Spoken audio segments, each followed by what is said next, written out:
Alrighty, well, good morning, folks. Thank you so much for being here. My name is Christopher Phillips. I'm a fourth year at the University of Chicago studying economics and political science. I'm also the editor-in-chief of the Chicago Thinker, which is the University of Chicago's premier student publication. It has a conservative and libertarian bent. We're so happy to have you here. This is going to be a fantastic event. Thank you for getting here at 9 to 9:30 a.m. on a Saturday. That's really something special. Give yourselves a round of applause, actually, for that. I applaud you.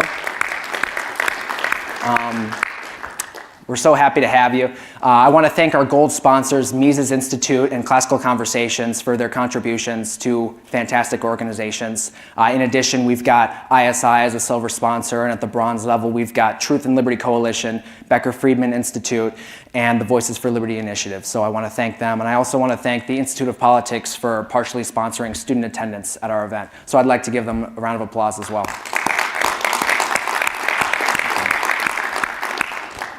I want to preface by saying that the Chicago Thinker is a 501c3 nonprofit, and thus these views that I'm going to share with you and that all the panelists will share with you are theirs, of their own. So we're very excited to have that sort of contention and disagreement, but also constructive dialogue. I'll tell you, I'm a fourth year, and so for the last 3.5 to 4 years, I have been at the University of Chicago, and it is truly a special place. We have the foundations here both institutionally and socially and culturally for free speech and open inquiry. We have the fundamental infrastructure in place for that that's not really in place at other universities, and we have to be really grateful for that. I am so grateful for it. My whole team is. So we have to recognize that here. I mean, I've been to countless schools, and I spoke about this yesterday a bit. You'll see Ivy Plus schools sort of on the East Coast. You see schools in California, where I'm from, even a lot of state schools in the middle of the country. And when I try to talk with students there, and we have a point of disagreement, they often shut down, right? At least traditionally that's what's happened, just in the time that I've been at university. But here it's different. I mean that earnestly. And so I'm so grateful to be attending school here, and really we all are. The Chicago Thinker was founded in October of 2020. It was launched at that time in the midst of the COVID pandemic by Audrey Unverfurth and Evita Duffy, two brave young women who said that the climate on campus, the social and political climate on campus, wanted to keep them silent. Wanted to keep them silent and not allow them to say they believed to be true. And thus they didn't just accept that. They didn't just shut up. They came out and produced this great publication. They started it, and it was such a brave thing to do. I mean, really, so much bravery. I commend the people who write for it now. They're brave, but it was really something different at that time. I mean, this was in the midst of a very progressive moment where you had what I think are basically the focal point of cancel culture in recent memory is when you had this. It was impossible to talk to somebody with whom you disagreed. It was impossible to be friends with somebody on campus with whom you disagreed politically. That was such a challenge.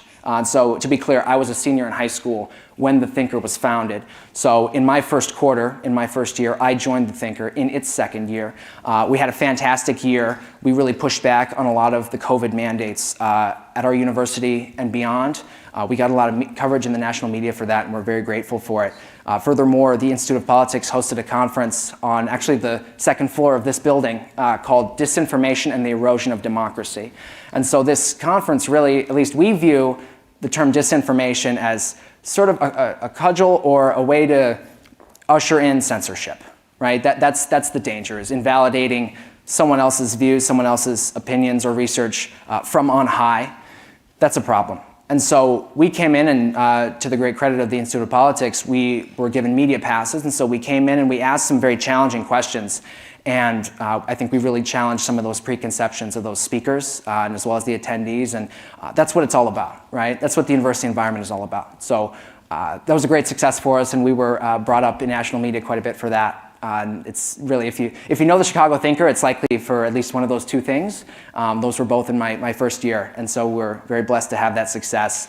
We've been doing our thing for, this is now our 5th year, as a matter of fact. So it's been a great time. I'm so blessed to lead the publication. I was asked to be the editor-in-chief in August of 2024, and so for this school year, I've been leading the way, and I want to thank my team, of course, for just being a part of this. It's a publication, it's an organization truly like no other. Truly like no other. I mean, this event, this is incredible, and you're going to see some amazing panels coming up. So I couldn't have done it without the rest of my team. Our writers are so brave, and I want to emphasize, though, that it's fun. It's a good time.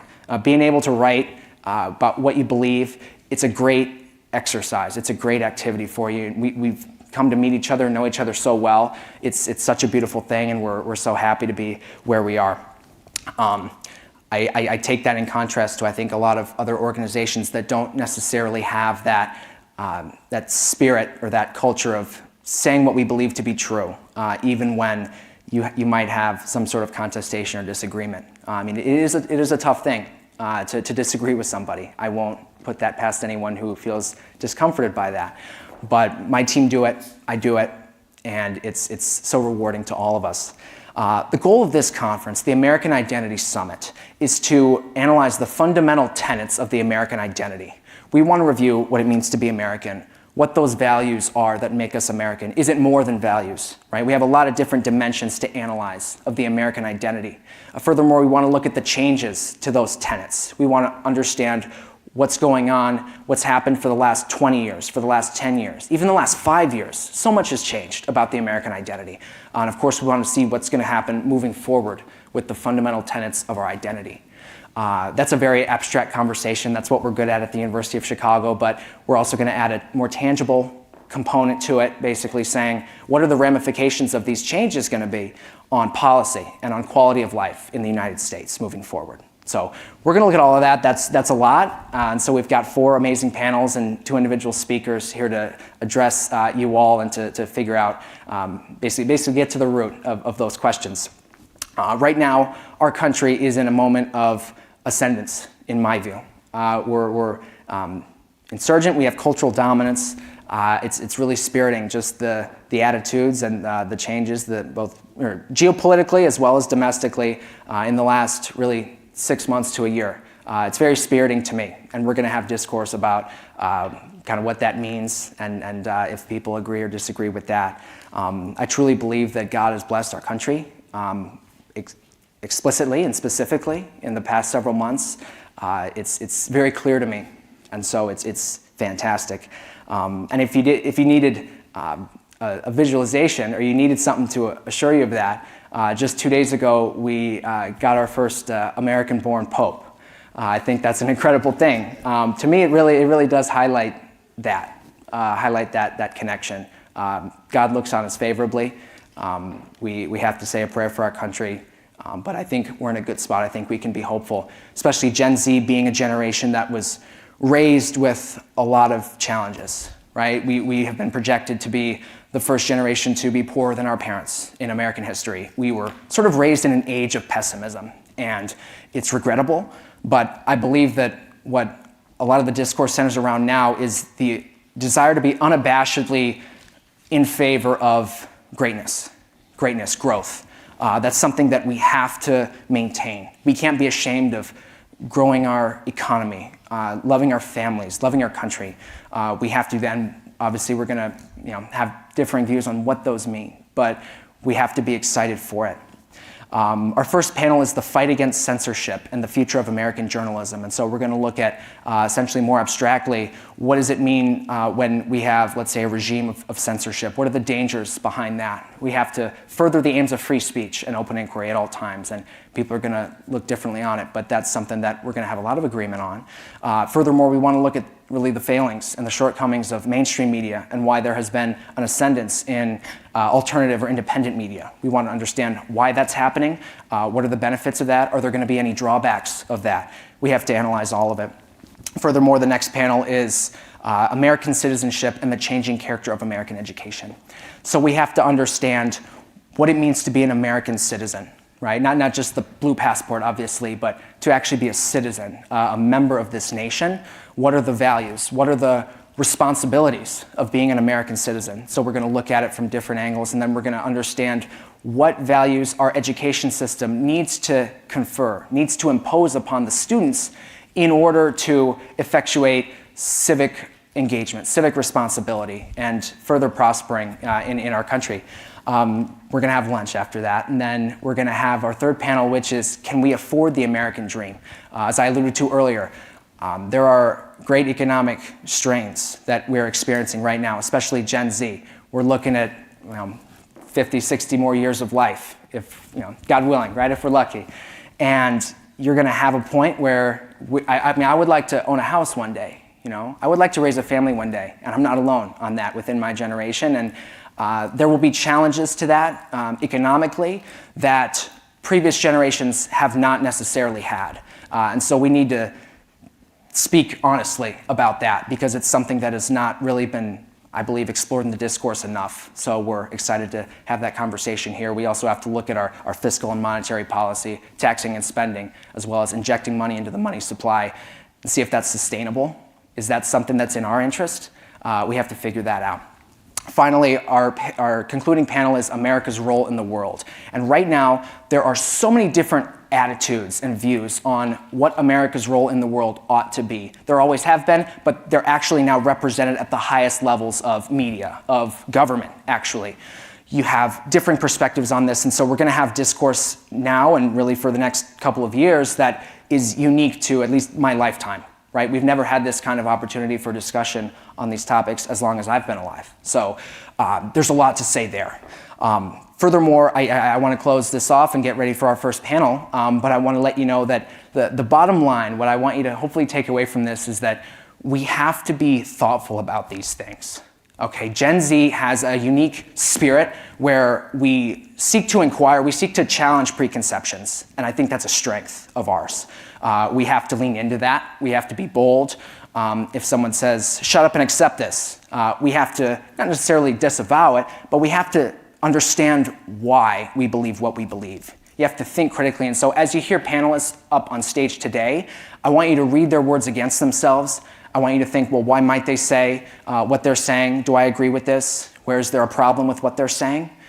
You want to analyze it critically. And so don't be afraid to agree, but also don't be afraid to disagree. In this moment in world history, frankly, where the preconstructed institutions and liberal institution networks are waning in influence, we have to build something in its place, right? We have to build something in their place that is strong, that is thoughtful, and that will serve humanity and our future generations. So we have to be conscious. We have to be thinking about that. We can't rely on our preconceived notions. So without further ado, I want you to know also, if you're interested in writing for the Chicago Thinker, getting involved, please come find me or a team member afterward. We're recruiting at this time, so if you like what you see, we'll be in contact. Anyway, thank you so much, and I can't wait for this day.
I'll kick it off. Welcome, everyone. It is a privilege to be opening for the very first panel of the American Identity Summits, The Fight Against Censorship and the Future of American Journalism.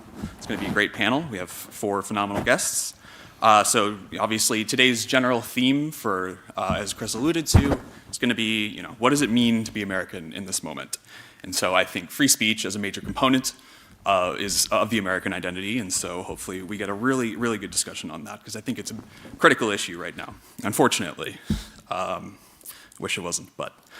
So my name is Kellen Ryle. I am a 4th-year PhD student in genetics, so I'm a little out of sorts here in kind of the political realm, but it's been really enjoyable kind of getting, learning a diverse skill set, getting introduced to a new world.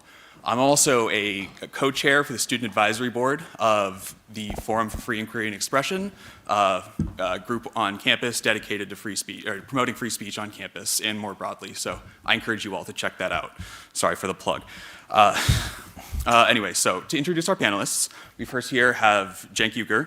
He's the co-founder and host of The Young Turks, which is the largest online news show in the world. He is a progressive commentator, known for his bold, unfiltered takes. He's a former attorney turned media entrepreneur. He built the Young Turks basically from the ground up. He co-founded the Justice Democrats and ran for Congress in California in 2020. He's a major online force in the world of online media, and we really appreciate his grassroots political activism.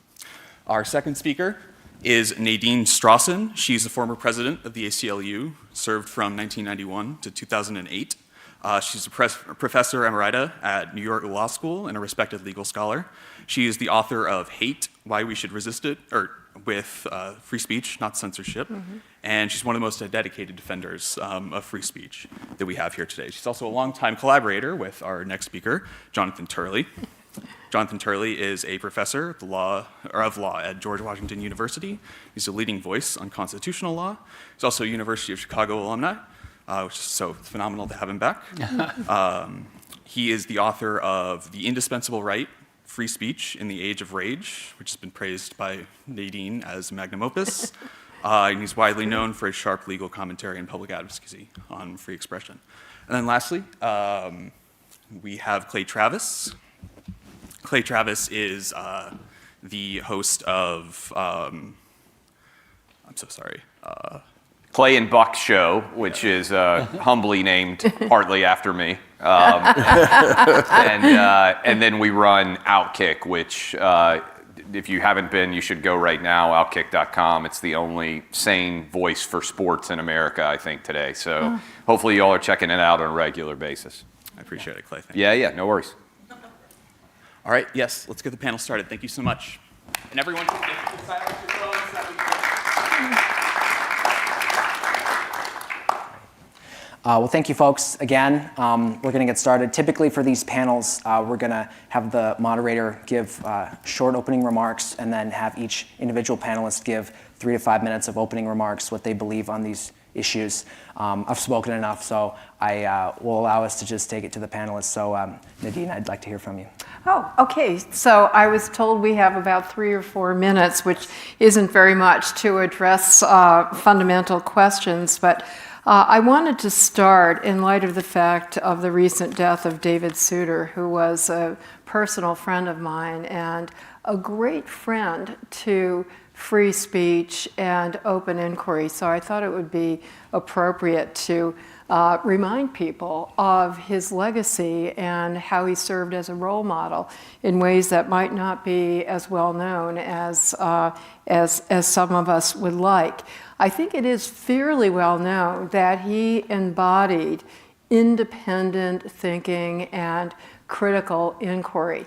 Independence of the politicians who nominated him, who campaigned for his appointment, and this is a quality that is not only aimed for in the Constitution, but is critically important, especially now, as we see a huge, if not unprecedented, host of actions by the executive branch of government that are challenging and violating, I would say, constitutional principles. We really depend on an independent judiciary. In terms of open-mindedness and being willing to re-examine on a public record and admit that you might be wrong about important issues, including First Amendment free speech principles, I think Souter was a too rare role model. You talked about these important qualities, Christopher, and how unfortunately rare they are. So, and he had a wonderful, modest, self-deprecatory sense. So I'll give you just one example. In 1991, which was his very first year on the Supreme Court, and he's often said that, and kind of apologetically, he didn't know as much then, newly appointed to the court, as he came to learn later on. In a case that the ACLU brought, and unfortunately the Supreme Court came out the wrong way. I'm fond of saying the ACLU never loses a case, it's just sometimes the courts rule the wrong way. And this was one where the courts ruled the wrong way on a type of expression that is perennially unpopular in our country, all across the political spectrum, and that is sexually oriented expression, right? Conservatives tend to hate it because it's antithetical to traditional family values, and progressives and radical feminists hate it because it's supposedly antithetical to feminism. So not surprisingly, the Supreme Court ruled the wrong way in that case, a case involving nude dancing. 9 years later, there was another such case, and the Supreme Court again came out the wrong way, but this time, Souter dissented. And he repudiated his prior vote 9 years earlier in a very charming way. He said, in the 9 years, I haven't learned any more about nude dancing, but I have learned a lot more about the First Amendment and free speech. And I just want to read you part of what he went on to say, because I think we should all take it as an invitation to re-examine and not be embarrassed. I think we should be proud if we change our minds. He said, I've come to believe that a government must toe the mark more carefully than I first insisted. I hope it is enlightenment on my part and acceptable even if a little late. He went on to become such a strong supporter of free speech that often he was in the dissent, a minority upholding free speech, and sometimes even the only dissenter. And here I'm going to mention one example, because it is a precedent that is extremely relevant today as we see the government wielding, and I would say abusing, the power of imposing conditions on grants of federal funding to pressure, if not coerce, violations of fundamental free speech rights by universities, by law firms, by other civil society institutions. And this was the case involving the National Endowment for the Arts, which the ACLU represented for feminist and LGBTQ artists who were expressing politically controversial points of view and denied NEA funding specifically for that reason, not because of lack of artistic merit. Again, the Supreme Court as a whole made a mistake, but Souter dissented in a very important piece of reasoning about how, although you have no right, no entitlement to government funding in the first place, the government may not condition that funding on insisting that you either not express certain viewpoints, or worse yet, that you must express certain viewpoints. And that is exactly one of the speech violative patterns that we're seeing from the current administration. So I'm sure I've butted up against my 3 to 4 minutes. Let's keep his model in mind, both on the substantive First Amendment issues and on the importance of an independent judiciary to enforce those principles, even indeed especially when they're politically unpopular. Thank you.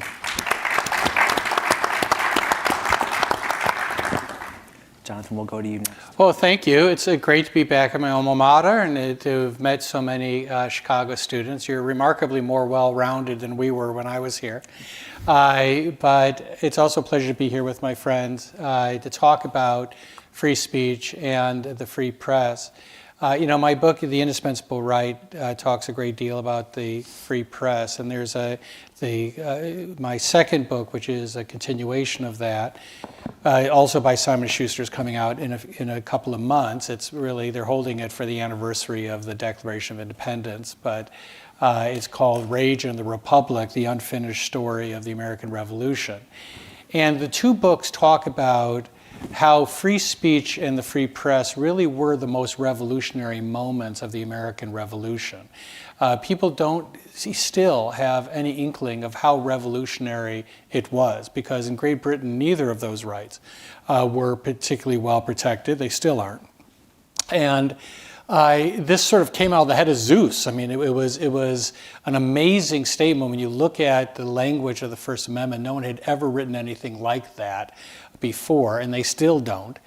And the book sort of traced that. The book that's coming out, Rage and the Republic, actually uses Thomas Paine as the spine that first looks backwards for half of the book at what the American democracy is and was, and then the second half looks at whether the American democracy can survive in the 21st century.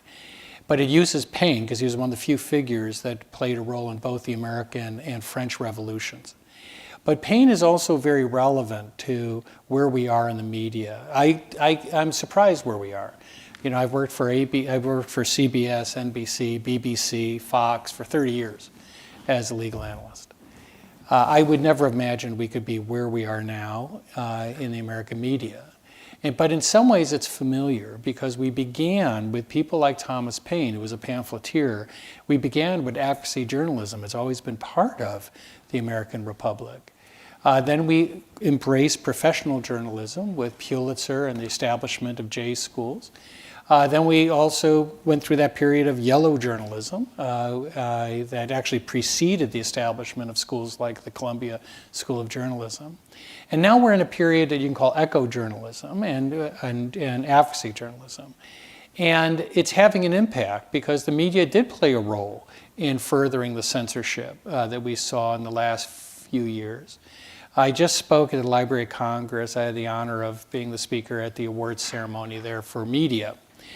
And I did tell all of my friends in the media, many of whom I've worked for and with in all the networks, that we have become a happy ship of fools. Revenues and readership are plummeting. People are turning to social media and new media, and we don't have a clue. We don't even seem to have any interest in why this is happening. But there are a lot of indications why it's happening. The public is rejecting us. As the new editor of the Washington Post told his staff not long ago when he was brought in to try to stop the slide at the Post, he said, quote, "Nobody's reading your stuff. And we're increasingly writing for ourselves." And we have to look at that, because Let's Go Brandon was not a criticism of Joe Biden. It was a criticism of the United States media. It was using the words of the media against it. They were Yankee doodling American media. And we have to come to grips with that and what it means for this country. So thank you for having me here today.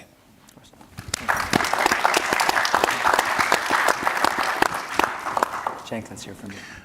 Thank you. So I can't stand tribalism and radicalism. And I'm going to challenge all of you here today, both in the audience and in the panel, to try to put it aside.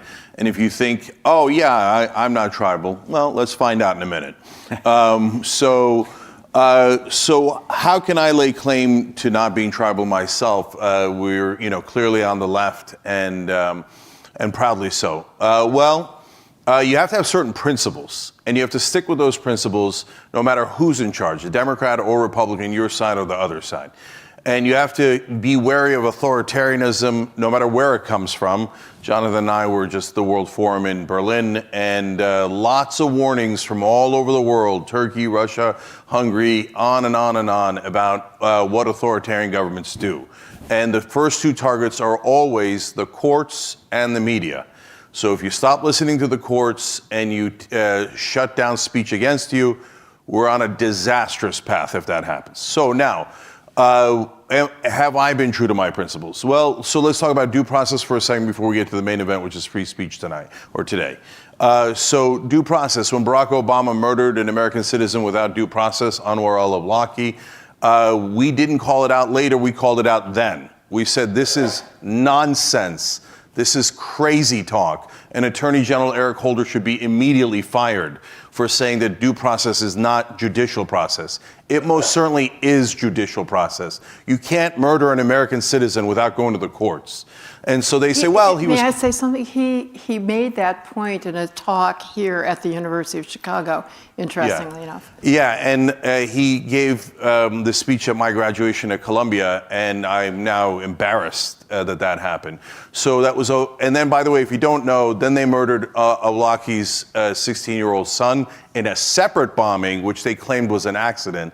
And then they murdered his 8-year-old daughter in a separate incident, which they claimed was a further accident. Okay? No asking of the courts for any of that. And if you're a Democrat who defends that, you don't actually believe in due process. And when Trump is trampling on due process now, you don't really have a leg to stand on. Okay?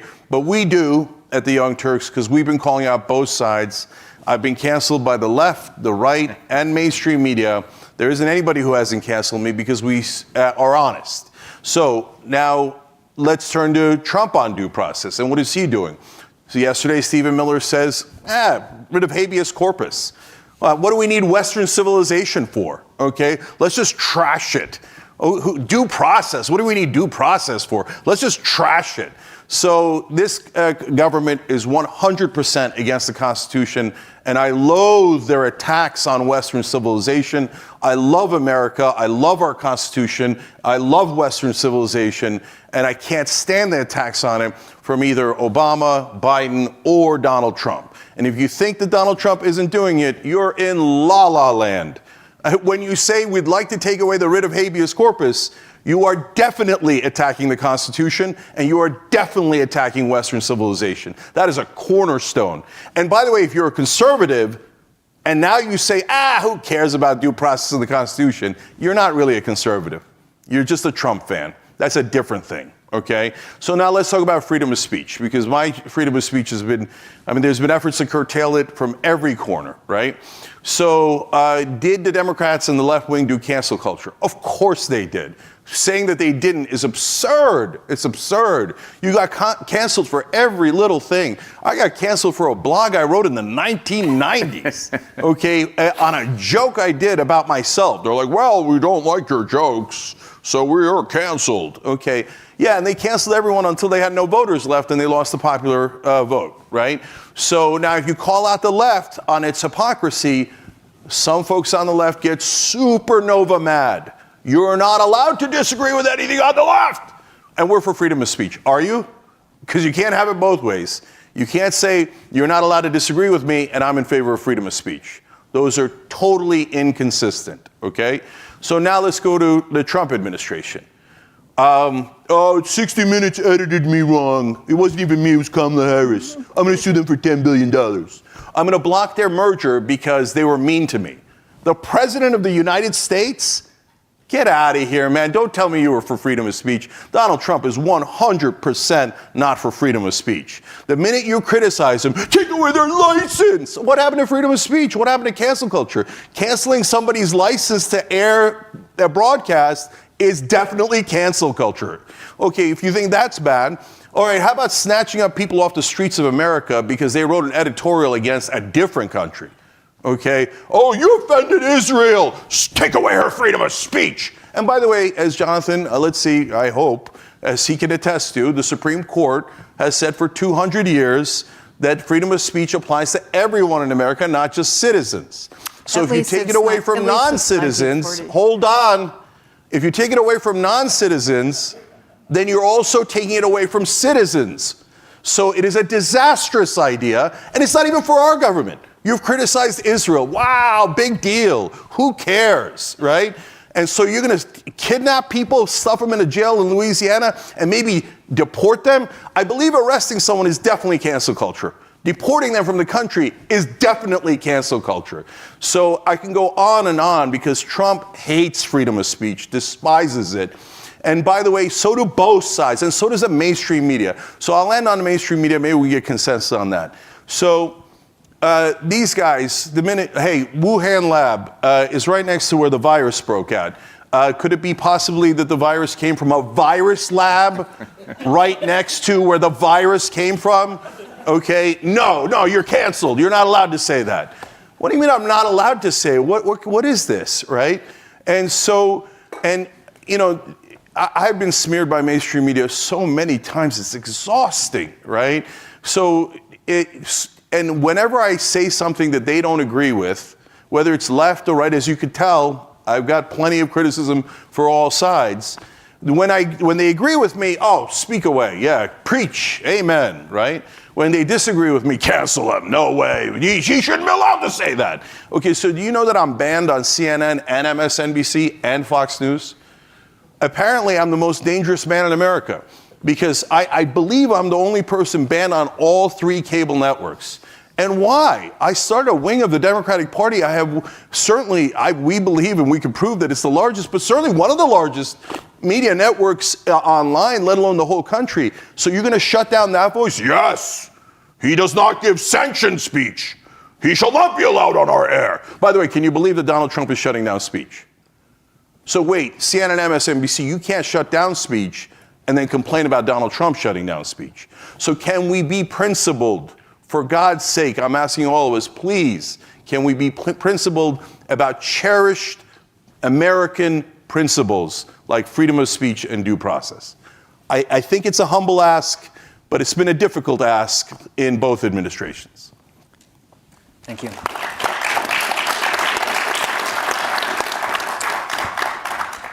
My name is Clay Travis. We host, Buck Sexton and I do, the biggest radio show basically in the country, 550 AM FM stations, all 50 states. I run Outkick.com, founded it, sold it to Fox in 2021. I am banned on ESPN and CNN. Some of you probably have seen the clip, and I'll address directly to YouTube here. If you haven't, you'll probably be entertained. But a lot of you out there may have seen this. In 2017, I went on CNN to defend free speech. There was a controversy over an ESPN commentator named Jamel Hill called President Trump a white supremacist. And the question was, should ESPN take action against her in the first Trump term? I went on to say no, that they should not, that everybody should have the right, especially not on the airwaves, to say whatever they think, whether I agreed or disagreed with it.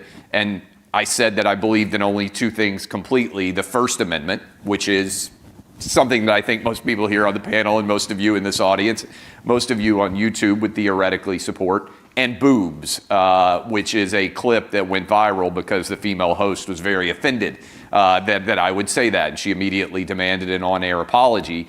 And to the point, it was the #1 story in America in 2017, and they tried to cancel me and say that I couldn't have opinions on sports because I'd had the audacity to say that on television and stand behind it. Now, I've been saying it for years because if you say you're a First Amendment absolutist, it kind of goes over everybody's head. They don't understand it.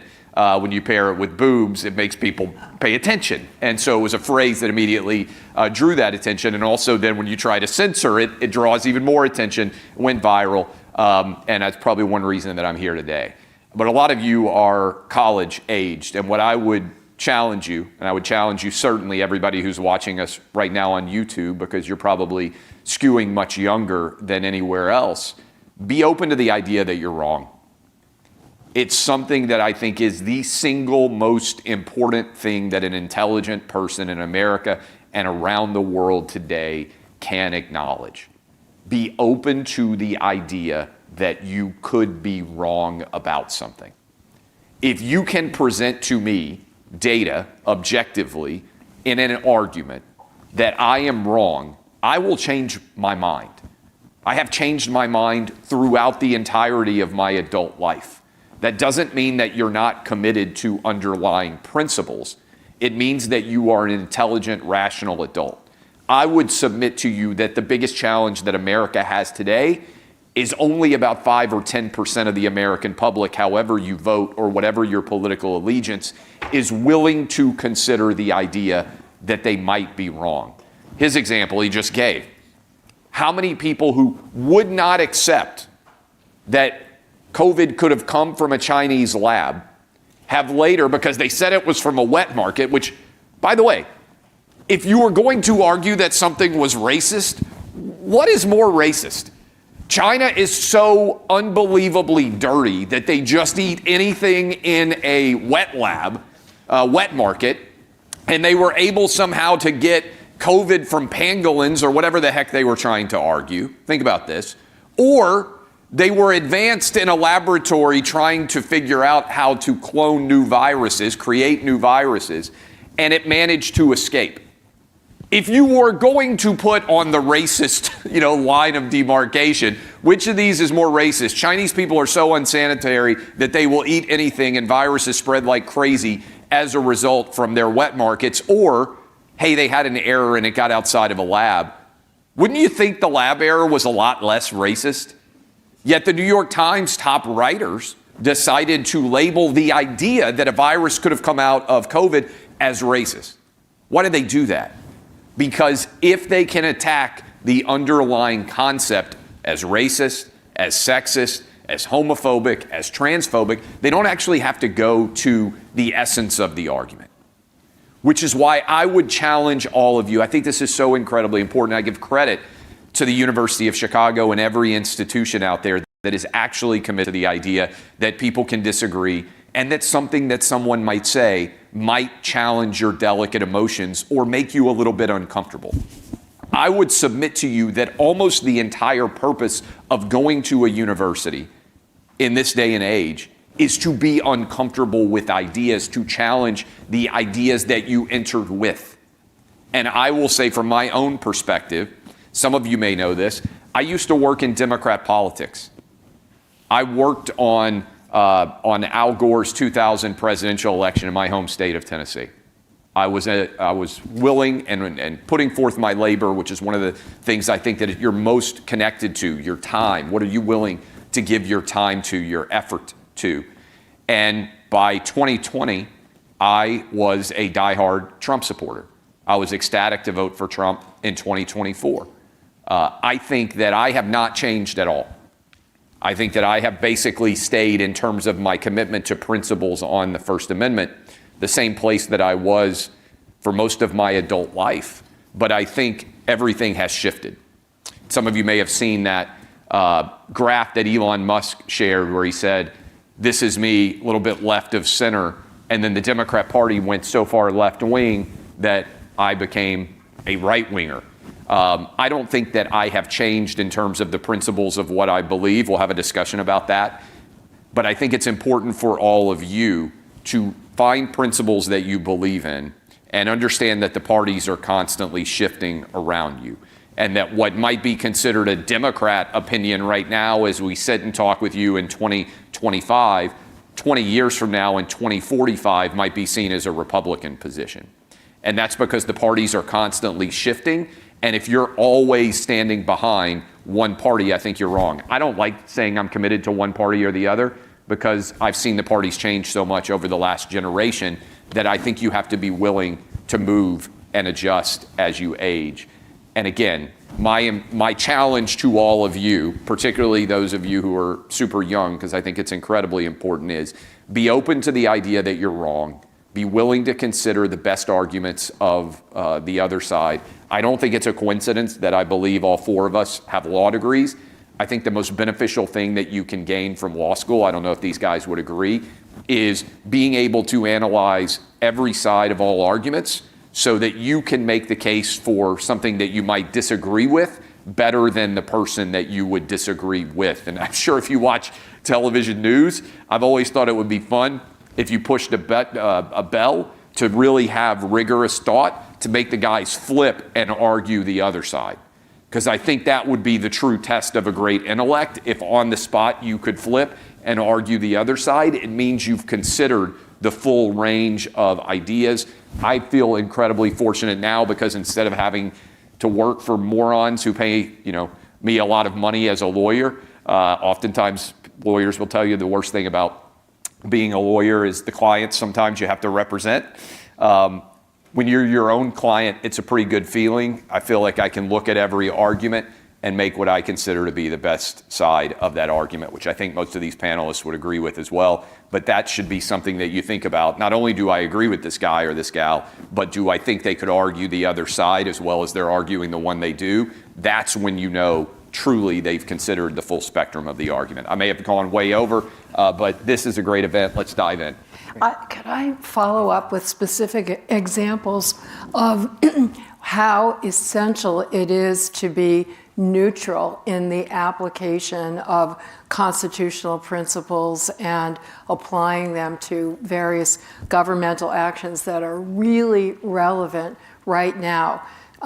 So now we are seeing a lot of liberals and people on the left end of the political spectrum objecting to the enforcement of an anti-discrimination statute on campus, namely Title VI, which has been construed as prohibiting discrimination on the basis of ethnicity and applied to anti-Semitism as well as other forms of discrimination on campus. And the complaint from the left end of the political spectrum, including major academic institutions such as Harvard, is that power to enforce an anti-discrimination law is being abused by trying to impose conditions on the university that violate free speech. That is an old argument that some of us on the left, but very few of us, have been arguing for a long time, going back to the Obama administration. And I know Obama has deep connections here, but he was no more perfect than any other president with respect to free speech.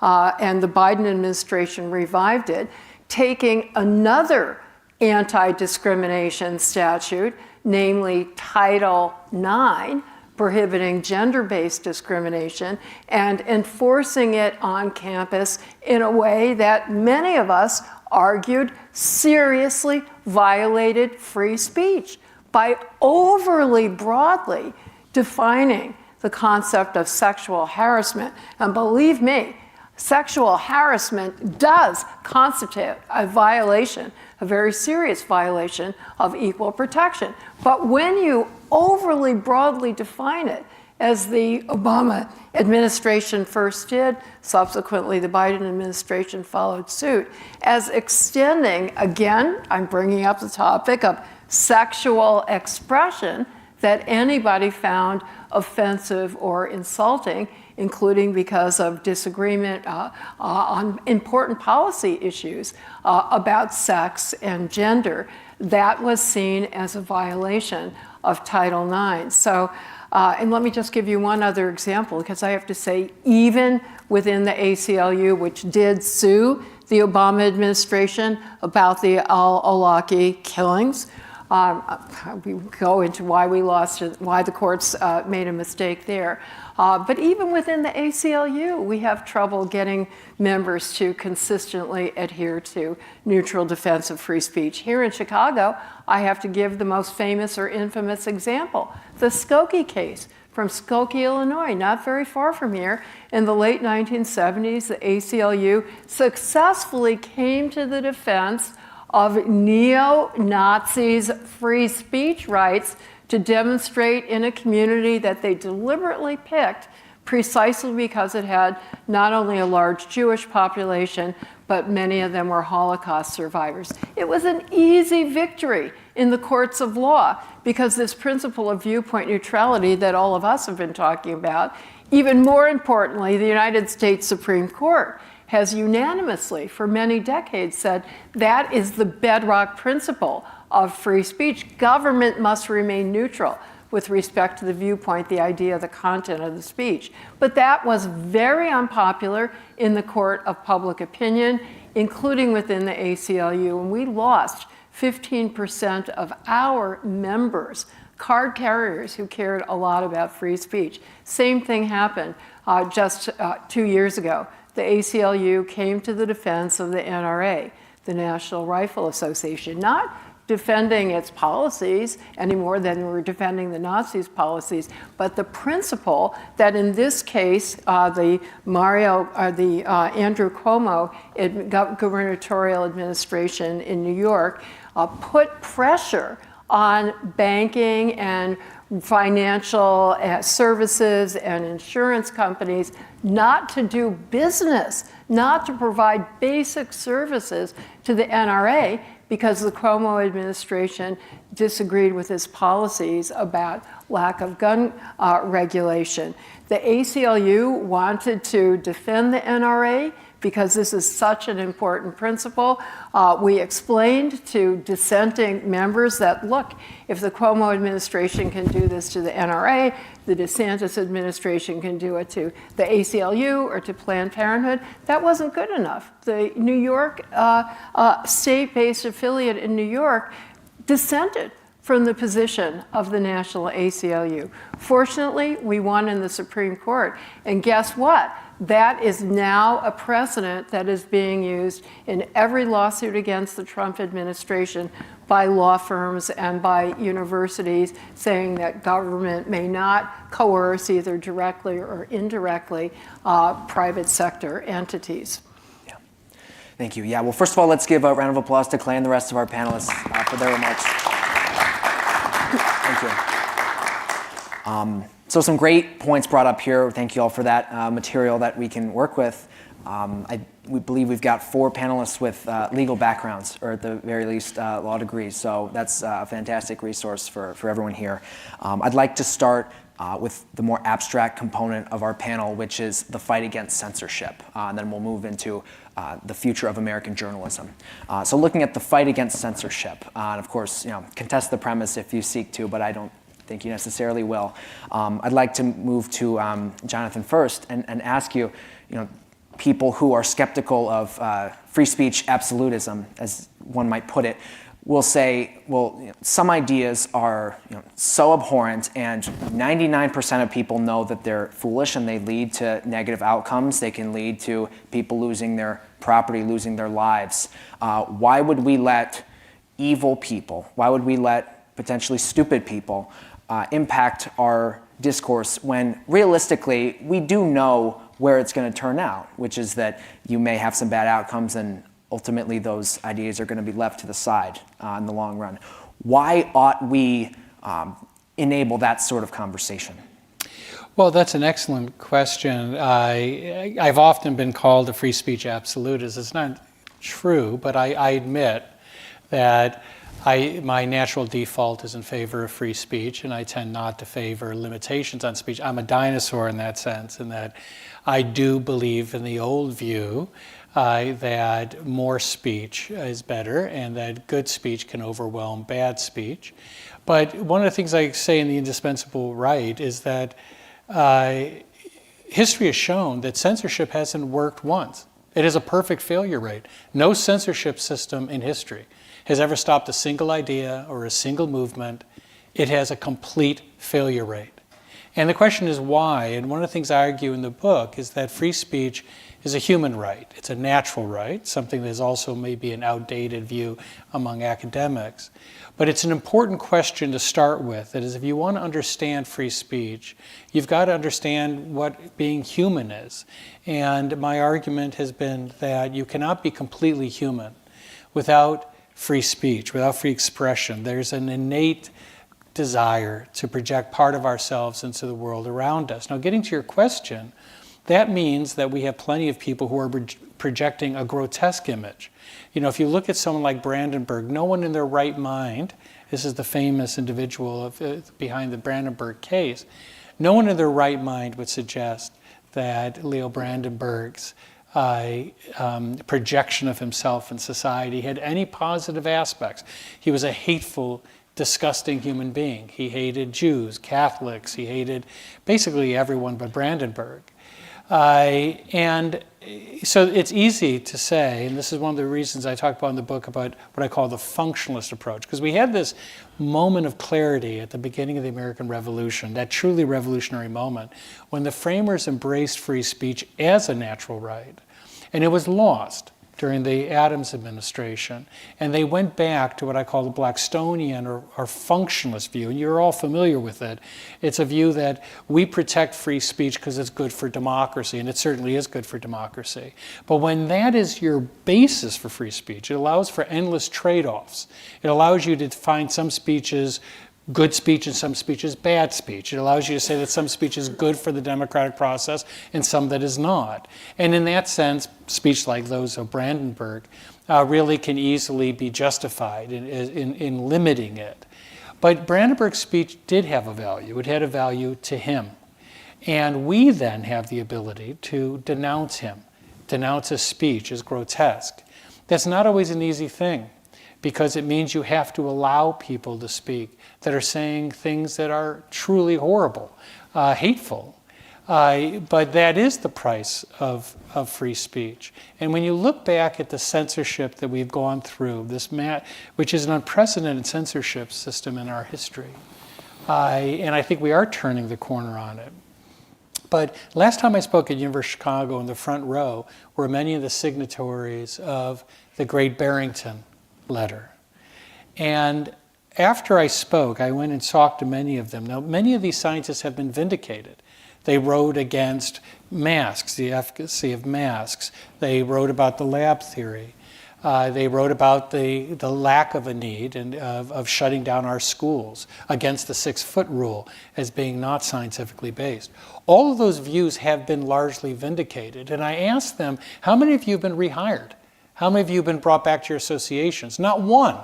They're still persona non grata because they broke from the mob. And that's the true cost of censorship. We never had the debate that had occurred in Europe. Our allies didn't shut down their schools, and they have not experienced the terrible costs of censorship. Catholic schools here in Chicago and other cities did not shut down their schools, and they have not experienced those costs. We never had that debate because of censorship. We bore those costs because of censorship. And that's the true cost that no one associates with censorship. Well, Jonathan's talking about 2 years ago, we had our Academia's COVID Failures Symposium here at the university, actually on the 9th floor of Rubenstein Forum. So if you're interested in more content there, you can find that on our YouTube page, as well as on the Academic Sanity Consortium's website. We were happy to have you there, and we're happy to have you here as well.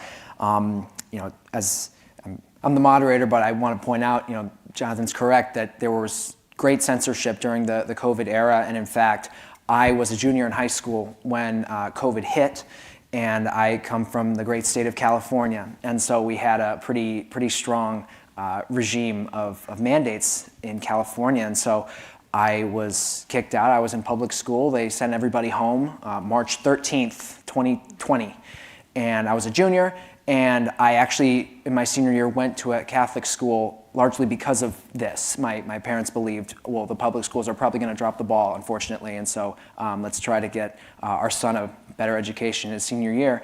My senior year school, the Catholic school, was chomping at the bit to get back in person. I mean, that was really their number one priority. Legally, they were not able to get in person in any sense until April of 2021. So about 13 months before any students were allowed to go back in person. My peers who remained at the public school never went back to school.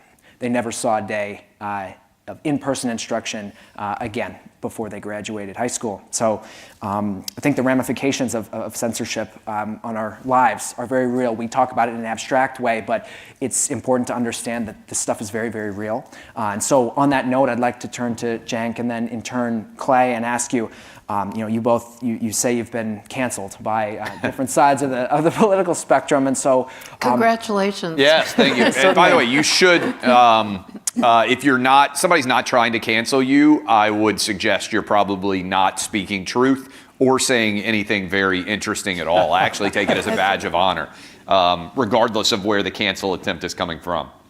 Well, thank you. Yeah, so I'd like to ask you, what do you believe have been the most damning or destructive political as well as just tangible ramifications of censorship, specifically in the last, say, 5 to 6 years? And Cenk, we'll start with you. Yeah, so first let me agree with a lot of the things that have been said on the panel and then challenge the other panelists and let's get interesting here. Number one, just a little bit more accurate, California was totally shut down except French Laundry. So that's where Gavin Newsom and the donors met without masks, et cetera, because everything's different for the donor class. They get everything they want. Second of all, let me agree with Clay on a couple of things. So my wife is Chinese, so my kids are obviously half Chinese. And somebody at their school said, oh, you guys eat bats? Because of the wet market thing. Yeah. Right? I mean, now, you know, we at the Uygur household, we have thick skin. Okay, so I train, you know, we talk about getting past it. It's not a big deal. We don't make a giant, enormous deal out of it, but it's annoying, right? And so it's a good point you're making. And of all the different things you could be called, racist, bigot, et cetera, the one that shuts down speech the most, by far, in a landslide is anti-Semitic. If you're charged with being anti-Semitic, you're canceled to bejesus. Okay, for infinity and beyond, you are canceled. And so let's be realistic about that. And by the way, is there real racism in the country? Definitely. Is there real anti-Semitism in the country? Definitely. Okay. The question is, are you applying it in the right circumstances? So when a woman calls a 5-year-old black kid the N-word a couple of times, or a lot of times, that is racism. If you think that that is not racism, you don't understand the definition, right? But does that mean she represents all Trump voters? No, it does not mean that, right? So we've got to get right with, you know, being principled on all these issues. And you can't say, calling someone racist is cancel culture. But you're an anti-Semite. You better not criticize Israel. That's it. Fire them. Get them off the air, right? All right. Do we have principles or don't we have principles, right? So, okay, now on those, cancel culture, Megyn Kelly. And I've got a dozen of these examples from the Young Turks. But so she says blackface, she doesn't get why that's such a big deal that when she's on NBC, and they fire her. I said on there, I said, what are you firing her for? Like, do you know that the great majority of Americans have no idea why blackface is offensive, right? It is offensive, but they don't know why. So Al Roker was really upset, right? Okay, that makes sense. I know why he's upset. Why don't you have Al and Megyn go on air for an hour and talk about blackface and talk about the history of blackface, why it's offensive, how you can get past it, how we can heal. Instead, I fire you. Okay, well then nobody learned anything except to hate one another, right? And to be so nervous about what you say because you're going to get labeled something, you're going to get canceled something. You're going to get canceled and your whole career is going to be ruined. Look, Megyn's career wasn't ruined and my career wasn't ruined because we have new media now and things are different, right? But were they trying to ruin our careers? Definitely, right? And by the way, at MSNBC, I was a 6 o'clock host, got the highest ratings they ever got at 6 o'clock at that time. And they wanted to move me down to the weekends. And I remember talking to the head of MSNBC and saying, okay, I went through a laundry list. Did I do this right? Absolutely, this. I said, did I get the best ratings you ever got at 6 o'clock? Yes. I said, so what could I do at 6 in the weekends to get back into primetime if I already did everything right? And we sat there for the most awkward minute of silence that anybody's ever gone through.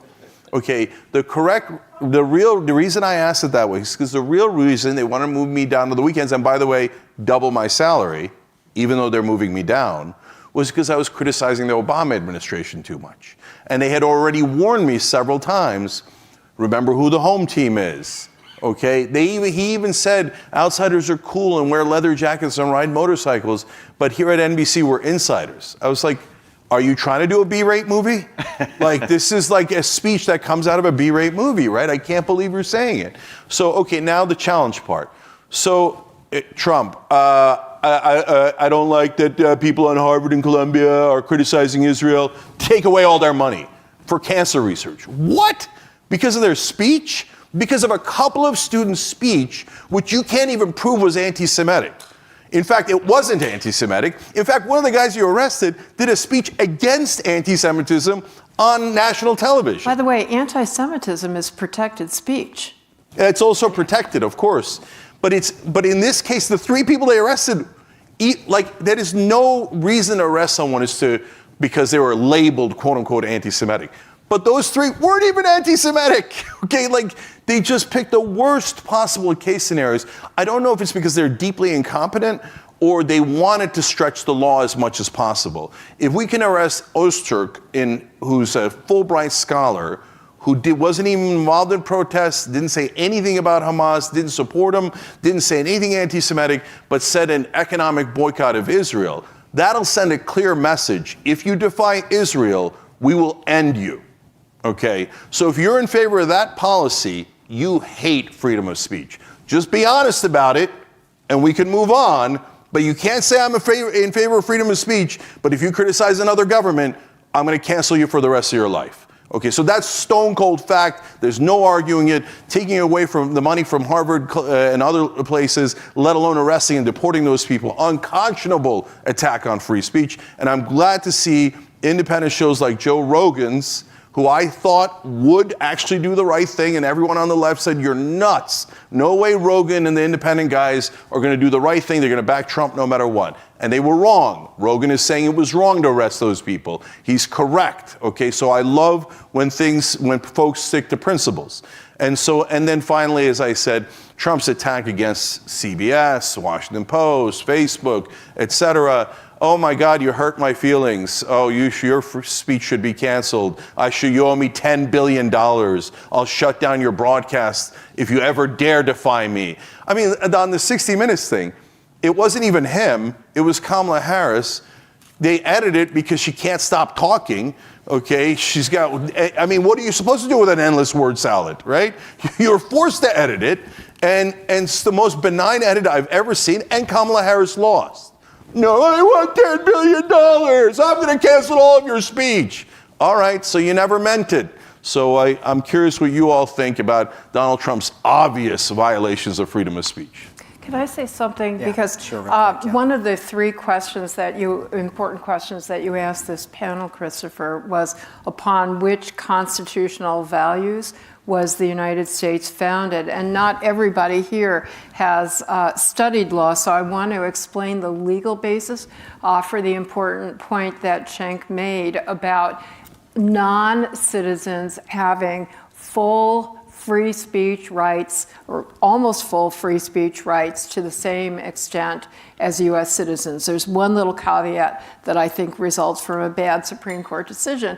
But basically, the Constitution itself does not draw a distinction between citizens and non-citizens with respect to free speech. There are provisions in the Constitution that do expressly refer to citizens, but not the ones that deal with speech. The relevant word that is used is person. And so every person in this country, regardless of citizenship or non-citizenship, even regardless of legal, authorized or unauthorized presence, we've had unanimous agreement from the most left to the most right member of the Supreme Court that they are entitled to fundamental First Amendment rights. There's one old bad precedent from the McCarthy era as to the extent to which deportation may or not be imposed as a penalty. I think that was a very bad decision, but the fundamental principle is not debated. Well, perfect. Well, thank you. And so I'd like to turn to Clay and along the lines of what has been said. What do you perceive really as having been particularly detrimental from government-imposed censorship, from mainstream media, and as Cenk referred, insider media imposed censorship?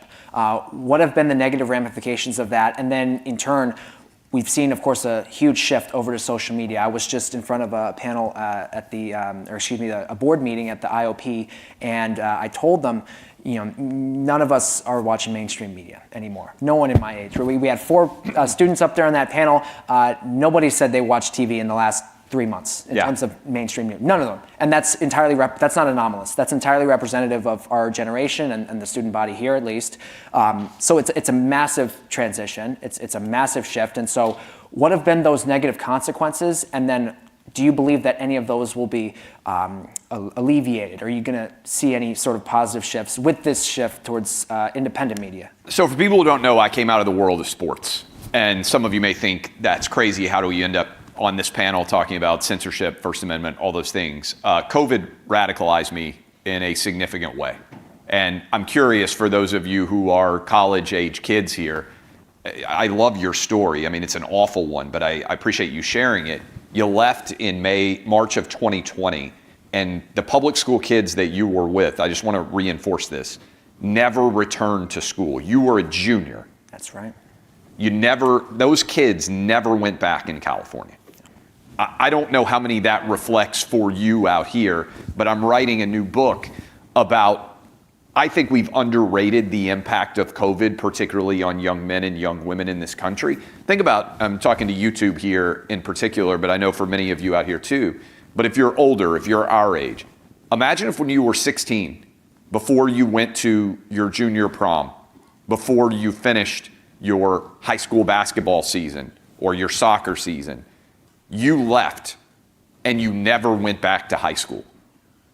Think about how many profound life experiences you had at 16, 17, 18 years old. So this ties in directly with the question you asked, because I was doing national sports talk radio show. I was on, for those of you who are sports fans, I was on before Dan Patrick, before Colin Cowherd, Fox Sports Radio. Imagine you had 3 hours solo every morning, 6 to 9 a.m. Eastern, and in March of 2020, all sports stopped.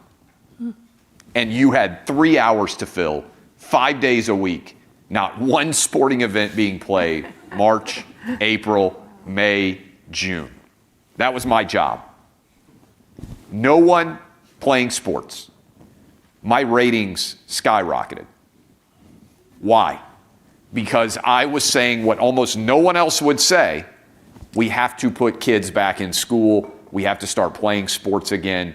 COVID is not a threat, based on the data, to young people in America, and we are doing a great, profound disservice to them by taking them out of school and sending them home for remote learning.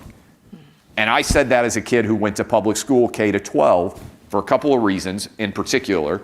One, young boys are knuckleheads. We make awful decisions. Coaches and sports often help to put us in a position to make better decisions. I know we lost millions of young boys, young girls too, but young boys in particular. They never went back to school because they didn't get the grades to be able to play football or basketball or soccer or whatever, baseball, whatever sport they loved. Those kids are now going to all have profoundly worse life outcomes because of the choices that adults like me made for them. You should be angry. You should be furious. Do you know, second, who were the kids that were the most victimized by that? Poor kids, exactly right. Kids who had to go to public school like I did. Kids who were not able to get the resources to go to rich kid private schools, who didn't have daddies and mommies dining at French Laundry in the Napa Valley. The kids who could least afford to have their schooling taken from them had it taken from them. And you know who did it to them? The Democrat left-wing party that claims to care so much about equal opportunity and equity for everybody. That's why I say don't get locked into politics, because they failed at the most crucible moment in young people's lives to protect the young people that they claim to care about the most, and you hear very little talk about it right now. At my radio show and at Outkick, we were telling those stories. Facebook censored us directly, would not allow us to write stories sharing actual data about why kids needed to go back to school. They censored us from saying, hey, we need to examine where COVID came from. They censored us. I went and talked at my local public school board meeting from saying, hey, 6-year-olds don't need to have masks on in kindergarten and first grade. And it's actually restricting their ability to learn how to speak, because we learn how to speak by seeing lips move and judging people's faces. All of that was restricted. Now, the old school view is the key for speech you don't like is more speech, and ultimately you end up with a better outcome. Every person on this panel, I guarantee if you Google us, there are awful things that have been said about us. I wish people didn't say awful things about it. I wish that I didn't have to tell my kids, hey, be careful Googling dad, judge me based on being the dad in this household, not what, when you type in Clay Travis on Google, might pop up. But that is a small price to pay for being able to argue the things that I want to argue. So my concern, to your question, I think it's a profound one that everybody needs to think about, is as we limit the number of places that people get news, YouTube, where y'all are watching right now, took down an interview of Donald Trump that we did on my radio show because they didn't like what Donald Trump said. They took down an interview with Rand Paul as he was running for re-election in the Senate because they didn't like what he said about COVID on our show. Well, the entire purpose of people running for political office is to tell you what they think. The idea that YouTube, you guys, would decide, oh, we don't want a political figure's words to be widely distributed because we don't like what he's saying, is the antithesis of everything that is supposed to be represented in the Democrat process. So I want to respond to your point because I think it's a good one. I do think Elise Stefanik's questioning of Harvard, was it Harvard? It was, you guys will remember the MIT, three schools. Penn. MIT and Penn. What I would like for you to think, and this is what lawyers do, right? We change hypotheticals subtly to see whether or not you remain committed to the same principle. If on Harvard, MIT, and Columbia's campus, the KKK had been protesting, like the people who were opposed to Israel were protesting, would Harvard, MIT, and Columbia have allowed that protest to continue? Mm-hmm. I think the answer is hell no, okay? What I think is interesting, and this is where I think we would overlap, is I actually think the principle should apply whether it was the KKK ripping black kids on campus or whether it was the, whoever it is, the anti-Israel component, pro-Palestine, pro-Hamas, whatever you want to classify them as, ripping Israel and Jewish students. The speech should not be restricted only for Jewish criticism, just like it shouldn't only be restricted for black criticism or Hispanic criticism or Asian criticism or Clay Travis is a Nazi criticism, right? You should have the same patterns. Now, there's a difference between taking over libraries and taking over quads, and content neutral policy should be applied no matter what. But I do think the lesson that was taken there is not the intelligent one to me from a principled perspective. It should have been, to me, well, if we're going to allow this type of speech against Jewish or Israel positions, then we should also allow it against black, Hispanic, Asian. That's not what was taken, right? They're pointing out the hypocrisy, but in so doing, they're actually arguing in favor of more speech restriction instead of more speech, which I think is the opposite of what we would aspire to have happen at a university campus. I agree with everything Clay said, but there's one point that we're going to go to Q&A, Okay. so just have your questions ready. By the way, we Let's probably hear up here from could you. talk for 9 hours, right? There's one really important legal point that I want to underscore, that we are criticizing YouTube, criticizing Facebook, criticizing the traditional media platforms for how they are using their First Amendment rights. That's right. Because as the Supreme Court held, and I agree, they have no First Amendment obligation as private sector entities to adhere to any First Amendment free speech principles. Those only bind the government. Conversely, as media platforms themselves, they have their own First Amendment rights of editorial discretion to decide which views to air, which speakers to air, and which not to. But we as consumers should protest and exercise our influence to try to dissuade them from these censorial perspectives. And more importantly, we need to create the kind of alternative platforms that both of you are exemplifying. This is super important, and I would argue Outkick exists partly as a response to this. What she is saying is so important, but my concern on that is, if YouTube is the only place by and large that people go to watch a video online, what do you do if you aren't able to be found there? That is profoundly important. And if Facebook and I give credit to Elon for buying Twitter and at least being in some way committed to free speech principles, although you can criticize the way that he's applied that, I think. But if there are only going to be, let's say, YouTube, Instagram, Facebook, Twitter, if there's only going to be 4 or 5 platforms that all of us are basically required to use, then the power that those platforms have when it comes to speech is arguably as important or more important going forward than what the government might try to do.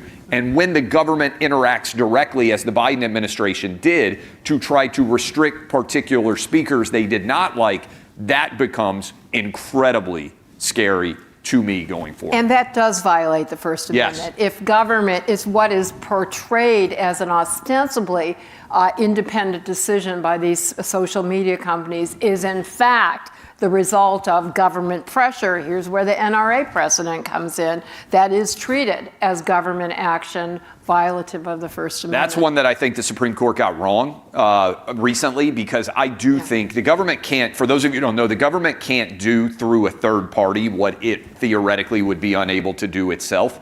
I think the Biden administration did that with big tech companies. And the court, I don't think, really understands big tech well enough to comprehend, unfortunately. There's a great analogy. One of the challenges of having 9 people make decisions for all of us is we all age. And one of my law school professors said that she remembers, I think it was Souter, that she was a clerk for him.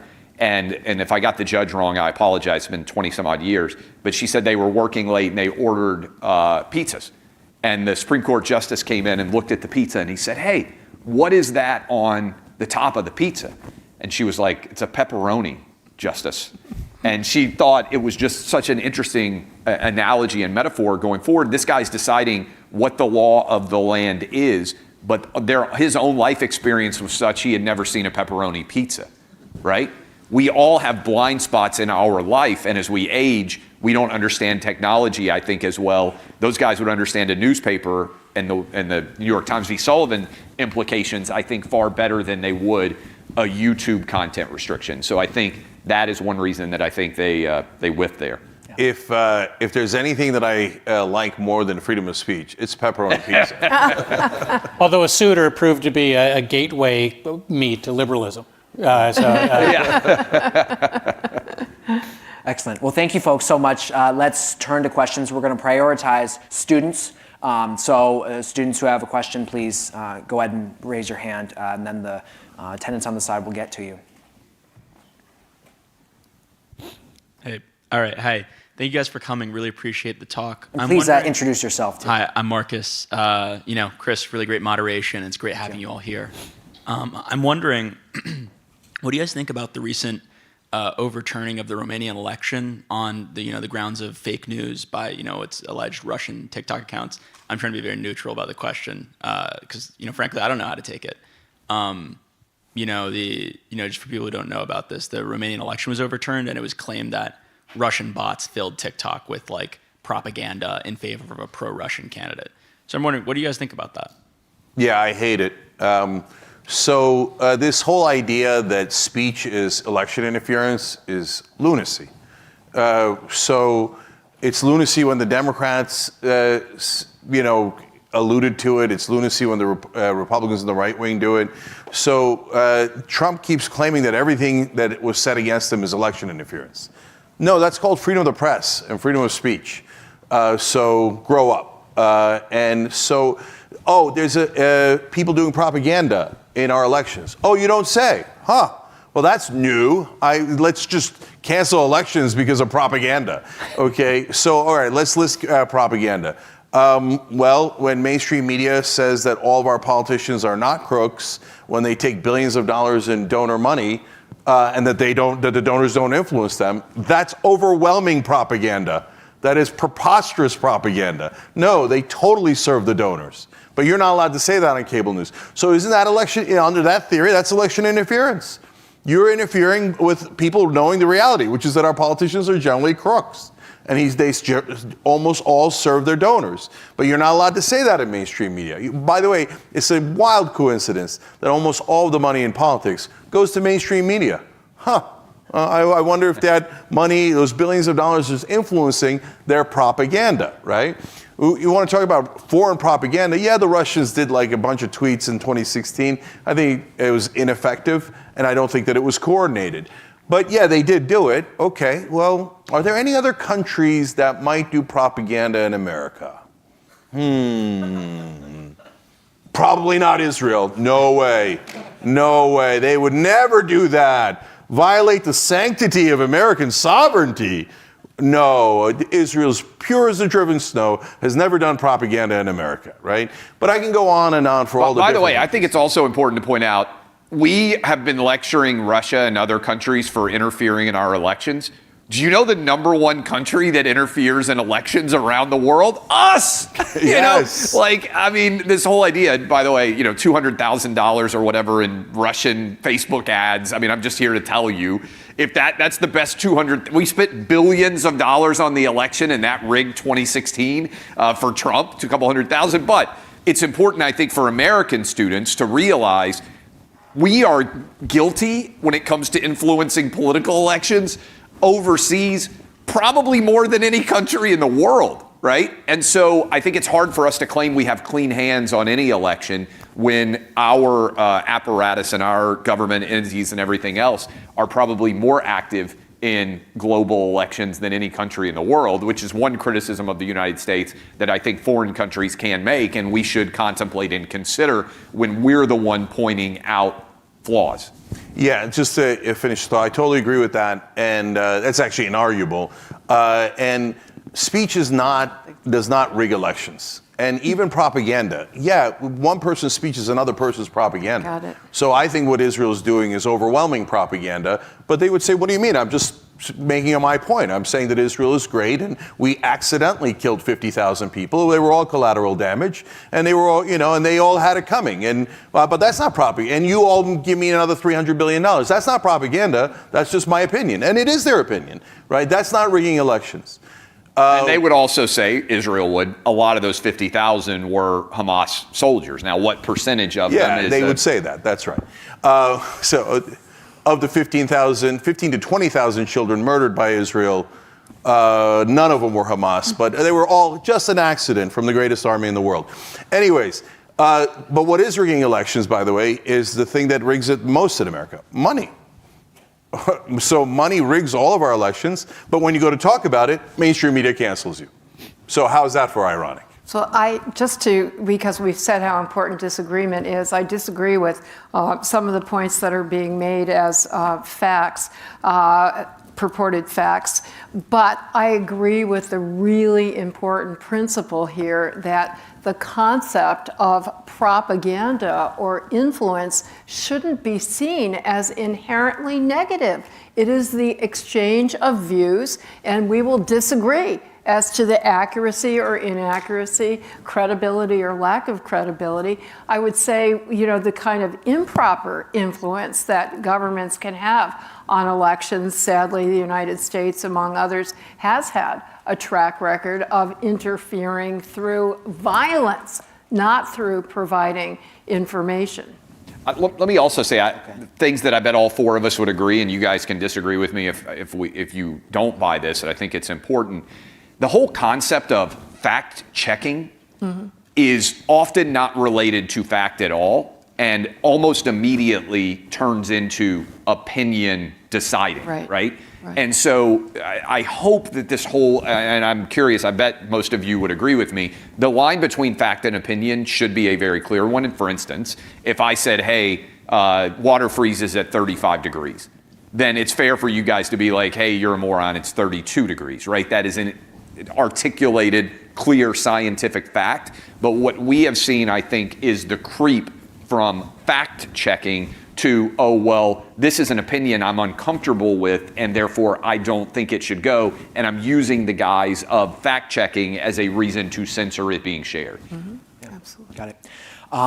Let's take one more question, and then we'll conclude here. Thank you all so much. Hey, my name is Fabio. I'm a first-year studying computer science. There's been some talk about the influence of wealth on elections. I'm curious to know why that's different from free expression, just in a different means. You know, it's a different vehicle. It still serves the same ends. Yeah, this is one of the core parts of my book, Justice is Coming. And so in explaining how we lost the Democratic Party to corporate rule, I explain how we lost democracy to corruption and money in politics. So the Supreme Court made a series of disastrous decisions.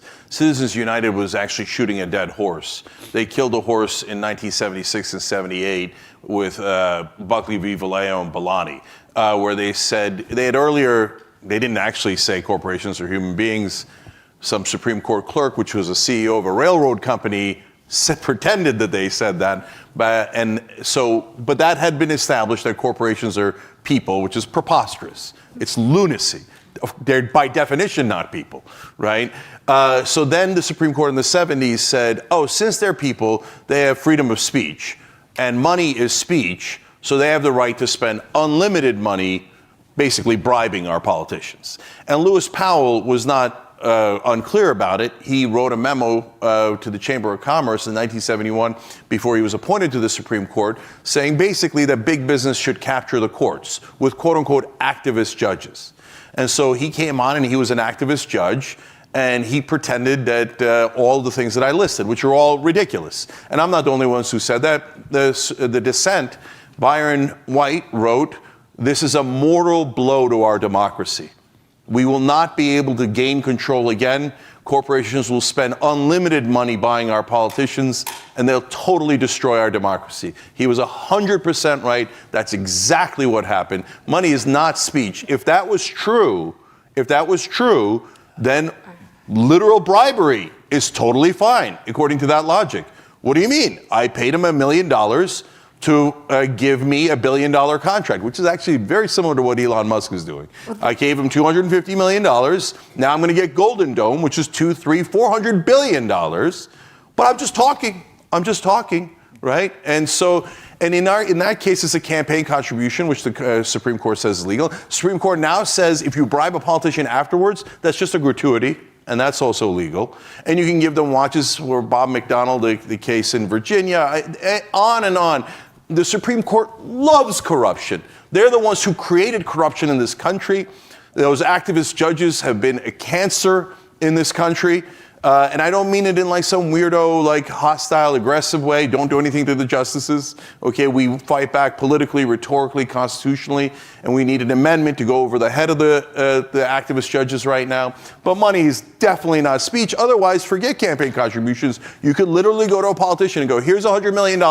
You don't serve the American people anymore. You serve me and only me. What? Money speech? We started by saying how important disagreement is, so I disagree with every single word that impugned what the Supreme Court supposedly held. Some of the allegations about Justice Powell and so forth are accurate. The Supreme Court has never held, or even a single justice has ever asserted, money is speech or corporations are persons. Those are plainly nonsensical statements. What the Supreme Court has said, which gets propagandized, going back to that word, into this distorted caricature, actually makes a great deal of sense.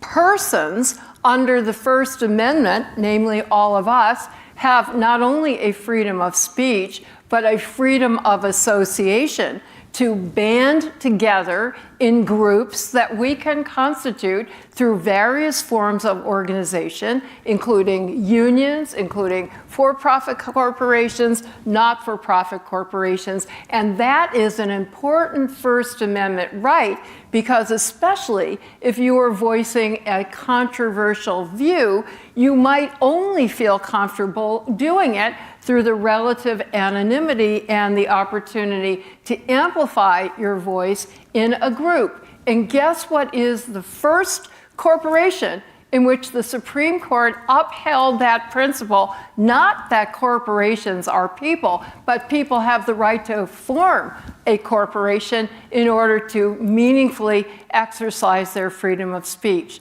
The corporation, the evil corporation that is responsible for corruption, according to my co-panelists, was the NAACP, the National Association for the Advancement of Colored People, organized as most so-called public interest groups are as a not-for-profit corporation.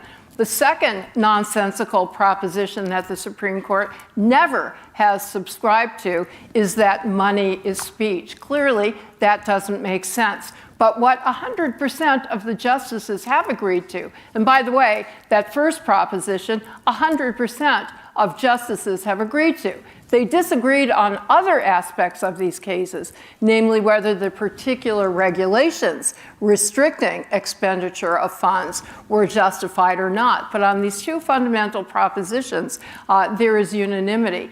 And so the idea is that when government restricts how much money you can spend in order to convey a message, that is a restriction on speech, because it limits how widely you can disseminate your message. Suppose that your fine publication, and by the way, I was one of the initial subscribers as soon as it was formed. We appreciate Suppose that. there was a limit. You could only spend $1 to produce each issue.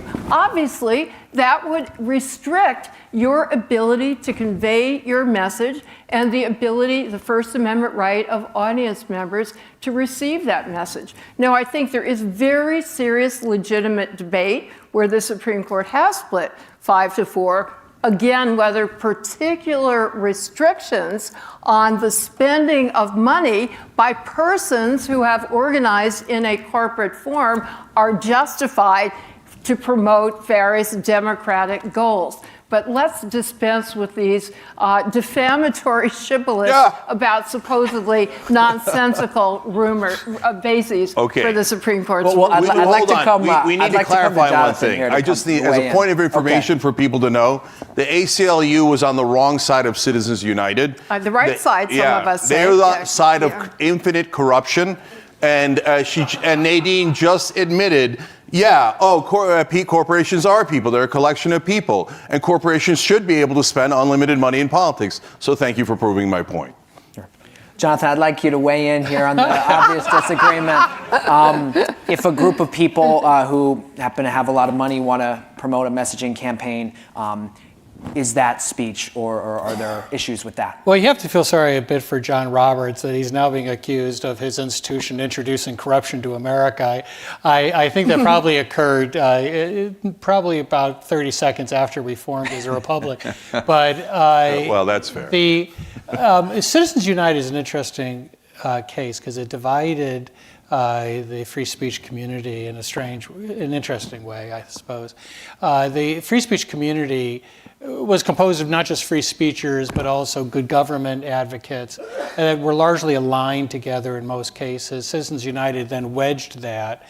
A lot of the good government people went against the Citizens United claim. A lot of the free speech community went in favor of Citizens United. I was part of the latter group. I felt that the court got the decision correctly. The reason is that, first of all, one of the practical applications of Citizens United, and I did view, and I would ascribe to the remarks of my friend Nadine, is that this really, the associational speech issues there were tremendous. And the reason is that, and this is part of the reasons my friends on the other side, and I have many friends on the other side, when we'd have debates about Citizens United, including when it was before the court, often struggled with one question I would ask, and that is, putting aside this question of free speech, corporations, and persons, how do you distinguish between corporations that, for example, are non-for-profit? Corporations, after all, unions are corporations. The Sierra Club's a corporation. Yes, General Motors is a corporation. A corporation is a collection of individuals joined together for financial or political or social reasons. And you can't say, well, we should just say that non-for-profits can engage in political contributions. That doesn't work either, because then you'll just have these corporations create non-for-profits, so it's not a particularly clever idea. So you do face this decision that you have to make. And it is true that many of us in the free speech community, while certainly sharing views about the corrosive influence of money on politics, our default lies with free speech. To me, all these corporations are large gatherings of individuals who amplify their voices by joining together and contributing to those causes, whether they're unions or whether they're citizens united. I think that the onus is on the other side to tell us where this path takes us, that once you start to say, if Citizens United came out the other way, to me, you're on a slippery slope. I don't think you could have found terra firma if they went the other way, okay, now we can start to restrict this type of speech. In fact, in Citizens United, there were powerful briefs submitted and records submitted as to this government agency distinguishing between films. You had the film on Hillary Clinton, which was viewed as political, and then you had other films that seemed to favor the Democrats that was viewed as protected and not to be restricted. That's the slippery slope that you find yourself on. In many ways, free speech is a leap of faith. It may be the greatest leap of faith in the United States Constitution. It's a difficult one. And I would submit that we are in the middle of a crisis of faith. What it demands from us is to accept the speech of others while we may disagree with it. That was the ultimate example of Skokie as a case. But it does require a leap of faith. And I think the reason we have a crisis of faith today is that people don't understand the Constitution was ultimately a covenant not between individuals and the government, but with each other. That is, we agreed as individuals that we would fight for each other even when we disagreed. And I think that's where the crisis is. That's part of the age of rage. It gives you this license to say and do things you would not ordinarily say or do. It's all around us. And we see it all the time on both sides. And what people don't get about rage, besides the fact that it robs us of reason, is that people like it. They won't admit it. They like it. And it's contagious. But the First Amendment is one of those questions as citizens that we have to transcend the rage. And we have to make tough choices. We have to support the Brandenburgs. And yes, we have to support the Citizens United, because that is ultimately speech. I got to address that. So number one, I agree with Nadine and Jonathan that it is an interesting intellectual debate. Okay, so in fact, right after Citizens United passed, we had Glenn Greenwald and Professor Larry Lessig from Harvard on to debate it. And it was a really spirited, interesting debate, and you should go back and check that out on YouTube. And so I don't want to shut off that kind of intellectual debate. And we should talk about it as till the cows come home. Okay, that's speech. Money is not speech. Money is not speech. That's a lunatic position. Okay, so right now, Young Turks are a corporation. All right, maybe we should test this. Why don't they just go bribe a bunch of politicians? They'll take it in a second, right? And then go to the Supreme Court, go, what? Money, speech. I'm a beloved corporation. Corporations have way more rights than human beings. So now I get to bribe anyone, right? I bet you they'll say yes, because they love corruption. They love it. So this idea, look at this discussion of how we can have a slippery slope. But Jonathan, you know that everybody who goes to law school knows slope slides in both directions, right? You want to talk about a slippery slope. Byron White said, we'll have a slippery slope that if you allow corporations to contribute to political campaigns, they will, since they have way more money than everyone else, they will eventually purchase all of our politicians. And that slope slid all the way down, and he was 100% right. And now our politicians serve the donor class like dogs. So, okay, here, let's talk about how pharma talk to our politicians, okay? Big Pharma is the drug companies. It was just a collection of human beings who happen to work for drug companies. And they just all happen to believe that all competition should be limited. And you should not even be able to negotiate drug prices. In a free market, no competition is allowed. No drug prices can be negotiated. That's not a free market. That's some sort of weirdo corporate communism. Right? It's corporate cronyism. It's the slippery slope sliding exactly to where Byron White said it was going to slide.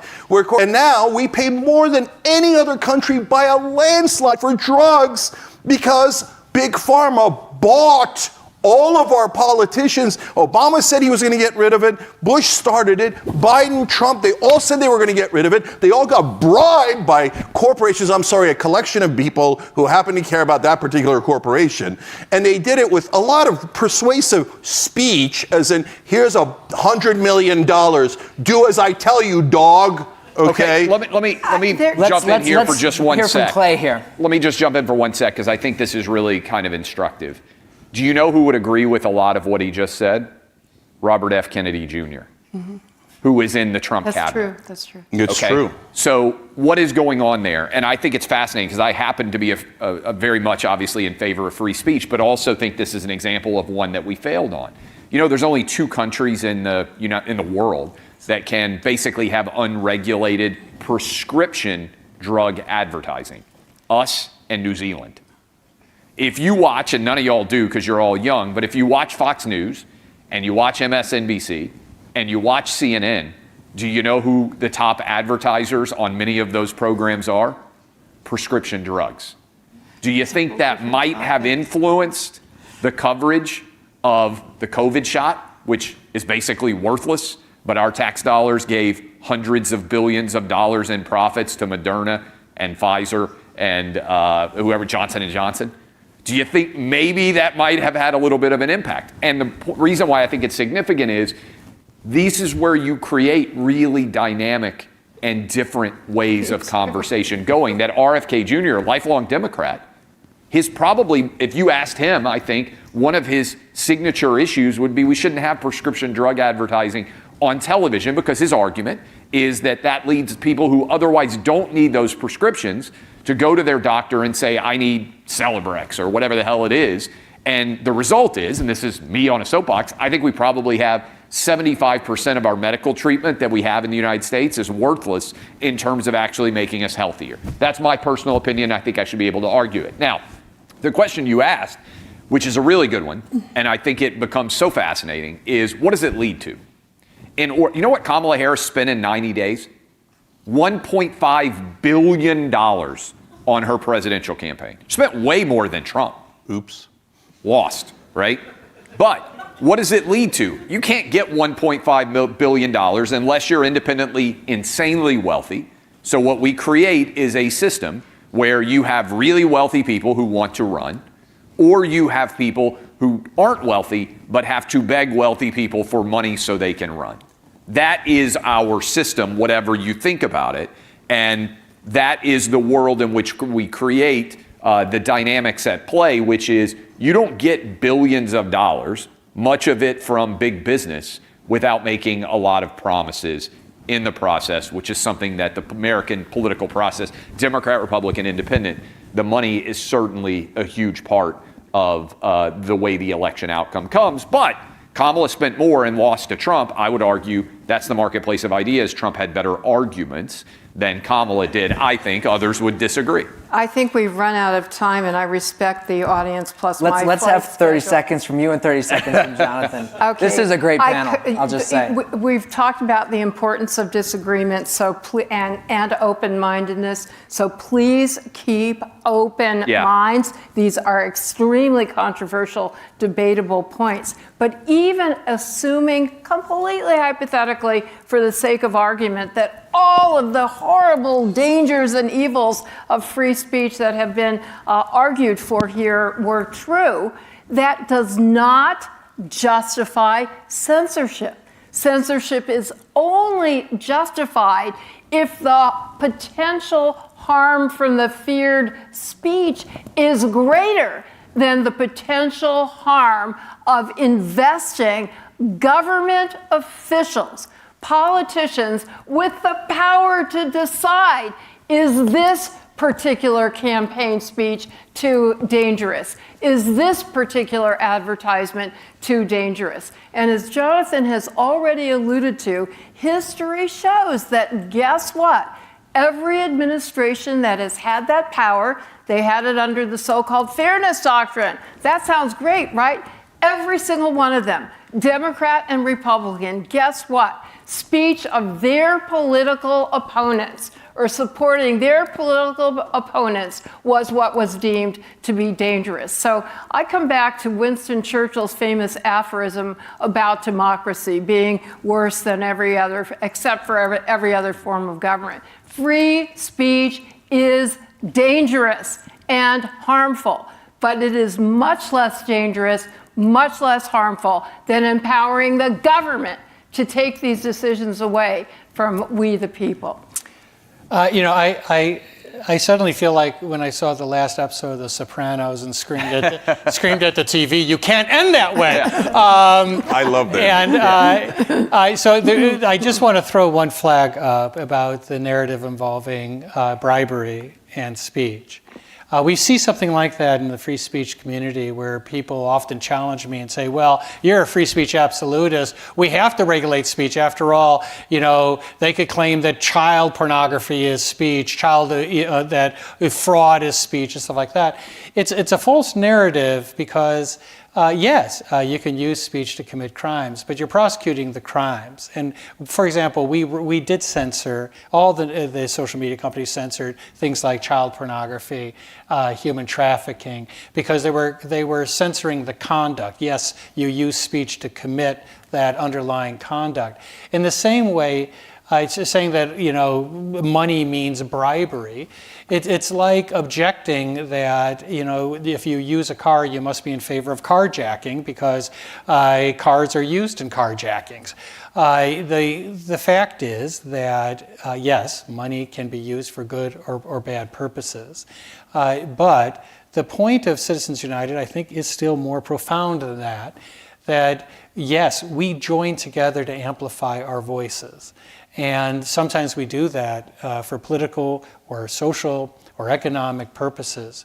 There's always a tendency, an inclination, a desire to say, well, those purposes are not acceptable. Your motivations are not acceptable. This group over there needs to be limited where this group is not. Down that path lies madness. We've seen how that happens. Free speech isn't a free fall in Europe. Many of us, three of us were in Berlin for the World Forum. And it was a chilling experience to see what is happening in Europe. That wave has reached our shores. We're it. We have to fight for free speech now. And we have to fight on the brightest of bright line rules. And it's fallen to us. And it is our greatest legacy, but it is a dangerous pretense to believe that because it is still here that it can't be lost. And so I would encourage you to think deeply before you start to make those trade-offs on free speech. Yeah. Well, what a panel. Let's give them a round of applause. Thank you. That was really interesting. Thank you so much. That was great. Thank you. Money's not speech. We're going to take a 10-minute break, so it's 11:27. Let's come back at 11:37 for the next panel, and there's actually a snack over in the lobby, or in the foyer. Thank you.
Check. Hey, can you hear me? Hey.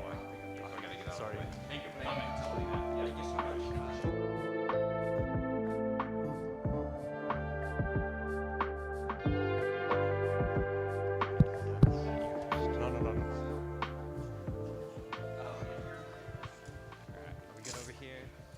Yep. Professor Abbott, did you need anything else that we need? No, I'm good. Okay, awesome. Awesome. What's up, bro? Emma, want to play with this stuff?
Forcing of things like DEI statements, there's less of that now. Everyone has to have the same restriction on the ability to express yourself freely at work, all these sorts of things. So those are my two major objections.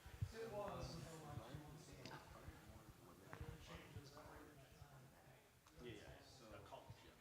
But I'm talking about like hiring faculty, graduate, like in sciences, graduate. Yeah. Professor Abbott. They're almost always the same. Firmly in the education sphere, you're quite firmly in the understanding citizenship, and that sphere you kind of have both, and understanding both the civic educational sides of things. So we are shaping up to be an interesting panel. So I'm excited. Shub right here. Yeah. Hey, I'm Shub. I'm going to be introducing you guys to the audience. Good to meet you. You too. I met Mr. Vallas yesterday. Good to see you, John I'm Shub. Heiderscheidt. Nice to meet you. I'm Shub. We met yesterday evening. Yeah. Make up something cool about me. Of course. Tell my I got plenty to make nothing up. Uh-huh. Those are the ways that I would do it. But I agree, yeah, we should try to help everybody. Human capital we have. Wherever it's coming from. You always want to leave the party at the height. You don't want to always finish second, fourth time.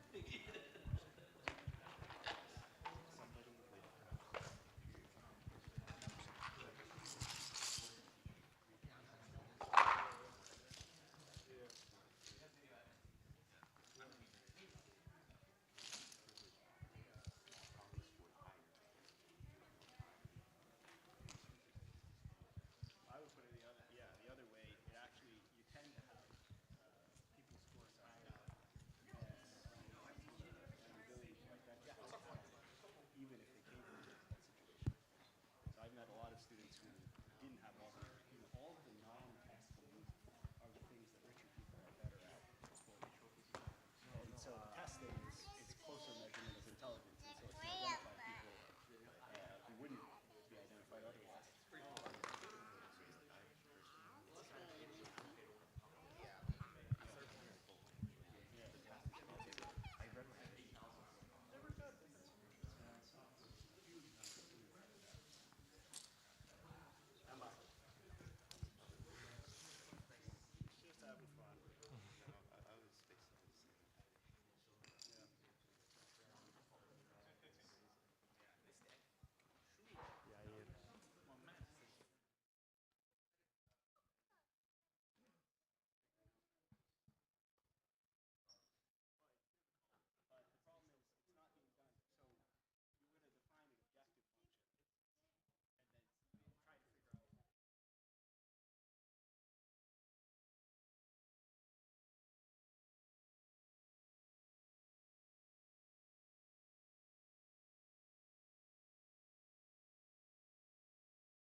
Yeah. I'll introduce her too. Let's start in 1 minute. I think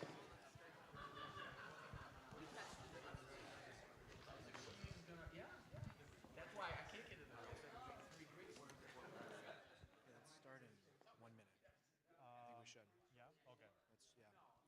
Let's wait for everyone to come in. I think people are still coming in. You want to make one round and tell everyone to come in? Okay. All right, I'll go out there, but let's make one round. Okay. No, I will go.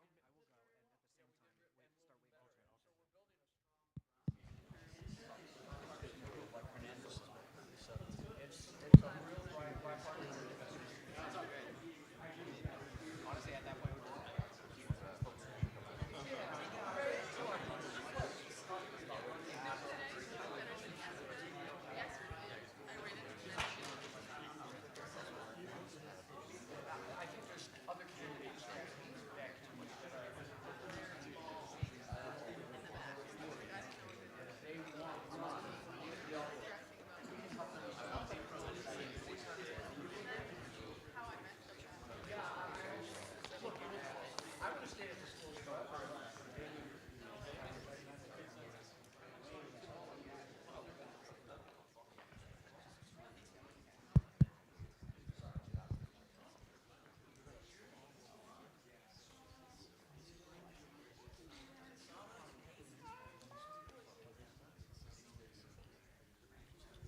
Hello. Thank you for.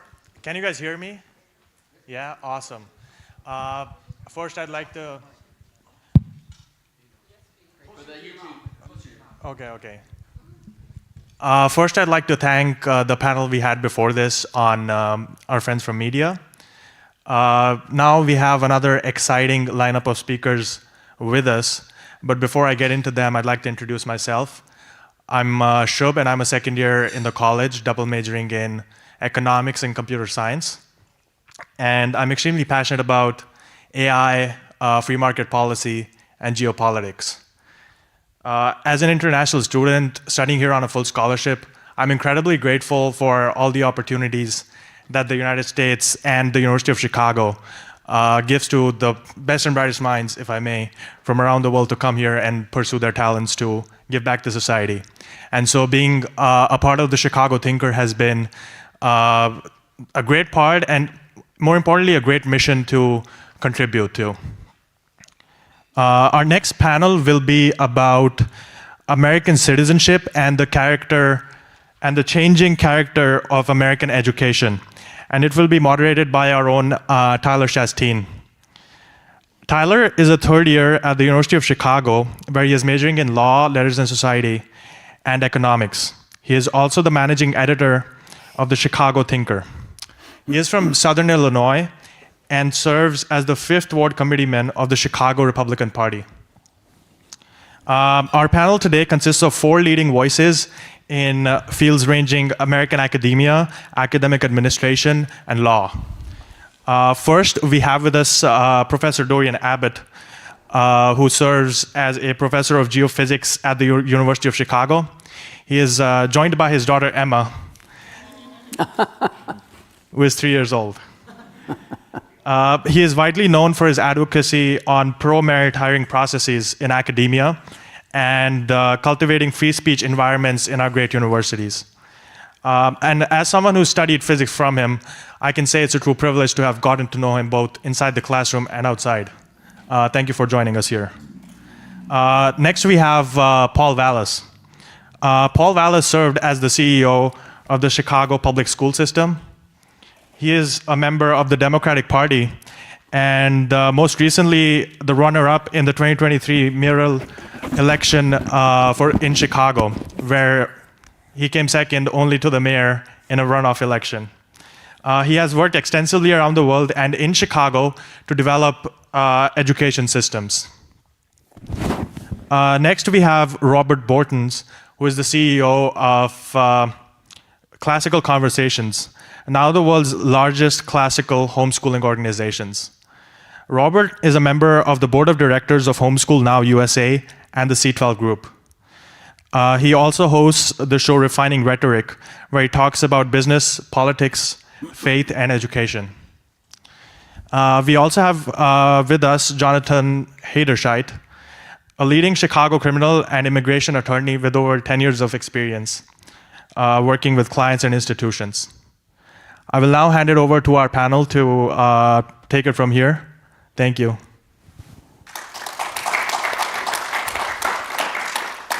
Awesome. Well, thank you all for being here. Thanks for coming back after the break, and for those of you that's your first event of the day, thank you for being here. We're super excited to have you. It's great to see some familiar faces in the audience. This is a great panel. I'm really excited to talk about it. Obviously, education is a cornerstone of our national identity. It shapes how young Americans understand their roles and responsibilities. And I'm hoping to explore today that the evolving curricula, policy decisions, and cultural influences that are redefining the preparation of the next generation to engage in civic life. In a time of shifting values, we'll examine challenges and opportunities in fostering a unified sense of citizenship that upholds principles like liberty, self-reliance, and the rule of law. Obviously, we have a diverse panel here, as you just heard introduced, and we're going to hear some diverse perspectives. And so let's begin. We're going to open with a question I'd like you all to address, and that's that education has long been a vehicle for instilling values. There's no such thing as an education system that doesn't instill values, a valueless education system. That is something that doesn't exist. These values can be civic responsibility, national unity, moral values.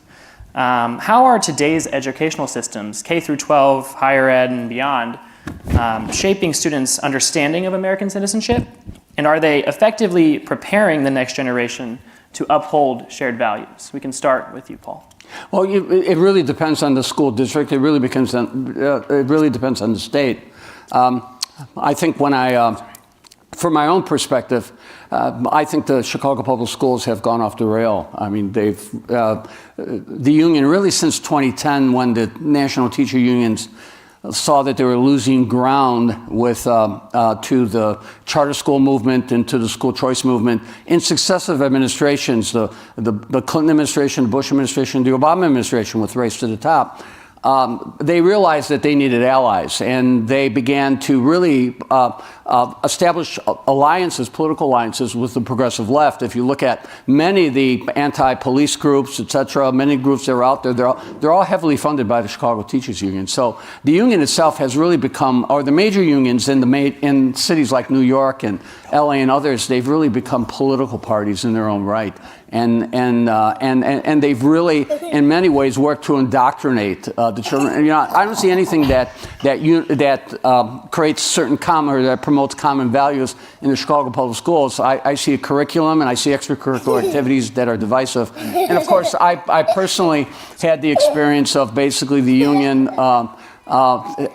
taking students to register to vote, and then taking them to the polls. So whether or not the issues, and I'm not taking a position on any of these issues, whether it was Israel, Gaza, or any of the initiatives that are going on right now, you've seen the politicization of the schools, and the teachers' unions have really seen the schools as not only a source of members, which means a source of income, which means a source of political clout, but because of their associations with many of these other groups as part of building a coalition so that they could protect their interests.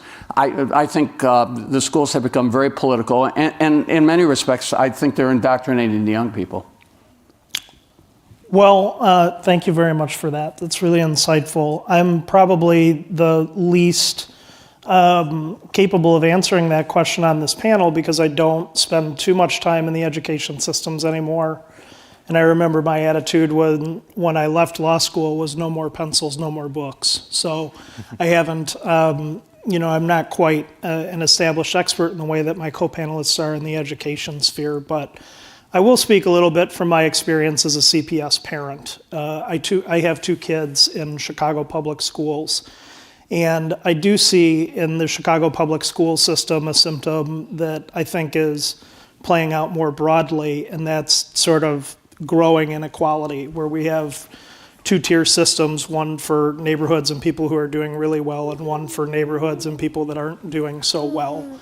And my hope as a CPS parent is that we'll find a way that not just the people working within the school system, but the different segments of the community will come together and find a way to improve what is delivered to the student. I'm very fortunate the school system and the school that our kids are in is great, and they learn a lot, and the teachers there are awesome. But unfortunately, not every kid gets that experience in Chicago today. And so I'm interested to hear from my other panelists about how we fix that or how we change that. But I think that we need to agree on what is the common set of values that we want to see in the school system or not.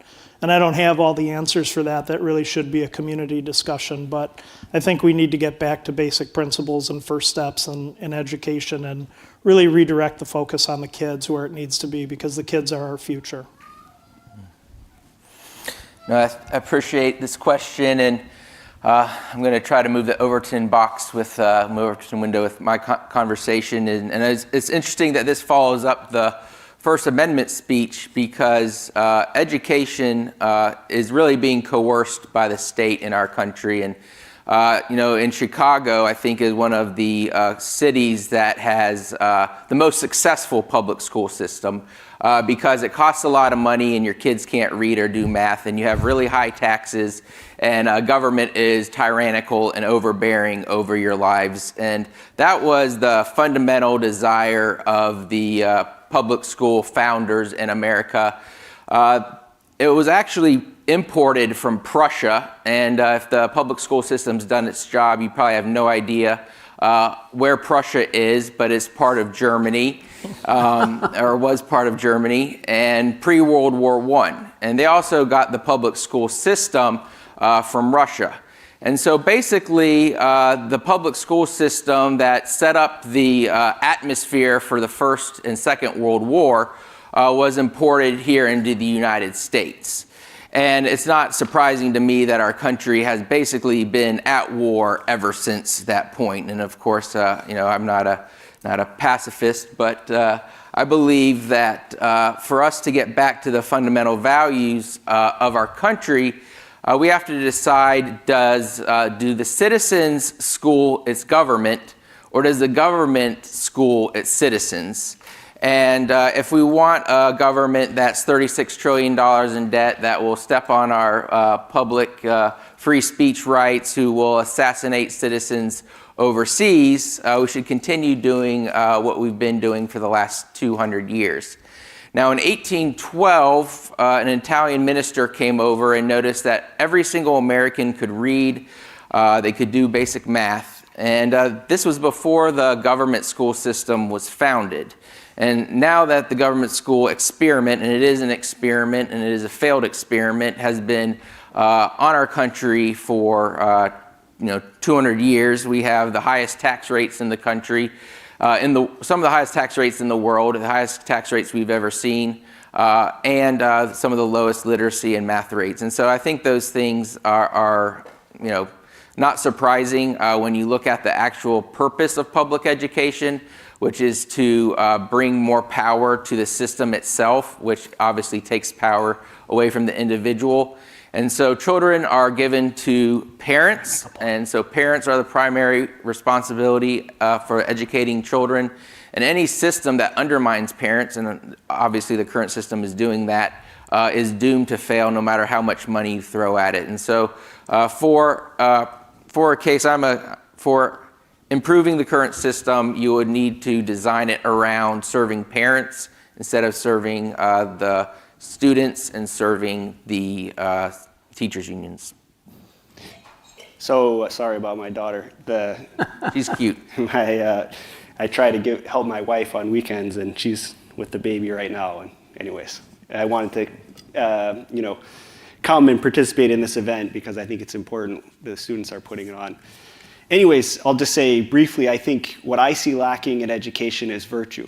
And so the classical virtues, I don't know if you covered that. No, you go for it. But the classical virtues and the religious virtues, so, justice, discipline, these kinds of things, but also love and mercy. I just don't think that we're forming students well to be adults who participate as citizens of a republic. And so that's something that I would want to see improved. Did you want to respond? Yeah, these are just, I'm someone who's driven by statistics. And we have a school system, what you're seeing nationally is a systematic abandonment of standards. There's been a restoration of social promotion, which is the soft bigotry of low expectations. You've seen it because I remember in 1995, we ended social promotion. We started mandating after-school programs, summer school programs. Incidentally, enrollment grew 40,000, test scores rose. We negotiated consecutive teacher union contracts with no divisiveness, if anyone who remembers that phase. But you see it systematically, and it's actually infiltrated even the elite universities. SAT came out with a study talking about the abandonment of standards. And I think what's happened in the K-12 systems is it's been 50 years since the U.S. Department of Education was created. And my deputy chief of staff was Secretary of Education, Arnie Duncan. And at the end of the day, what has it shown? Inequities have never been greater. There's been no closing the achievement gap. The test scores have never been lower. The other day, I was talking to some educators from Canada, and I said, I know why Trump wants to annex Canada. He wants to raise the test scores because Canadian schools are ranked 6th internationally. Our schools are ranked 38th. And what COVID did was it really showed how ineffective the schools are. Not only because the unions hamstring schools' abilities to do the innovation that's needed to close the achievement gap, like increasing instructional time on task, probably the most important factor in closing the achievement gap, but also because the bureaucracies maintain themselves. In Chicago, only 56% of the $10 billion that go to the Chicago public schools find its way into the classroom. They have 22,000 non-teaching employees. They have 8,000 central office, regional office, system-wide employees. So what the unions have done is they want to erase the test scores. That's why they want to get rid of the magnet schools. They don't want competition. That's why they want to eliminate the public not-for-profit charter schools. They don't want competition. That's why they do not want to be ranking schools based on academic performance, because testing is racist. So at the end of the day, you're seeing this destructive approach where they're abandoning standards, they're keeping schools. On the west side of Chicago, there is this Hope Academy founded by this a Catholic layman who raises the money to provide 300 kids with scholarships. Hope Academy, they have a 400 student waiting list, overwhelmingly Latino and Black. And 8 blocks away is Manly High School, which I renovated for 1,200 enrollment. It has 76 kids and 27 staff. I mean, that is not a functioning school system. So that's the challenge. I mean, the challenge is we've got to repair the damage that's being done to the school system. And I don't want to consume too much of the airtime here, but this is a system that is consuming 56% of all of our property taxes, on top of $1 billion that the city council, and through their special levies, gives the schools, in addition to that money, for an education project that has, in effect, Black students reading barely barely into the double digits and computing in the single digits. What you have in systems like Chicago is, I call it education apartheid. Because if you are low income, you come from a low income family in Chicago or New York or LA, in any of these cities, and the overwhelming vast majority of children who are in that economic demographic are Black and Latino, you are relegated to a failing school. You have no alternative to that failing school. And they're even trying to get rid of the magnet schools. Why? Because the magnet schools offer an embarrassing contrast in performance. So that's the struggle. With the amount of money. And in the suburbs, they spend 60, 70% of their property taxes on education. And this is the work product that we're getting. This is not about politics. This is about raising standards, holding people accountable, and making sure that, as you've pointed out, they're providing the type of holistic educational experience so that it just goes beyond just the basics. Character education, values, community service, etc. That needs to be a part of it. But unfortunately, that's not the pathway that these schools are following these days.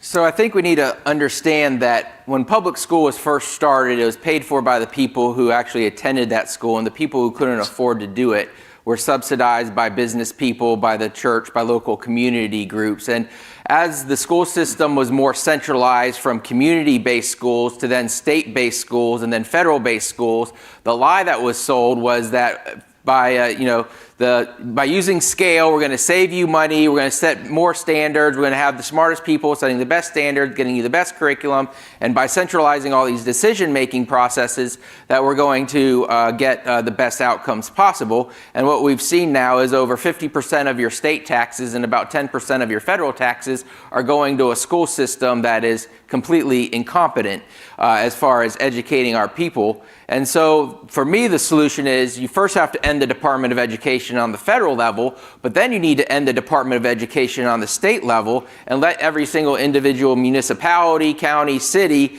control their school systems. And yes, you're going to get terrible school systems inside of your state, but at least it's not your entire state system that is crumbling between your eyes. And it's much easier to move 100 miles down the road in your own state than it is to cross state lines into other municipalities. And so it's inherent in the system that we're taking responsibility and decision making away from parents who love their children the best, telling them that we need to send them to experts who, my wife's taught in the public school system for 10 years. She's taught in Title I school. Over 50% of kids were on school lunch. She saw, 300 kids per day. There's a documentary called Waiting on Superman. In management and business management, you have one manager for 7 employees. And those 7 employees are supposedly paid to be there and trained. Can you imagine how 30 kids in one classroom and seeing 5 to 6 of those a day? It's just impossible, no matter how wonderful our teacher colleges is and how much those teachers are trying to love their kids. It's just emotionally impossible for one teacher to love 300 kids equally on a day-to-day basis. So the system itself needs to be reimagined, and we should stop trying to rearrange deck chairs on the Titanic. Yes, we need to have a balm for those who are currently stuck in the system, but as long as we are stuck in bureaucracy trying to make minimal changes here and there instead of saying this entire system, a 200-year experiment that has destroyed our country, we need to look at real solutions, not window dressing. Yeah, Paul, you brought up COVID, and I think that's something that's totally changes how we view this conversation. Chris had a very powerful story about what his experience was in the last panel, going through COVID-19 as a school, someone in school in California. I was in Illinois. I'm from downstate Illinois. I was a sophomore in high school. We went away for spring break, and that was the last time we saw a school, the inside of a school building, until I guess the start of my junior year. We were going 2 days a week for half days. Mm-hmm. And then by the second quarter, we were going 4 days a week for half days. I didn't return to a full education until my senior year. And even that full education, we had to walk in the hallways. There were arrows on the hall, which ways to walk, and you had to wear masks. You didn't really get to enjoy lunch with your friends because you could be spaced out. And that continued until February, when a judge in Illinois put a quash on those mandates. So it was greatly impactful on much of my education. Interestingly, too, on my sophomore year, when we went away in March, so we didn't have a full quarter of instruction, they tried to do something online, but the problem was that the governor mandated that you couldn't require people to have grades on their things because you have maybe different distributions of people with access to the internet. And so that led to a lot of students just not engaging with teachers, and because there was no consequence. Well, COVID was highway robbery, and for the unions, the schools got $200 billion. In Chicago, it was equivalent to $8,600 per student. The spike in crime that you saw post-COVID 2019 could almost be exclusively linked to the spike in youth crime. There was a 50% increase in murders among school-age youth, 17 years and younger. 8% of those being arrested for murder, for 9% for shootings, almost 50% for carjacking, school-age youth, 17 years and younger, out of school. Now, everybody's bragging because the crime rate is driving. Johnson's saying, my reforms are bringing the murder rate down. It's plummeting nationwide. In fact, in New Orleans, where I rebuilt the schools after Katrina, the murder rate has declined 40%. And per capita, that was the most violent city in America. So the bottom, and why is that happening? Because the economy is reopened, so to speak. Illinois lagged behind everybody else in reopening the economy and certainly reopening schools. They kept Chicago public schools closed 78 straight weeks. 38,000 kids left the system.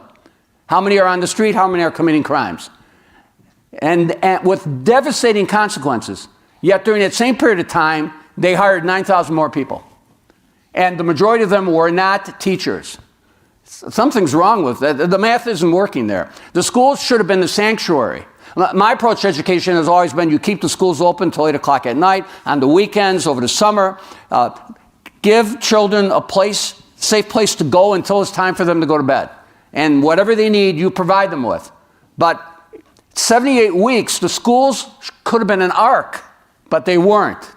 The ark was closed to everybody but the student. I mean, everyone got on the ark except the students and their families. And the devastating impact that it had on working families, because only 1 in 6 Black and Latino families, low-income families, could work remotely. So they were stuck. They were stuck. They couldn't go out there and work. They weren't involved in the type of jobs where they could work remotely. So we were not only punishing the children, but punishing working families. The fact that a Randy Weingarten can run around and claim that they really fought to get schools reopened just makes my blood boil.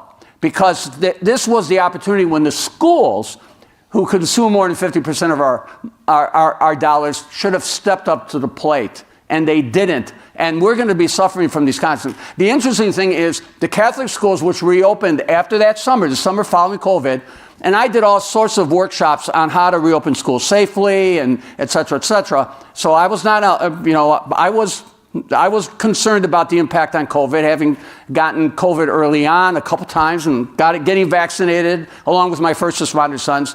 But the bottom line is the damage that was done, the long-term damage that was done because the schools, driven by the unions, the national teacher unions, basically took the money and ran and did not do what they were supposed to do. That created the exodus.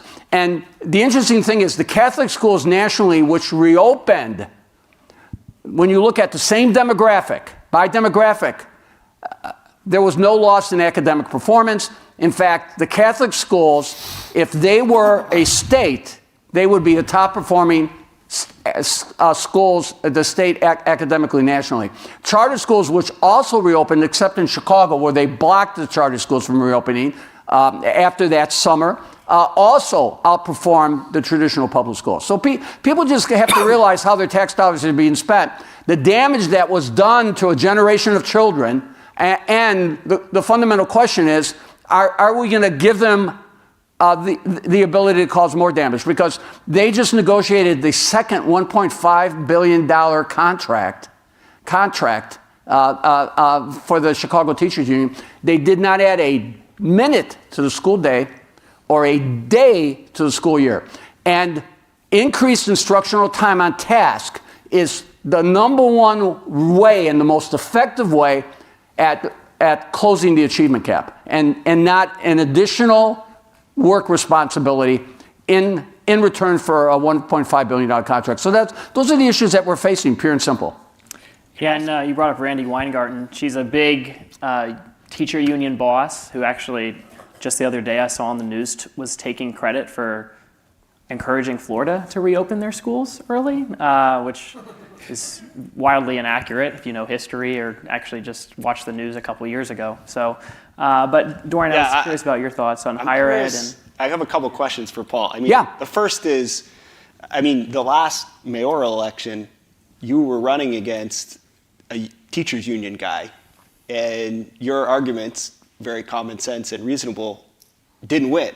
And so I'm sort of like, why are the taxpayers electing someone who's going to fleece them? That's my first question. Yeah. And then the second question is a little bit more like, okay, so you've made a very strong case of all the problems, but what are your solutions? Like, just stop having a teachers union, or Oh, no, not at all. So, yeah, so those are the two questions. Yeah, very good. Well, so and I'm well publicized, as you know, and of course the union was very good at looking at every interview I ever did as part of that campaign.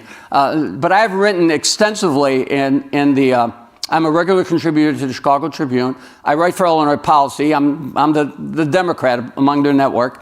I also write for the Chicago Contrarian, as well as other publications. And I've written at length about what went wrong and the way to approach it. So let me tell you what I would do. And this is what I did in New Orleans after Katrina, when I was tasked and invited by Democrats to go to New Orleans and to rebuild the schools. I was not going to rebuild the old corrupt school system in which people were indicted and the FBI had to set up an office in the central office. They had to provide protection to the old superintendent.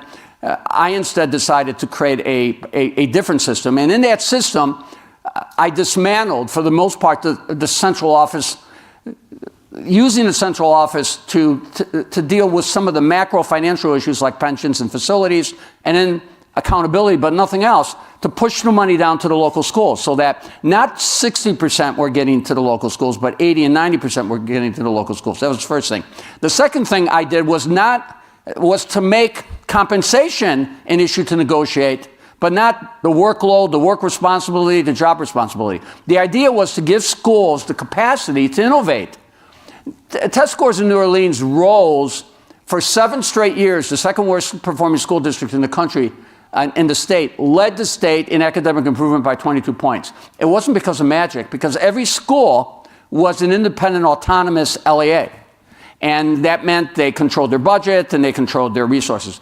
But you know why they improved? Because they decided to lengthen the school day and lengthen the school year, because the kids in New Orleans were getting 34% more instructional time than was mandated by law. Not because of my genius, but because of their recognition that the kids needed more instructional time at tasks. So what I would do in the Chicago Public Schools is, first of all, I would radically decentralize the district to push the money down to the local school level, number one. Number two, I would empower the elected local school councils to make decisions with their principals about their budgets, how to allocate the resources, the length of the school day, the length of the school year, whether to keep their schools open on Saturday, give them the flexibility, and even give them the flexibility to pick a better school model if that local model was failing. Indianapolis, Google it, it's the Renaissance schools and the innovation schools are these public schools where the communities can pick better school models if the schools are failing. And then the third thing that I would do is really give parents choice. If you're in a failing school, you should have the right to enroll your kid in a magnet school or a public charter school, or for that matter, there's no reason why you shouldn't get support to attend a parochial private school. The state of Illinois is the only state in the country to get rid of its tiny, itty-bitty, state-funded private school scholarship program for poor kids.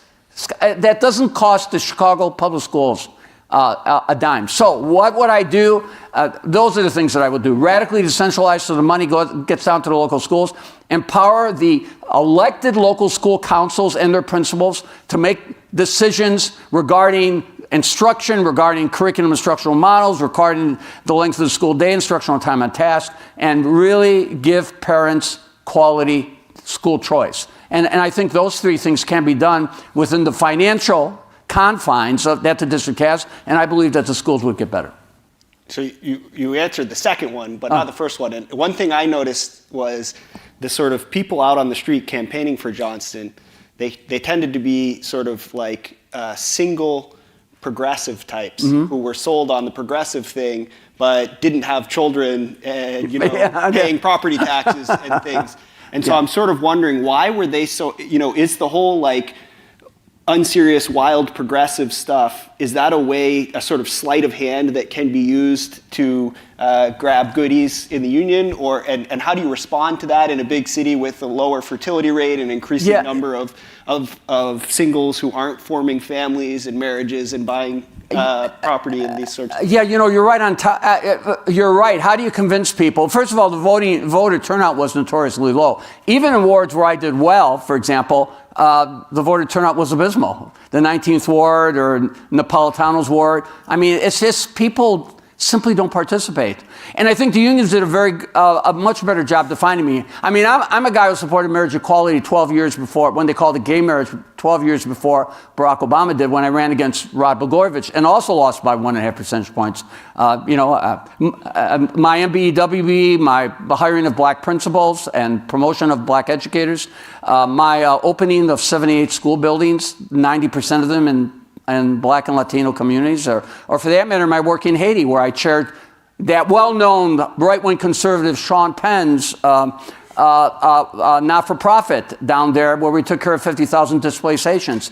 It didn't matter. I was defined as some far-right MAGA Republican, and it hit and hit and hit. And in these days, we operate in these like echo chambers, where people don't venture.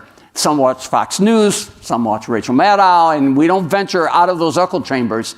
And you would think that with this communications revolution, people would search for the facts, and they don't, unfortunately. And I think the union just did a better job getting organized. But I'll tell you, in this last local school election, because I'm not done yet, I'm not planning on running again, but I've been working to help people get organized so that we can present legitimate challenges for these elections.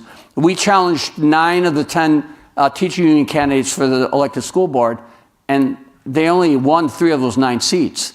So there is hope out there. I think there is an awakening. But my election, I think, was too close to the George Floyd tragedy and the things that had happened. I think if the election had occurred last year, things would have been a lot different. But look, this is why I come to forums like this. You just have to keep on fighting and fighting and fighting.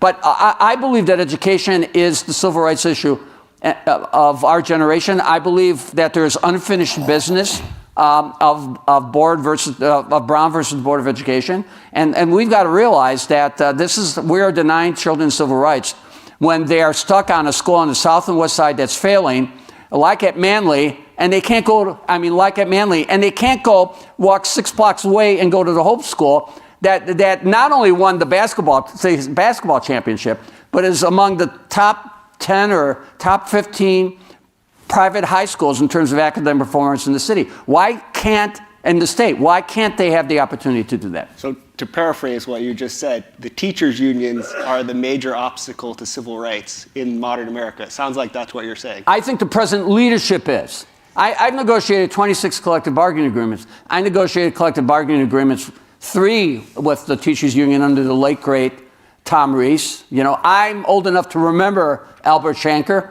when he came to Chicago to talk to us about how to do charter schools, because it was a American Federation of Teachers model. The idea was to have these charter schools where teachers would have the autonomy to make decisions in those local schools and not have to be dictated by the central administration and things like that. And of course, 2 contracts in Philadelphia and even in Bridgeport, Connecticut, where the teachers union president didn't like me. So it's not the teachers union. I think it's the present leadership, and it's the radicalization of that leadership. Even in New Orleans, which is a right-to-work state, I sat down with the teachers union president, who was a big supporter of mine, to, in effect, facilitate the hiring of all the teachers who had left New Orleans after Katrina. Any teacher who wanted to return, I hired back, as long as they passed the minimum test scores, which incidentally were 5th grade. We're 5th grade level test scores, if you can believe it. But at the end of the day, unions, it's the present leadership. It's the corrupting of the unions. And I think it's been guilt by association. Their desire to broaden their base has contributed to the radicalization. As my mother used to say, who you hang around with, you become more like. And I think there's been this cross-pollination to the detriment of the children. So we've talked quite a bit about opening up the education system, right? Like open it up to the private school systems, charter school systems. I wanted to come to you, Robert, and the classical education that you promote that emphasizes logic, rhetoric, and moral values and moral formation. How can this model that you promote, equip students to navigate modern civic challenges, and what do you see as the benefits of this system, especially in a society with competing values and obviously digital distractions? Yeah, I think classical education really goes to the root of how children learn. And the model that we have puts students, typically 8 to 12, in a classroom once a week with a trained parent tutor, and then they're going back home and doing the homeschooling themselves. And typical homeschool students probably spending 2 or 3 hours a day in formal education, and the rest of the time they're spending it learning life, modeling life after an adult who loves them and wants to take care of them. And so some of the stuff that my panelist is talking about is really, to quote Monty Python, violence inherent into the system, where systems are always going to, as I said earlier, bring power to themselves. And so we need to have a conversation around who is responsible for children.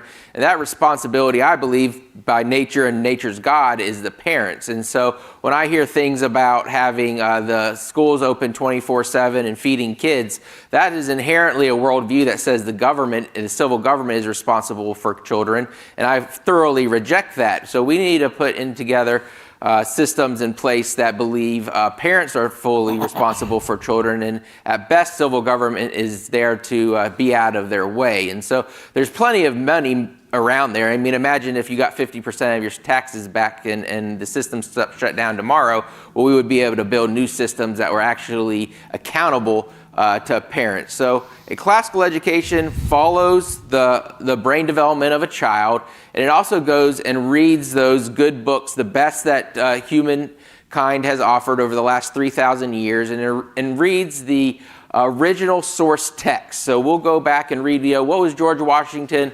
writing other founders? What did Plato think? Our students are translating Iliad from Latin, and they start Latin in kindergarten. And so, the Catholic schools, if they were a state, they would be actually the number 2 performing school system, and classical conversations would be number 1 because our academic scores are so much higher.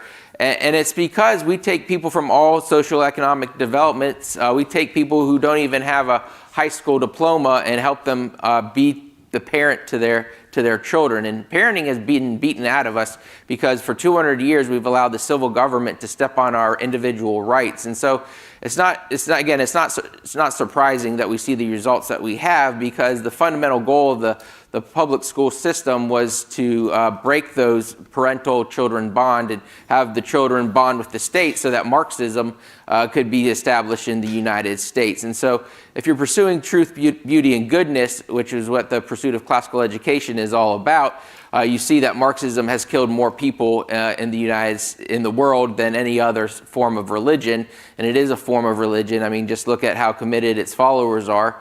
Boys and girls can't even look down and see what gender they are anymore, and that's what happens when we reject a biblical worldview. And so ultimately, we need to have systems that revolve around parental empowerment. I'm not for school choice because all I see is the government getting involved in parental decisions again. Where the funding comes matters. It's tyrannical to tax someone to fund ideas that they're opposed to, which is why I had some disagreements with Cenk on the previous panel. And so we fundamentally need to reconsider, modern education should be thrown in the trash tomorrow. We can't do it soon enough, and we've got to go back to what worked for 2,000 years. Yeah, I'd like to, so we've been thinking about these value systems, these systems of education that inherently instill values in our children. I wanted to go to the side of how can we, obviously our system is not also just set up for Americans. We're also a country of that's has a growing immigrant population that's working to, mix and find a way to balance this, to integrate these systems. So I want to come to John. John, as an immigration lawyer here in Chicago, you guide individuals through this legal process, and also I'm sure work through the cultural journey of becoming an American. What unique perspectives do you think immigrants bring to the concept of citizenship, and how can we better integrate both native-born and naturalized citizens into our civic systems, such as the education system, but there are many more that exist as well? I knew we would get to an immigration question. the first thing I want to say is I want to thank all of the other panelists who are experts in education because they illuminate some really different viewpoints, but discussions that need to be had. And I want to thank the people who put on the summit, the Chicago Thinker and everybody, because without free speech, we can't have these discussions. And it's very important. And the reason I start with that is I don't know that I'm going to add anything unique, but when we go back to first principles in this country, I think I take them from the Declaration of Independence and the Bill of Rights, and of course the Constitution, but the Declaration of Independence and the Bill of Rights speak more to liberties, your liberties here, to our liberties on this panel and everybody in the city. And the Constitution speaks more to the powers of the government. So when I think about what does it mean to be American, which America's only been around 300 years, not even. This globe has been around 6,000, more. I don't want to start any debates, but it's been a while. It's been longer than America. And, so what were they marching for back when America was first founded? Why were they walking through the snow in bare feet with their feet wrapped in cloths and muskets and bayonets and fighting against what then was the greatest military power in the world? Well, I couldn't say what I wanted to. I could be brought in and charged by anybody on hearsay or other grounds. I worshipped the king, whether the king or queen worshipped me.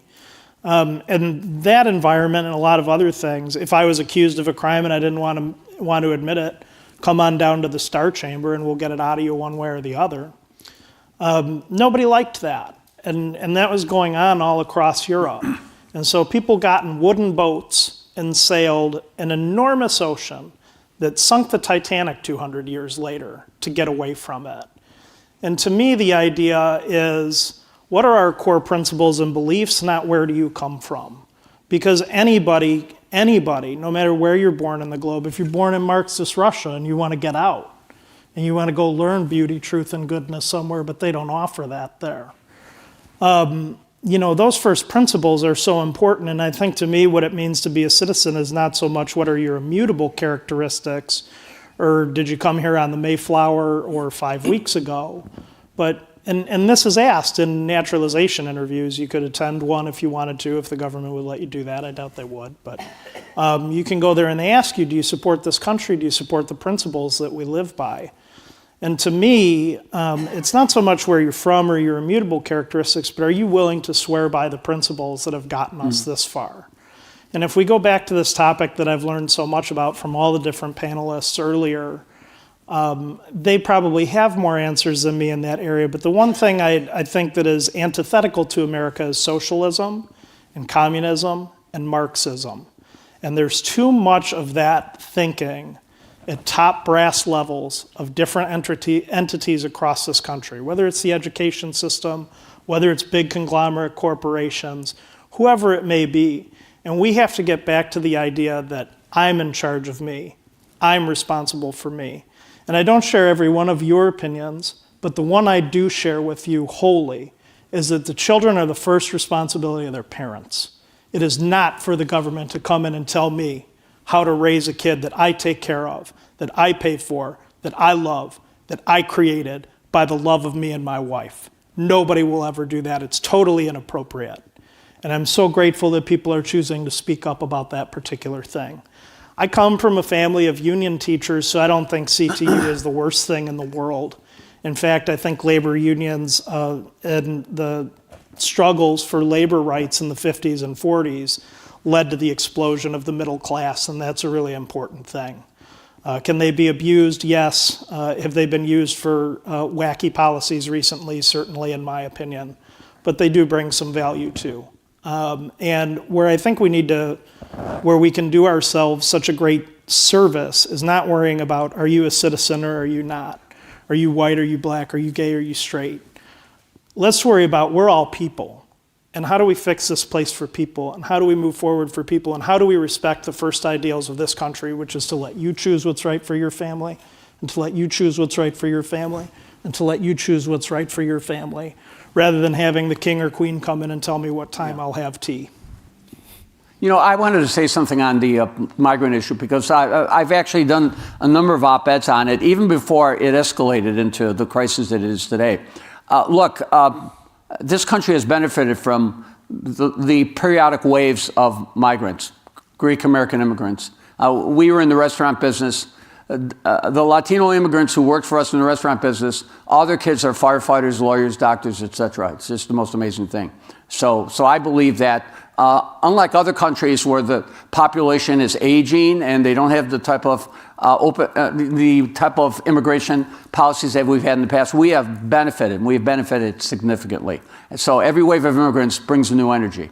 It brings a new energy, but clearly, a country is obligated to protect its borders and to secure its borders. But I think we also have to take a more nuanced approach about the immigrants who are already here and working and are within the borders. When I was asked what I would have done as mayor, first of all, I would have told Abbot or anybody else who is putting people on buses and sending them up to Chicago that they would have to coordinate any transportation, because anybody who came unauthorized, I would just boot the buses and send them to the auto pound, and the great invasion from Florida and Texas would have ended overnight. So at the end of the day, I'd go one farther on that. Yeah. I would have had anybody, because what happened with Texas in particular was alien smuggling, and you talk about, you could say it was right or wrong, but under the letter of the law, it was alien smuggling, and it was done by the governor of Texas, and it was done by some other governors too. And what would have stopped that really quickly is if they said, you know what, we're not just going to put boots on the bus and arrest the driver. Anybody who gets off the bus, we're going to have an ICE agent waiting for them to get off the bus and make sure that they're supposed to be here and what their status is.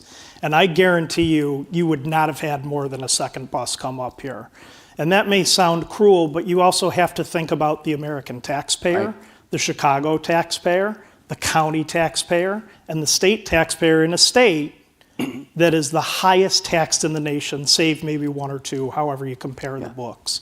So, those are really important things, but it fuels into why did that happen? Well, they needed more kids to replace the kids who left the school system to absolutely. But also, look, I think this whole approach, I also said that, you can't talk about how tough you are, you're a sanctuary city, you're a sanctuary state, and we're not going to cooperate with ICE when it comes to getting criminals off the street. But then when they talk about having people who are working or people trying to set up their own little fruit stands or all small businesses, we can't do anything. They haven't been approved by the federal government yet. So on the one hand, we're really tough when it comes to not cooperating with the federal government on getting criminals off the street, but we're handcuffed when it comes to basically telling the federal government we want to give temporary work permits or licenses to people who want to work, who want to do business. I mean, it's absolutely crazy. It was interesting when Holman came to town, and remember, he had this similar job during the Obama administration, the exporter-in-chief president.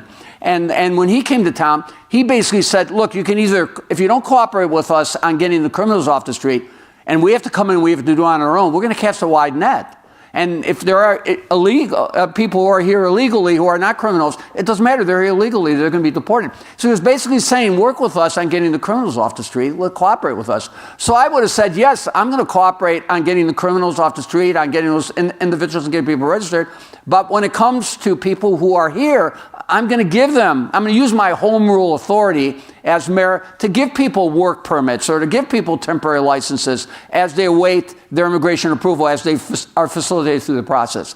But this is not what's happened. It's all political, because right now what they're trying to do is they're trying to scare the hell out of people in the schools, claiming that ICE agents are going to come to your schools and they're going to pull people out of the schools. We had three, as a superintendent, I went through three great migrations. There was the war in the Balkans, when we had a huge influx of Bosnians who came here and things like that. They were processed. ICE agents were never given access to the schools. We never released confidential information. We didn't need to pass an ordinance or a law to do that. We just didn't do it.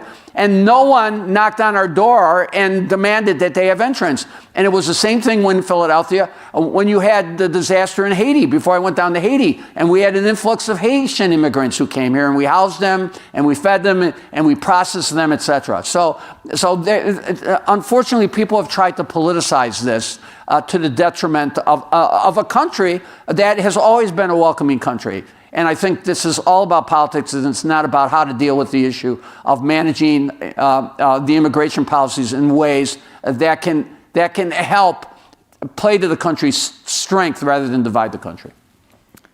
So I'll do one more question from me. I want to specifically ask to Dorian and Robert if we could have a couple people on Thinker staff get some microphones ready before we'll go to the audience in just a moment.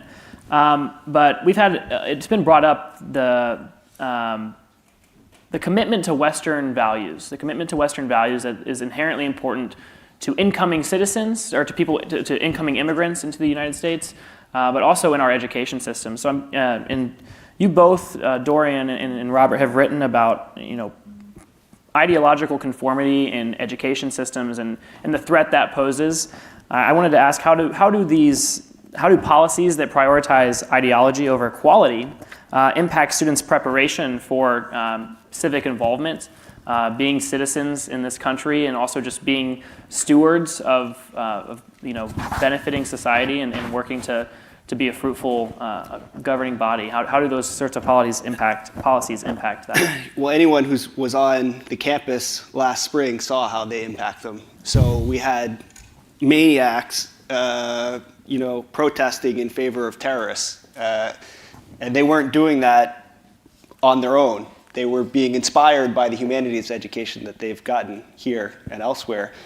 So in my opinion, humanities are the absolute center of a university. They're the most important thing. And the purpose of the humanities is to preserve and celebrate our tradition. But somehow we've gotten to the point where our humanities are denigrating, attacking, and destroying our tradition. And sort of pushing the idea that anyone opposed to anything associated with the West must be good, no matter what they're doing, no matter what the actual actions are. The goal of destroying the West is so important that any means that they take are justified. And so that leads to the sort of moral chaos that we saw and complete confusion. So I think that's what's at stake. Yeah, I think,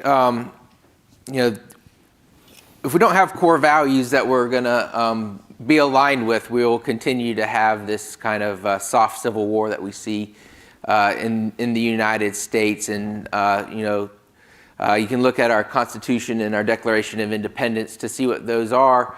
And if we don't defend them, we will lose our identity. And as many mistakes as we've made as a country, and we've made mistakes, we've actually have formed a more perfect union throughout time, and a bloody mess for the Civil War. I mean, millions of our young men dying to make that happen as we killed our friends and our neighbors and even our loved ones to free that.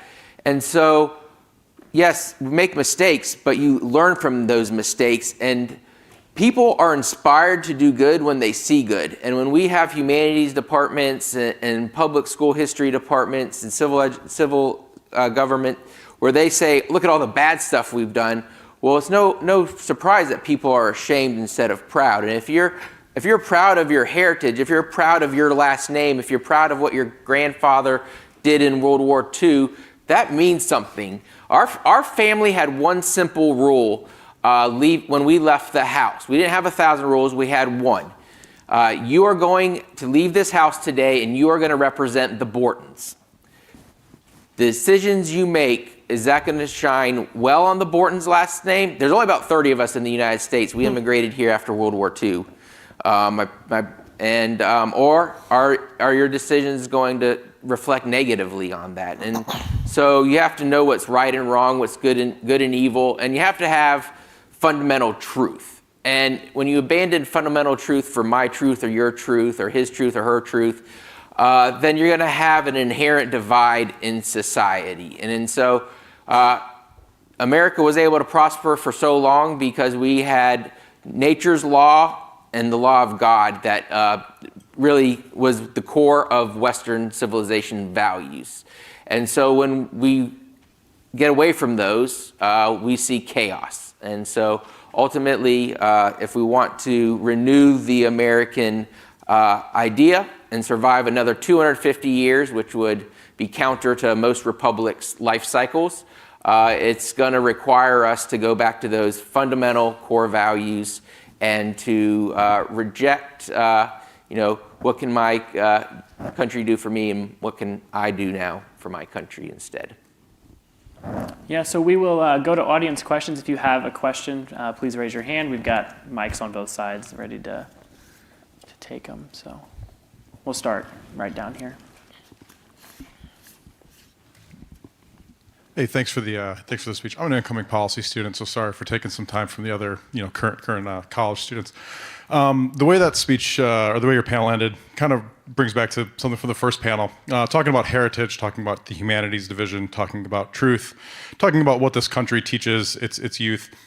I think of how we teach the Civil War in this country, and speaking of heritage and being proud of what maybe your family did, maybe you fought for the North, maybe you fought for the South. Where do you see the teaching of the Civil War and the fundamental aspects of what the war was fought for, where it's pretty clear it was fought over slavery, and we have some people who say it's fought over states' rights, but where do you see where the humanities division comes into how we teach that topic in this country, which is the country that won the Civil War? Thanks. I mean, I think unfortunately, at most modern campuses, that sort of topic is not taught very extensively. And so if the 19th century were covered, it would be more like the sorts of subjects that would be of interest to our humanities faculty would be more like transgender lesbianism in the 1820s. And so I think that sort of unseriousness is part of the problem that we're dealing with. So however you're going to engage with it, the specific issue. I mean, my personal take in Grant's memoirs, he says about the Southern soldiers, no one's ever fought so bravely and so well for such a terrible cause in the history of civilization. And I think that's sort of my take. But the bigger issue is we're not even having those debates because people are so distracted with irrelevancies. Mm-hmm. Well, I appreciate what he said earlier about not agreeing with me on certain things, and I'm fallen, I'm sinful, and I don't even agree with myself on all sorts of things. And I think to piggyback on what he said, I was reading the biography of Stonewall Jackson, and it's just very fascinating. And we're refusing to have these conversations of even Robert E. Lee, like people who had really fundamentally good things about them and fought for a fundamentally evil thing, right? And so in myself and all of us, like, I want to know if, like, there's things that I'm probably backing that are fundamentally evil. How can I root those things out? And so I think what the Western tradition, and at least classical education, is trying to do is, look, we're all flawed. We have all fallen. We're all going to get some stuff wrong and some stuff right. How can we look at individuals who impacted history, whether in a positive or negative way? Like, they probably weren't thinking that they were evil incarnate, right? They were probably had some good intentions, misaligned with truth and what the actual values are. And so a classical education is going to look at that.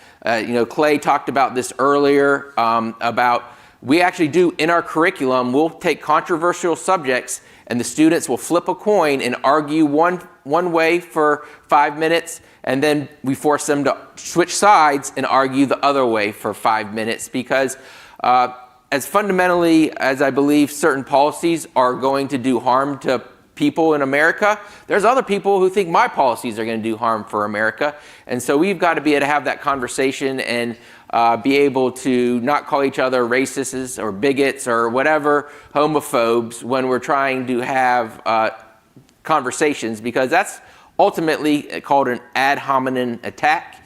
And it's a logical fallacy. And as soon as you hear anyone on your side of the aisle or on the other side dive into ad hominem attacks, you should know that they've lost the argument. Yeah, I think, I think on this issue, you just don't take the bait. When I ran the Chicago Public Schools, I respected local school councils. If the local school councils wanted their school to have more of an Afrocentric curriculum or a Latino-centric curriculum, then they were empowered to do that. They were, it was the whole idea of local autonomy, local control. I was very comfortable with that. My approach, and believe me, I got beat up because I tried to provide an academic answer to the whole issue of woke curriculum, and I basically said any change in the curriculum that deviates from standards and abandons standards, any change in the curriculum that deviates from the instructional time needed to have individuals master the standards, and any change in the curriculum that in effect demonizes one group that wasn't here when the offense was being impacted, or to another group so stigmatizes them that they begin to lose respect for their parents because of the circumstances that they find themselves in. I said, that is a damaging curriculum. But I had to deal with the debate that I was like trying to get rid of black history. Even though in 95, we not only required that black history would be taught, but rather than simply having a month dedicated, we commonly integrated African American history into our history curriculum, our world history curriculum, and black history into our American history curriculum in a seamless way. So I think that's the way to do it. You set standards, you move forward on things like that. But it's clearly, look, we have a mayor who basically says that, and I'm a lifelong Democrat, a mayor who basically says that the Trump administration and his supporters don't like the outcome of the Civil War. And what they're trying to do with their policies is they're trying to reverse the outcome of the Civil War. I mean, how you can say that he didn't even survive is just, it's just offensive. But that's the level. That's the level. And they've said it over and over and over and over again. And so you have to be able to respond to that and move on. So my approach has always been not to take the bait, is to make the argument and just move on and not intimidate and not be intimidated by attacks that you're going to get from people who are not going to want to debate the issue with you, but try to sensationalize. I also think that there's this tendency, because let's face it, we have this dynamic where we have the oppressed and the oppressors. If you look at classic Marxism, it's always the class warfare. The owners, the capital state, with the proletariat. Well, that's been replaced by the oppressed and the oppressors. And the danger here is that anyone who is a supporter of Western values, Judeo-Christian values, can be categorized as oppressors. Whether it's the U.S. government or whether it's Christianity, or for that matter, whether it's the police officers, they're all part of the oppressors, and everybody else is part of the oppressor class. And that's how they're able to expand this definition of the oppressor class and include groups in the oppressor class that would, for example, the embrace of Islamic militants, for example, who would deny women their equal rights, who would certainly, react aggressively and violently against the LGBT community. That's how they're able to be included in this coalition that is eventually posing a threat to really Western values and Western civilization. So I think what you've just got to stick to your guns and avoid taking the bait and just drive on. I think it's the only thing you can do. The only thing I'll say to that, or the little bit I'll add to that, is it's very important that we continue to have the national discussion around the Civil War. It's very important that people understand that slavery was abhorrent. And it's very important that people understand that what happened to black people in the South is not okay by any measure, let alone modern times. As a non-expert, as just a layperson on this education topic, I think what I'd like to see my kids learn a little bit more on this is not so much the Civil War itself, because I think there's a lot expended on that, but the era of Reconstruction afterwards and how that led to so much inequality and disenfranchisement for the black community. And I think that at some point America is going to have to reckon with that and deliver on the promise that Reconstruction could have been had Lincoln not been assassinated. Awesome. I think we have time for one more question, so we'll go right here. Hi, my name's Alex. Thanks for taking my question. I had a question on your opinion about when you talk about the failures of public education and whether it's more of a national or state level kind of issue. This is more on personal experience, but I went to a public school in both LA and Dallas, and I have to say the public school in Dallas was worldly better than the one in LA. Better teacher quality, better education, better infrastructure, better football fields. And I was just wondering, where does that difference come from? Why can it be so much different in one city and another in the same country? Yeah, well, I'll tell you I'm very familiar with the Dallas system as well as LA.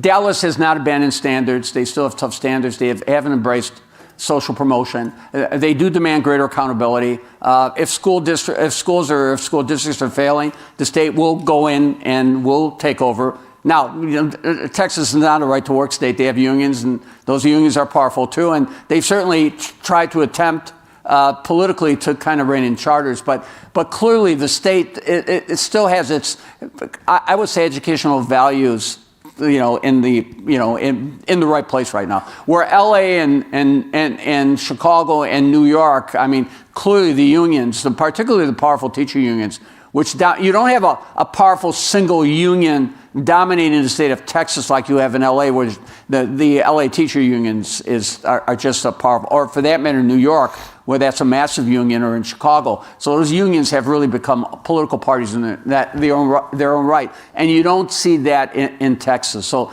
Texas is still kind of putting a premium on high standards and accountability, and I think that's the fundamental difference. I'm just going to pass it along. Go ahead.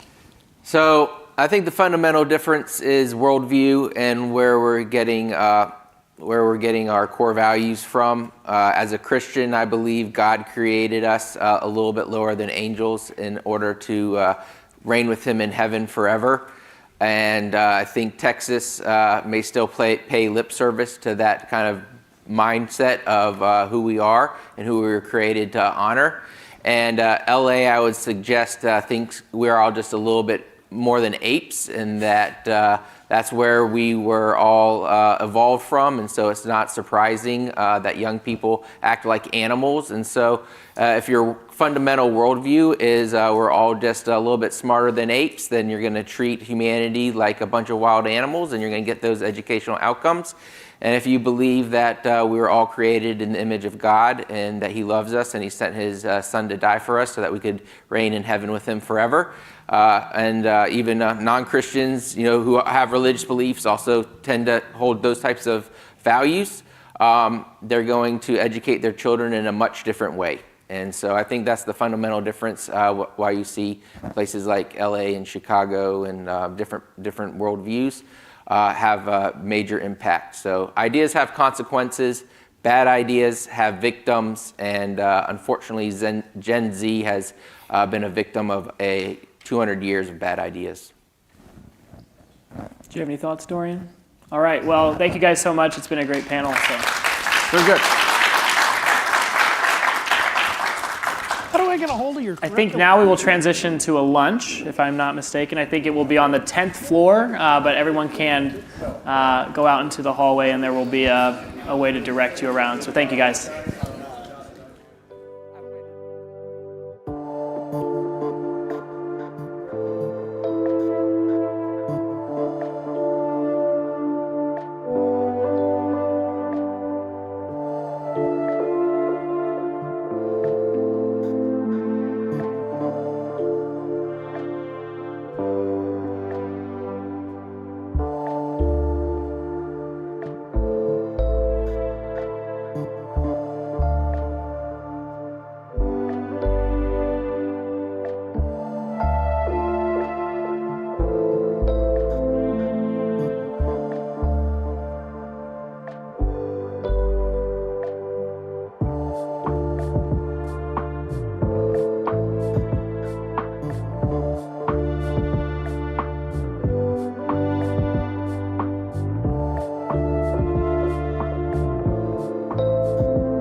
Hello.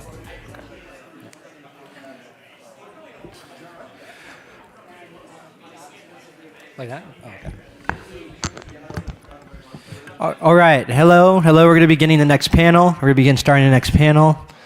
All right, everybody from the lobby, start filtering in. All right, everybody. Welcome to our panel on economic mobility, barriers to innovation, and the role of monetary and fiscal policy in supporting shared prosperity. We are joined today by 4 distinguished panelists and a moderator for the debate. First, our moderator is Andrea Fedrigo, who did his MBA at Booth and graduated in 2023. He is currently working at the Napa Legal Institute, a religious liberty organization based in DC.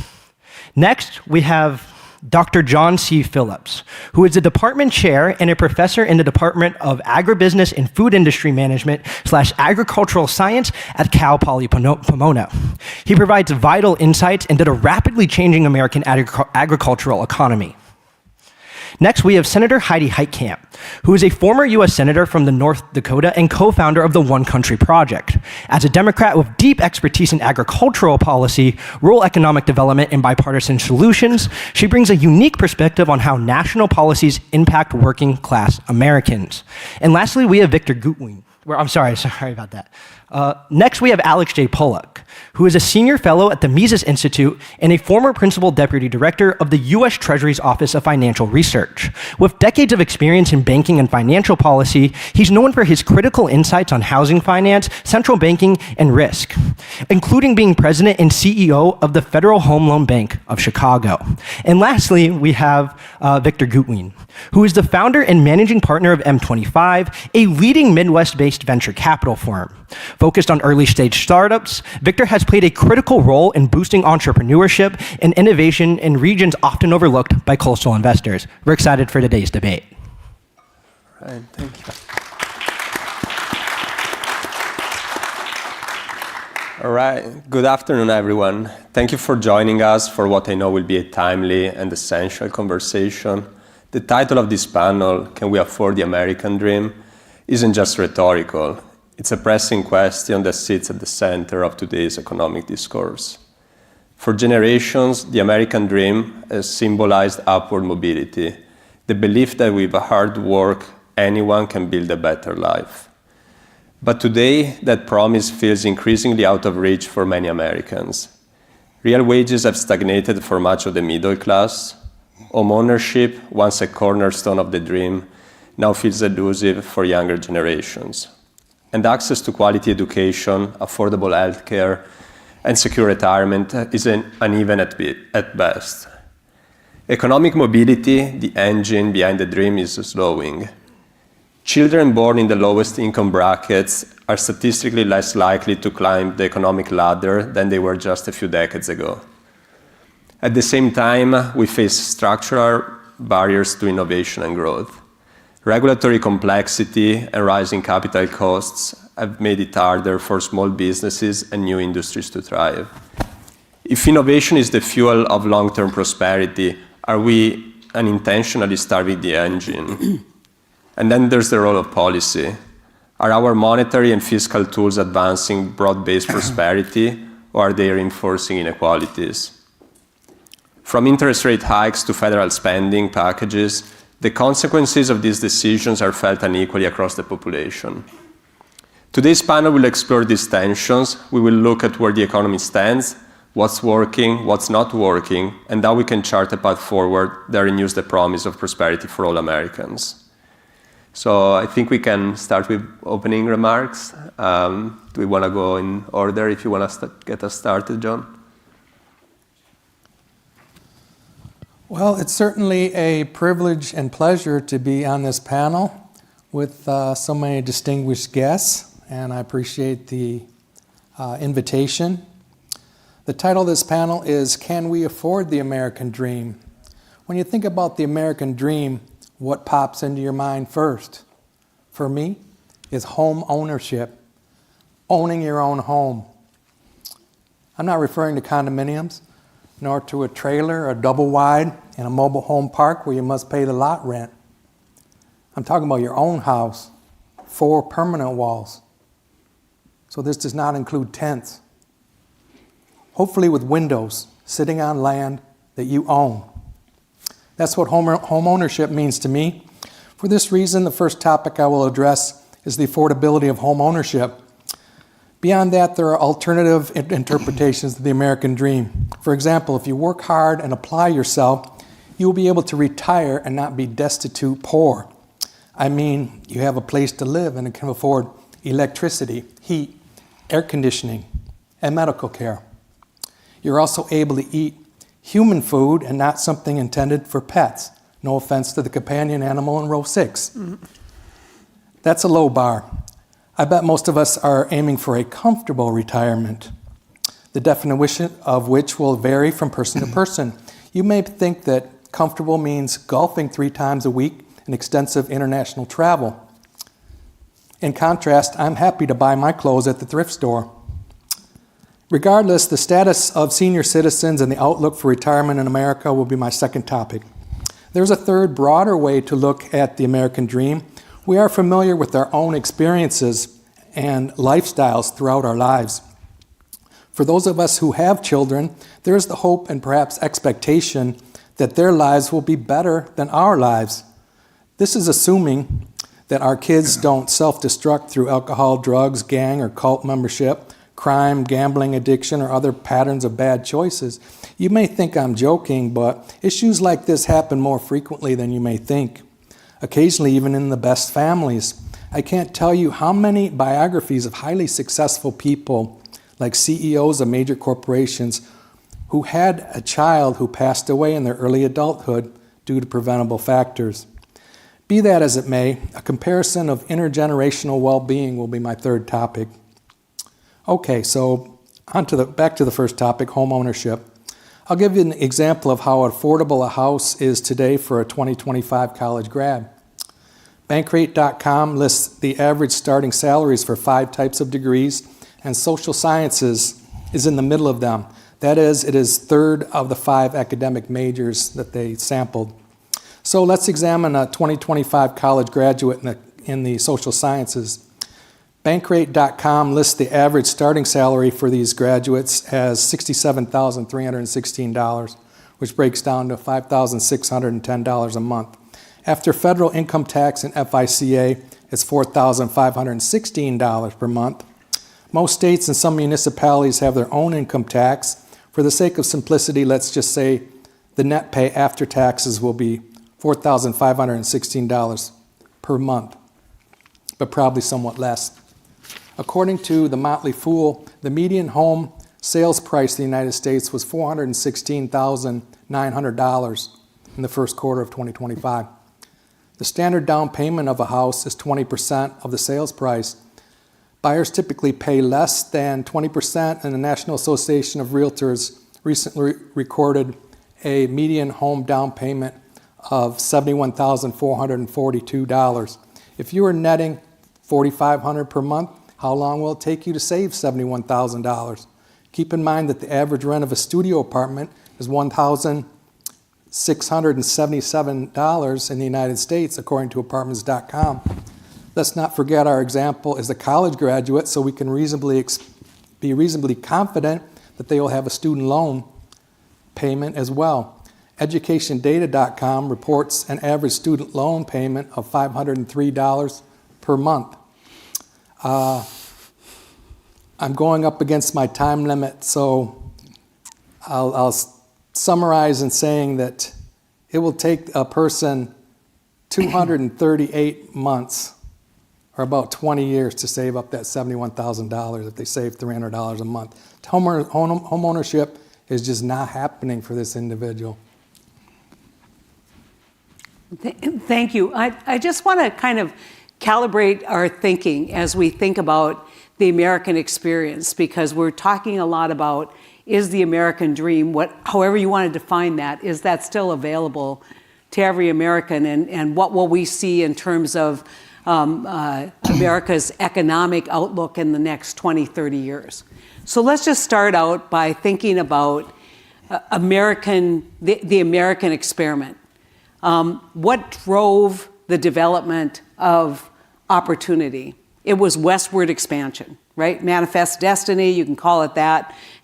But the opportunity always was that you could migrate and have new opportunities or experience new opportunities if you had the gumption, if you had the courage, if you were willing to take the risk. And so we saw a whole population, from Jefferson buying the Louisiana Purchase to, might say Manifest Destiny leading to taking over New Mexico and Texas, California. But that opportunity was always go west, young man, and grow up with a country, right? And so as we looked at what those safeties, cultural and social safety nets were, but they were also economic safety nets. We didn't just consolidate people in one spot. We offered opportunity for expansion and for movement. And people were willing to move. People were willing to take that risk, especially if they were agrarian. I come from North Dakota, bonanza farms, but later got divided into much smaller units. And this was a real opportunity. And then you think about the next great migration, which was during the World Wars, where you saw rural people, whether it was in North Dakota during the Great Depression and the Dust Bowl, moving to factory-like jobs, moving to the defense industry, creating more opportunity. The government wisely figured out that when these folks come home from the war, they're going to need an opportunity. So we're going to create something called the GI Bill, which was fabulously successful. And so that's the next step that I see in the American kind of experience, which is now education became the great economic safety valve. We're going to use American education to grow the middle class, to grow that opportunity. That coupled with union rights, which grew wages for those people who were not going to get four-year degrees, not going to pursue professional careers. But we saw this incredibly expansive growth in the American middle class, the opportunity. The sense, I think, kind of, it began that our notion of what today is the American dream. That if you work hard, if you study hard, if you apply your morals and your ethics, you will be successful in America. You'll own a house. Your kids will live a better life than you've lived. You'll be able to worship where you want to worship. That nothing stops this kind of exceptional vision that we have of America. That comes on the heels of also the civil rights movement and the migration, especially during the war years, of poor African Americans north into cities like Chicago, north into the Route 66 migration. But yet there was always that sense that we have opportunity. Now what you will see, and I will tell you from my experience as a United States Senator studying why it is that we see declining rates of opportunity and declining rates of wealth in rural America. It used to be that people moved out of rural America. They are not moving the way they used to. In part, that's cultural. But the other part of that is really economic. And you might say, but you're going to earn a wage in Carrington, North Dakota of $10 an hour, and if you did that same job in Chicago, it'd be $25. And I would tell you, is grandma going to be there to pick up the kids at school? Are you going to be able to afford housing because you're living in the family home? Or you're the safety net of staying where you are. And so migration is not as prevalent as it used to be. So that idea that you move to improve your circumstance or you move to improve your opportunity. So what is the next great leap? What is the next great leap that's going to lead to an explosion of opportunity for the middle class? And I'm probably in a minority for many people, but I think it's technology. And so the professor here just has talked about housing. How many of you have seen a story about printing 3D houses? Right? Pretty amazing. We've got to figure out kind of, because those of us who have done this work trying to find affordable housing knows that the vast majority of the embedded costs of going greenfield are just way too high because of regulation, way too high because of mandates in terms of how we need to do it, or green spaces or parking, whatever that looks like. And so we need to be mindful of, it's not just the construction cost of a house, it also is the embedded fiscal cost of financing that house. But if you look at technology can be the great equalizer. And so what you can do in Carrington, North Dakota can also be done in Chicago. And that wage gap could be bridged by technology opportunities. And so to me, that we think, I think, too narrowly, because we go back to that traditional sense of what does the American dream look like. The American dream looks like whatever the expectation of the population is at the time. And so to me, the expectation is always going to be led by how can I make a living that gives me the opportunity to feed my family, protect my family, raise my family in a good community, educate my family, and provide for a solid retirement. Retirement is probably the area that I'm most concerned about, that in healthcare. We can talk about the rising cost of healthcare and what that means for the American dream. But if you look at the challenges that we are going to have in kind of systemic areas, especially in retirement, this is a ticking time bomb. And so that is why you think about, I used to say that retirement is like a three-legged stool. You have a defined benefit pension plan That means kind of an annuity for those. Your generation will never see a defined benefit plan, trust me. So a defined benefit pension plan, which means you're entitled to a certain amount every month. You have your Social Security, which was never intended to be your retirement plan. And you have the equity in your house, so your house is paid for. That's the three-legged stool. We're now kicking out from underneath that three-legged stool 2 of the legs, which is housing. People aren't owning their house, and if they are, they're continuing to take out mortgages, secondary mortgages. They don't own their house outright the way my parents' generation, by the time they were retiring, owned a house.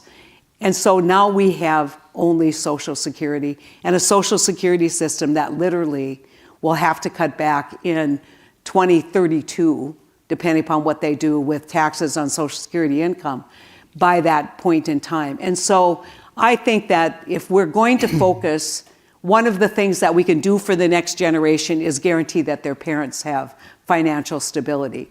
But we also have to address the rising cost and unreasonable cost of healthcare. And if we can take care of those 2 things, if we can figure those 2 things out, I think there will be an abundance, if we can put it that way. There will be, the call of this panel is, can we afford the American dream? Of course we can.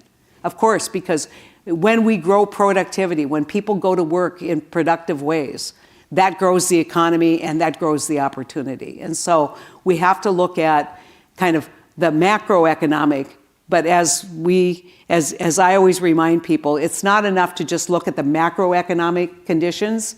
We have to look at the macaroni and cheese economic circumstances. My friend Barbara Mikulski used to remind everybody in the Democratic caucus that yes, we need to understand the macro issues, but when we really understand the macaroni and cheese issues, we can be successful and really help people. And so to me, it is a growth from the bottom up by providing that economic opportunity and understanding the impediments of growth of economic opportunity that we need to really be focused on right now. And I think that as you look at the trajectory of American history, the next great leap will be made in technology.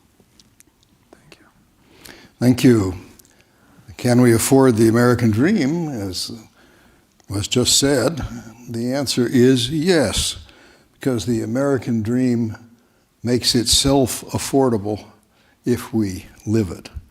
And the American dream, as I interpret it and embedded in the American culture and identity, is composed of freedom, inventiveness. Inventiveness was essential to the Americans' notion of themselves. The advance in the spread of knowledge, and notable the creation of public schools, and the fact that the children went to school in this country, a society open to enterprise and risk-taking. I mentioned the pioneers going west.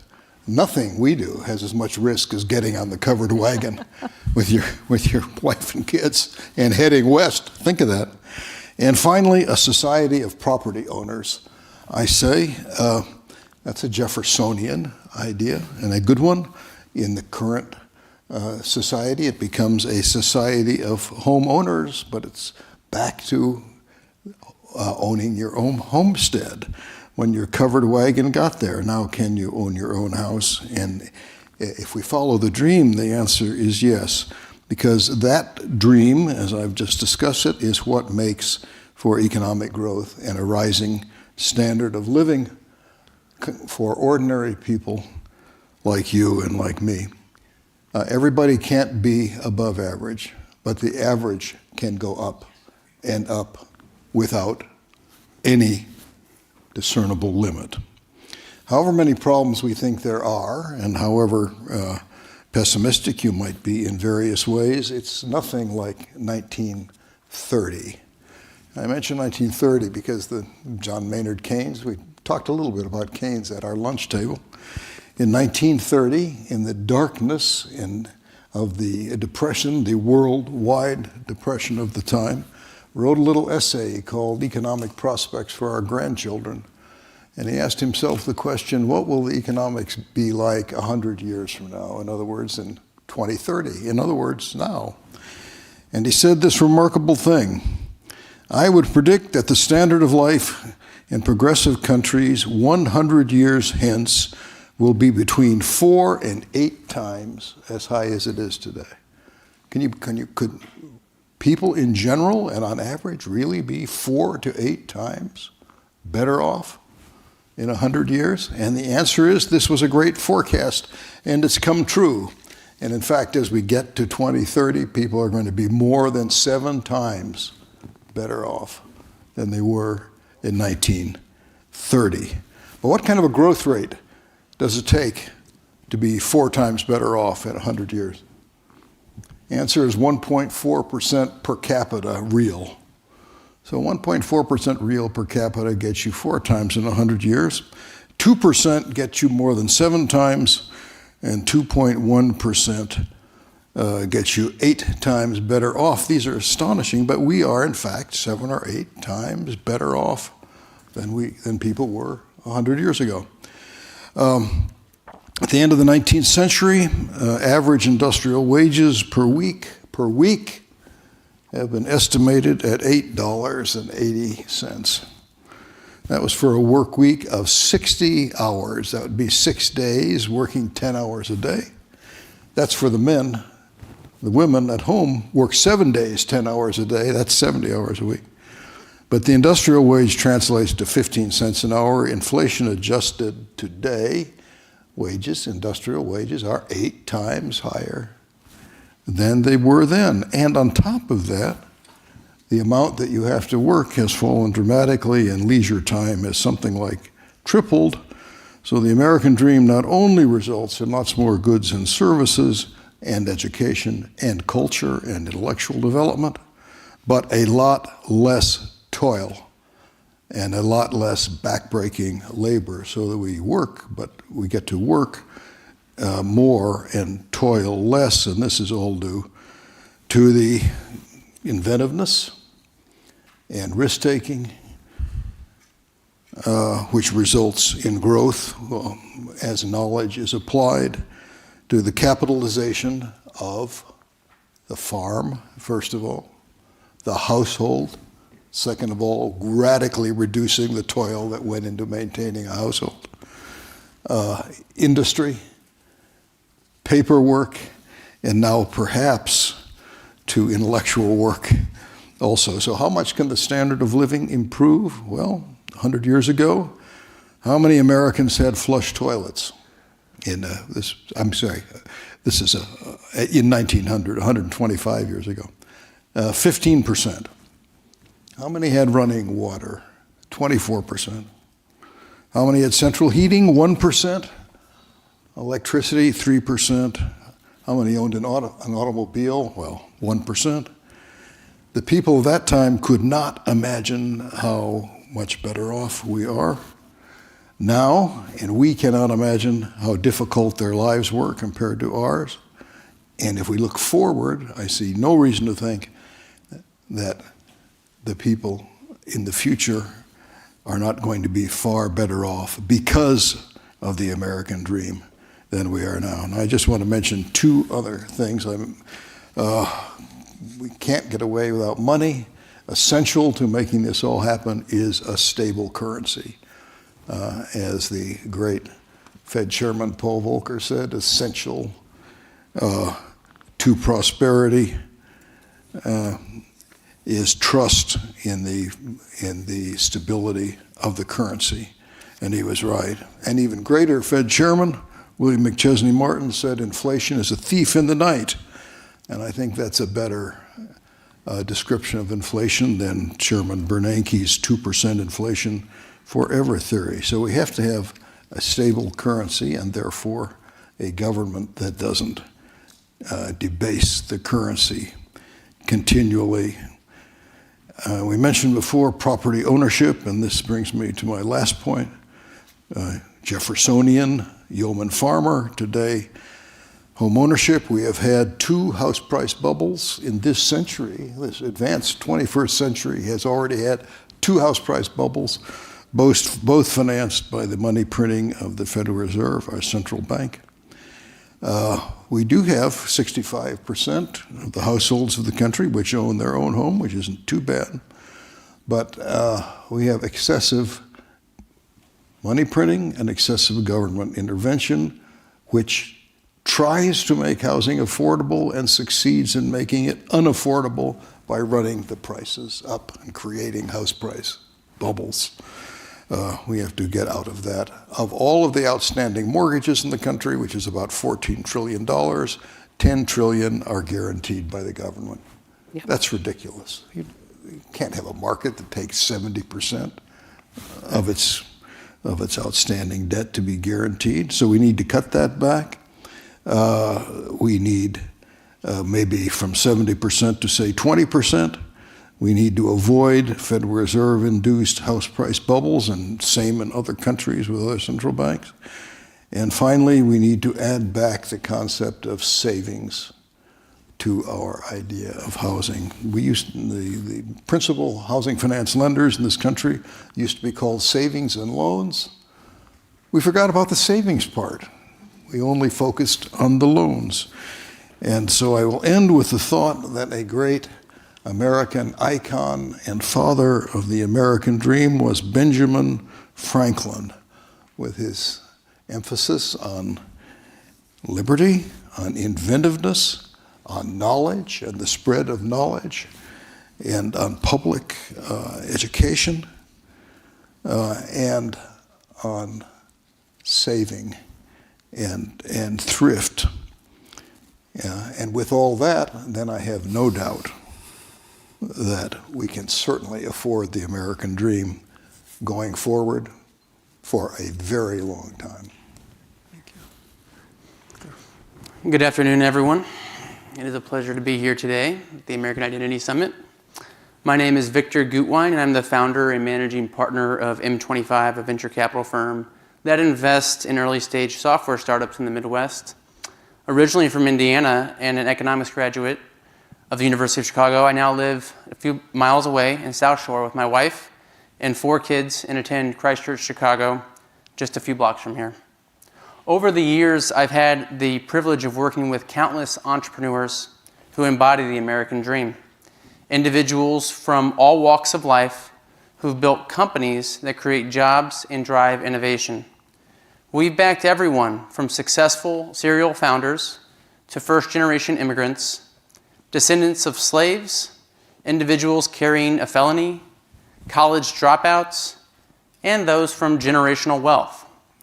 From Bismarck to Cincinnati to Naperville, these founders are driven by all sorts of motivations: providing for their families, pure ambition, a refusal to work for the man in a corporate environment, or simply a need to solve a problem they couldn't ignore.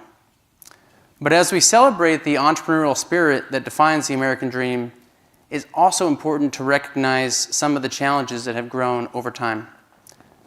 For one, the US federal and state governments often tout their desire to help entrepreneurship, but too many of the tools they offer, like SSBCI funding or crowdfunding regulations, are either ineffective, net negative, or ripe for abuse. Meanwhile, recent policies, from tariffs to rapid government spending cuts, have disproportionately harmed small businesses, while large corporations have been able to negotiate side deals and leverage their balance sheets to weather the storm. This is making it harder for the very entrepreneurs we all say we want to support. At the same time, if we're serious about ensuring that anyone can pursue the American dream, we need to recognize that we're not exactly welcoming the global exchange of ideas, trade, and talent. As we tighten immigration, we're cutting ourselves off from some of the brightest minds and most ambitious individuals who can help fuel our economy and drive innovation and become a this generation American. It's a paradox. We say we want to provide opportunities for all, but we continue to limit access to the very pathways that make that possible. Finally, let's consider the shifting landscape of the American dream itself. In the post-war era, the US thrived by outsourcing jobs that were less desirable, or using migrant labor for domestic, low-paying jobs, while focusing on building a high-skill, high-wage economy with cheap goods that boosted the middle class. Now there's a strong push to bring back these jobs increase expensive domestic production, and keep migrants out. But if we increase costs for the average American, we'll find Americans unwilling or unable to take a leap of faith and start the next great American business. Combine that with a dramatic drop in new Americans immigrating and starting companies, and it's not just a matter of economic policy, it's a matter of preserving the spirit of entrepreneurship that has made this country exceptional. Thank you. Good job. Thank you. All right, maybe, thank you. Let's start our discussion from monetary policy. And Alex, you criticized the Fed before, and I think in the latest year from the libertarian side, we've heard more and more calls for abolishing the Fed altogether. Do you have any specific views in terms of how the Fed could be conducting monetary policy better, or do you think we should consider at all abolishing the Fed? I'm a supporter of reform of the central bank, the Federal Reserve, not abolishment. And even if you did think it should be abolished, it's a hopeless thought because it won't be. The reason being that the single most useful thing to governments is to have a central bank. And so all governments now have them. This has been an astonishing change in the world. Every government has a central bank. Why? Because they're the most useful thing for financing the government that you can possibly have. So we're going to have it. What should it be? It should be, as Paul Volcker said, as Alan Greenspan, another great Federal Reserve chairman, suggested that the right inflation target is 0. He said 0 properly measured. We'll grant him that. He ought to measure it properly. 0 inflation, that is to say stable money, that is to say a sound currency. We need to get away, in my opinion, from the commitment of the central bank to perpetual inflation. This actually is an astonishing thing that the Federal Reserve, on its own, without approval of anybody else, announced we're going to have perpetual inflation. That was extremely radical and a radical mistake, in my view. The way to do that is to, I think, return to the constitutional order, which is that it's actually the Congress that has the responsibility for defining money. That's Article 1, Section 8. The Congress has a responsibility to create money and regulate the value thereof, and it has to set the bounds for the central bank. So the central bank is committed to that. There are many other things we could talk about, but that's the most important one. If I can just comment, probably the most stable part of our fiscal, economic system in the United States is the Fed.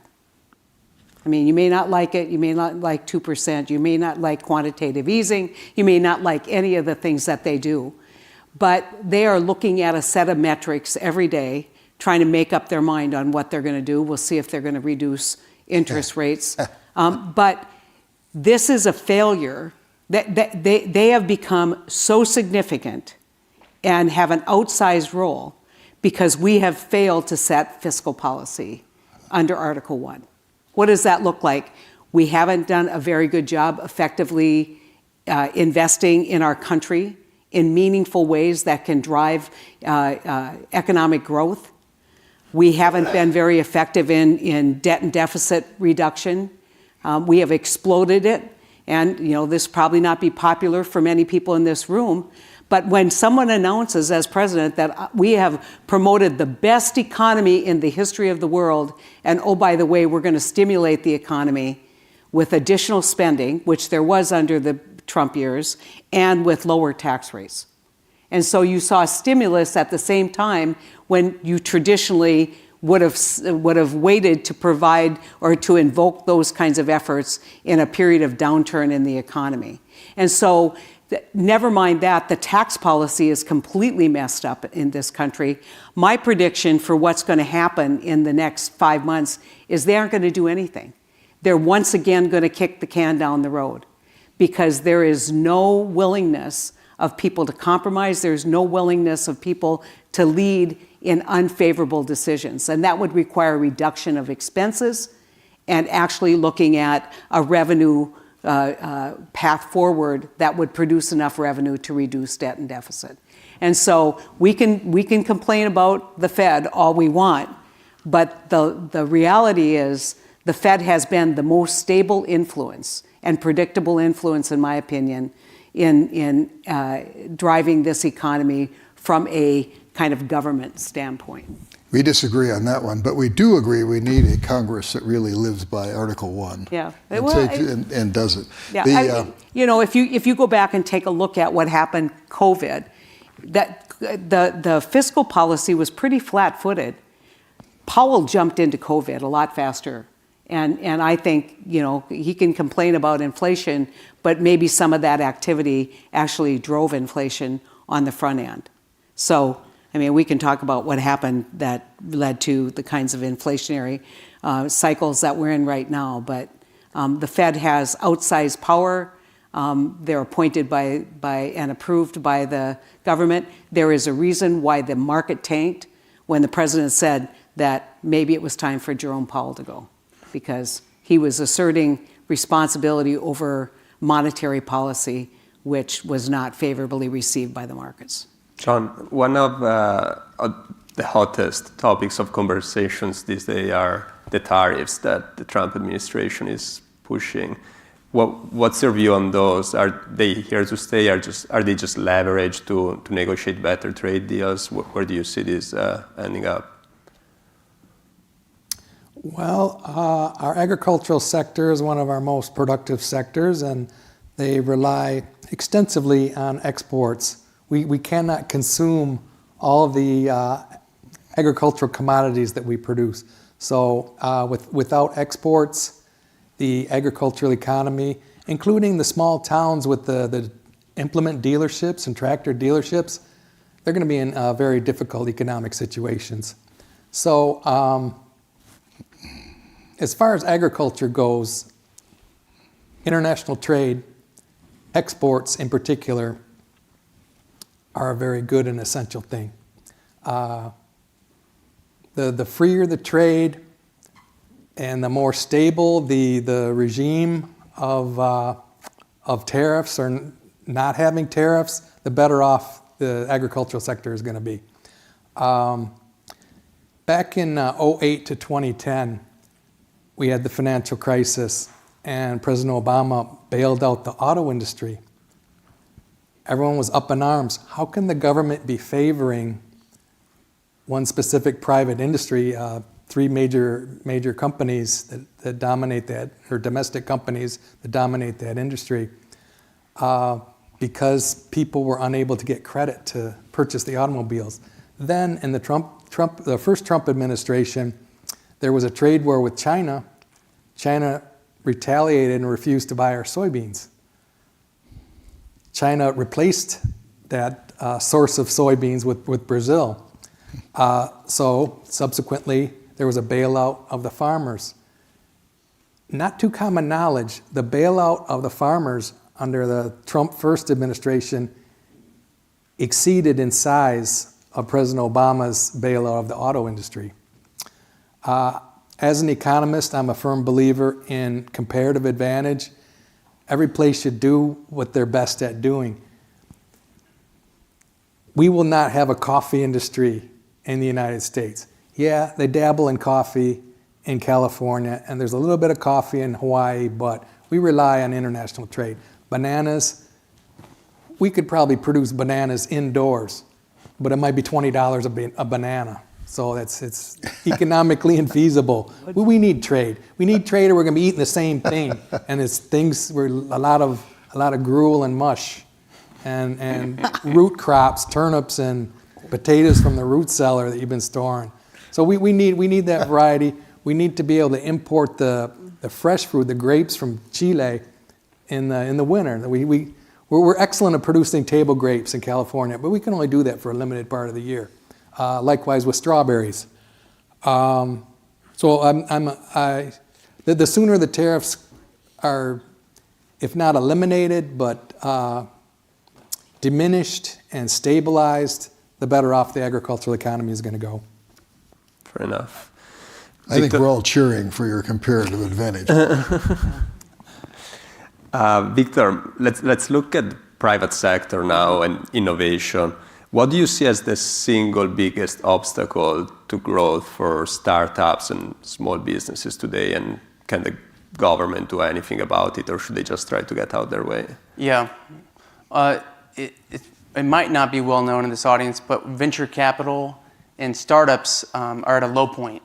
In the last 10 years, this past quarter was the lowest number of seed startups receiving investment. So that there's a lot of headlines about some of the big mega rounds that are happening for AI investment, but there's fewer companies being funded right now than there have been in over 10 years. I think we're in a bit of a recession there. Some of the biggest issues has been the lack of stability. We need there to be an active market for buying successful startups or for them to eventually go public through an IPO process. That is not happening right now because the markets are very volatile and you have a lot of uncertainty with where future profitability will come depending on if it relies on international trade or if it relies on you're a company that sells something to other businesses that may be going through a lot of turmoil right now because they're having these tariff issues. So when you are a company thinking about going public, you need to see that the public markets are mature and stable and not going up and down every week. And that has been a pretty big limiting factor right now for companies to sell. Companies need to sell in order to return capital back to their investors, which then can invest in new companies. And that cycle has basically been completely halted for a couple of years now. You can blame interest rates being high for part of that, for the first initial slowdown. You can blame also just irrational exuberance for it being too much of a bubble in 2021 and it popping, and there's just some hesitancy. But right now, the biggest issue is stability. There's a lot of companies that are ready to sell or to have a large M&A or a large IPO process, but there's no ability for them to do that in an unstable environment. Nobody's going to put the money out when they need to conserve cash. So there's not going to be a corporate buyer, or the public markets aren't going to digest that when they're sensing fear. So we need to have those exits happen. We need to recycle that capital back and start funding new investments because many of you mentioned how innovation, inventiveness, new technology is going to be one of the things that can keep the American dream alive. It's because we can't just keep moving west. We can't just, our agricultural productivity percentage increases are reaching a diminishing point of return. Where else can we see growth? It's got to be new businesses, new technologies, new ideas. And right now we're seeing that shrink for the first time in a long time. And so that's concerning to me. I mean, that's the sector I'm in, and I'm very alive and aware of that. And so we need that stability first and foremost in order to have those exits happen, have that cash come back to be for investors to be excited to invest in new companies again. I don't think there's any doubt but that inventiveness or innovation, the application of first of all, the creation and then the application of new knowledge is the driving force of economic growth, which has the great advantage that it makes average ordinary people better off so far without limit, and I think without limit in the foreseeable future, as I said. But on interest rates aren't high now. A good Austrian economist would say, and I would agree, that the problems you're seeing are because interest rates were previously suppressed too low. Free money. And caused the expansion and the leveraging which we now pay for, and that's And I think it was the drastic shift that was hard to digest as an. and the shift is hard. Yeah. And it also was risk factors. So if I could have a guaranteed 4 to 5, 7%, some interest rates at 7%, I'm going to put my money there. I'm not going to go to someone and say, please invest this money for me for a rate of return, because I could do it risk-free at a much higher rate than what was happening before. But you know, one of the things that we're ignoring in this, because we're all kind of talking about macroeconomics, you know, the Fed, what's the Fed going to do? What's the climate currently for mergers and acquisitions? What's the climate for taking something public? You know, at the bottom line, here's a calibrating feature. We have the highest consumer debt in the history of this country right now, funded many ways by credit card debt that's at 29%. People will never get out of debt. People will never, they're living hand to mouth. 60% of the people in this country could not afford a $500 hit. Benjamin Franklin would not approve. No, he would not. And so, but our whole economy, no, I shouldn't say the whole economy, but our economy is functionally a consumption economy. And so as a result, there is very little discouragement from consumption. Right? There's very little encouragement, and one good thing about rising interest rates is that it has encouraged at least some level of savings. We saw it during COVID, but what happened is when the pent-up demand, when things opened up again, we had huge inflationary pressure because there was huge pent-up demand from people who had, because of government largesse, putting money in their bank account. Let's admit that. But if you look kind of overall, and if you look at the condition of the average American today, the one thing that the Democratic Party did not understand in this last election, because they believed their own numbers, they believed the macro numbers, and didn't worry about the macaroni and cheese numbers, that people were actually hurting, that people felt insecure, that people coming out of COVID already were traumatized by the impact that had on the family, and now they have this economic instability. And so I think that we can talk about what drives the overall economy, but there needs to be rewards for the average person in this country as the economy grows. And we have seen that disparate, people who have wealth getting wealthier. I mean, people talk about the income gap. I worry more about the worth gap, the capital differentiation between people at the bottom and people at the top, because money will make money and people will get richer and richer. That's not necessarily saying I'm at the expense of poor people, but people will feel like they're getting further and further left behind. Could I make one comment Sure. on one of the comments on venture capital, which is experience of uncertainty now. The uncertainty is always there. Sometimes we feel it more than others, and we know it's there, but it's always there. But there's a paradox which has also always fascinated me quite a bit. The economic growth depends upon inventiveness, innovation, risk-taking, and that drives growth. But that very entrepreneurial activity creates uncertainty. So does political innovation, so do central banks. Chairman Powell said, we're navigating by the stars on a cloudy night. He's exactly right. We believe those stars are there, but we can't see them. So there's uncertainty. And the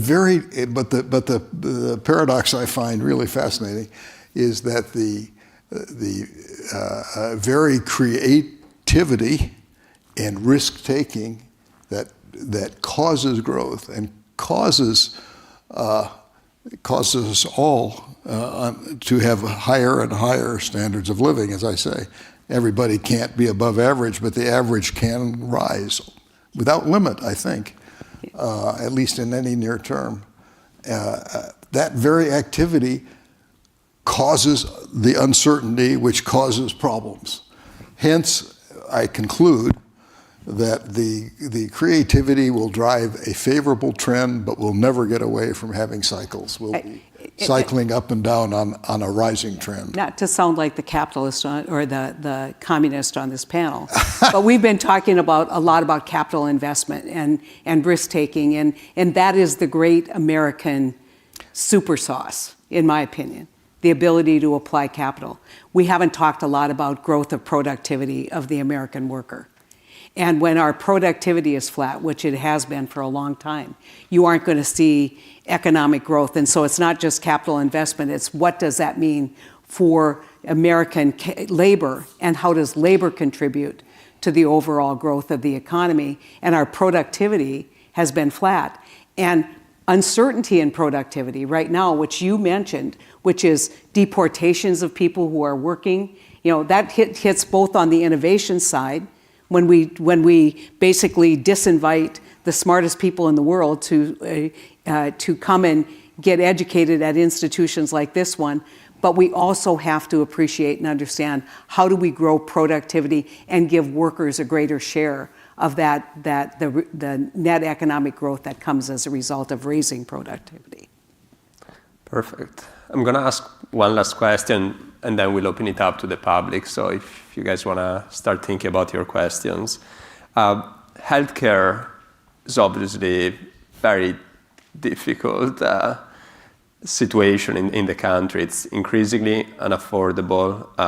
Medicare and Medicaid clearly not been working out as efficiently as we thought. What can we do to really get back in a more sustainable healthcare industry? What can we do in terms of policy? What can we do in terms of innovation? Well, I'll take a stab at it. Sure. 70% of all healthcare costs are driven by chronic conditions, most of which is treatable or preventable. So you just want to start there. If you take a look at the explosion of type 2 diabetes. Now we've got these new miracle drugs. Let's try and be a little cautious in terms of side effects. But, if you want to reduce healthcare costs, maybe we should be trying to find an affordable way to get people healthier. And so I don't disagree with the HHS secretary. He's saying a lot of things Michelle Obama said that everybody hated, right? Start moving, eat good, better food, do the kinds of things that encourage better wellness outcomes for you. But the other thing that I think we need to support, and it's in the vein of technology, we need to support disruptors. What does that look like? So if you go to a hospital to get an X-ray, you're going to pay for the embedded costs of that entire infrastructure. If you go to an imaging center that's not going to take insurance, it still might be cheaper given your deductible. And so there's a whole lot of flex in the healthcare system that desperately needs to be ferreted out. And we need to decide, like we did, I'll give you a great example. Almost all dialysis in this country is paid for by the federal government. Did you know that? That's because private insurance wouldn't cover it.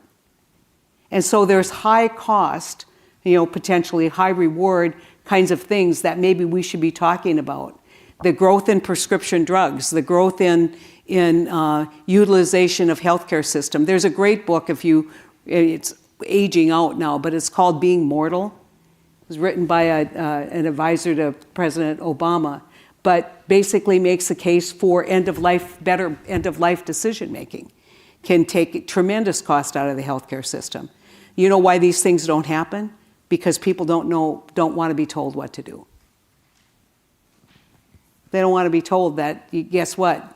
We're not going to give you a hip replacement until you lose 50 pounds.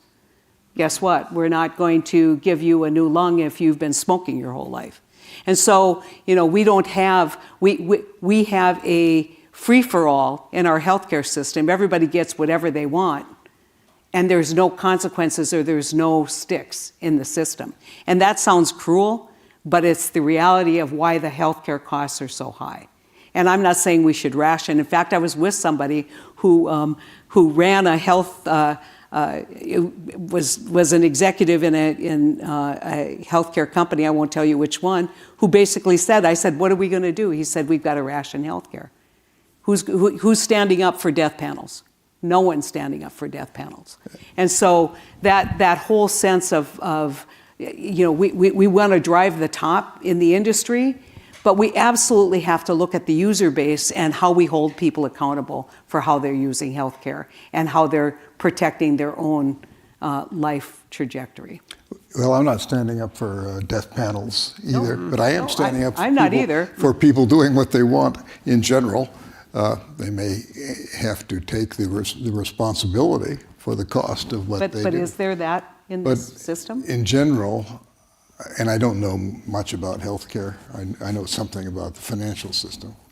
But if we look at the three areas where the government for at least 40 or 50 years has done the most to try to make things affordable, that is to say healthcare, higher education, and housing.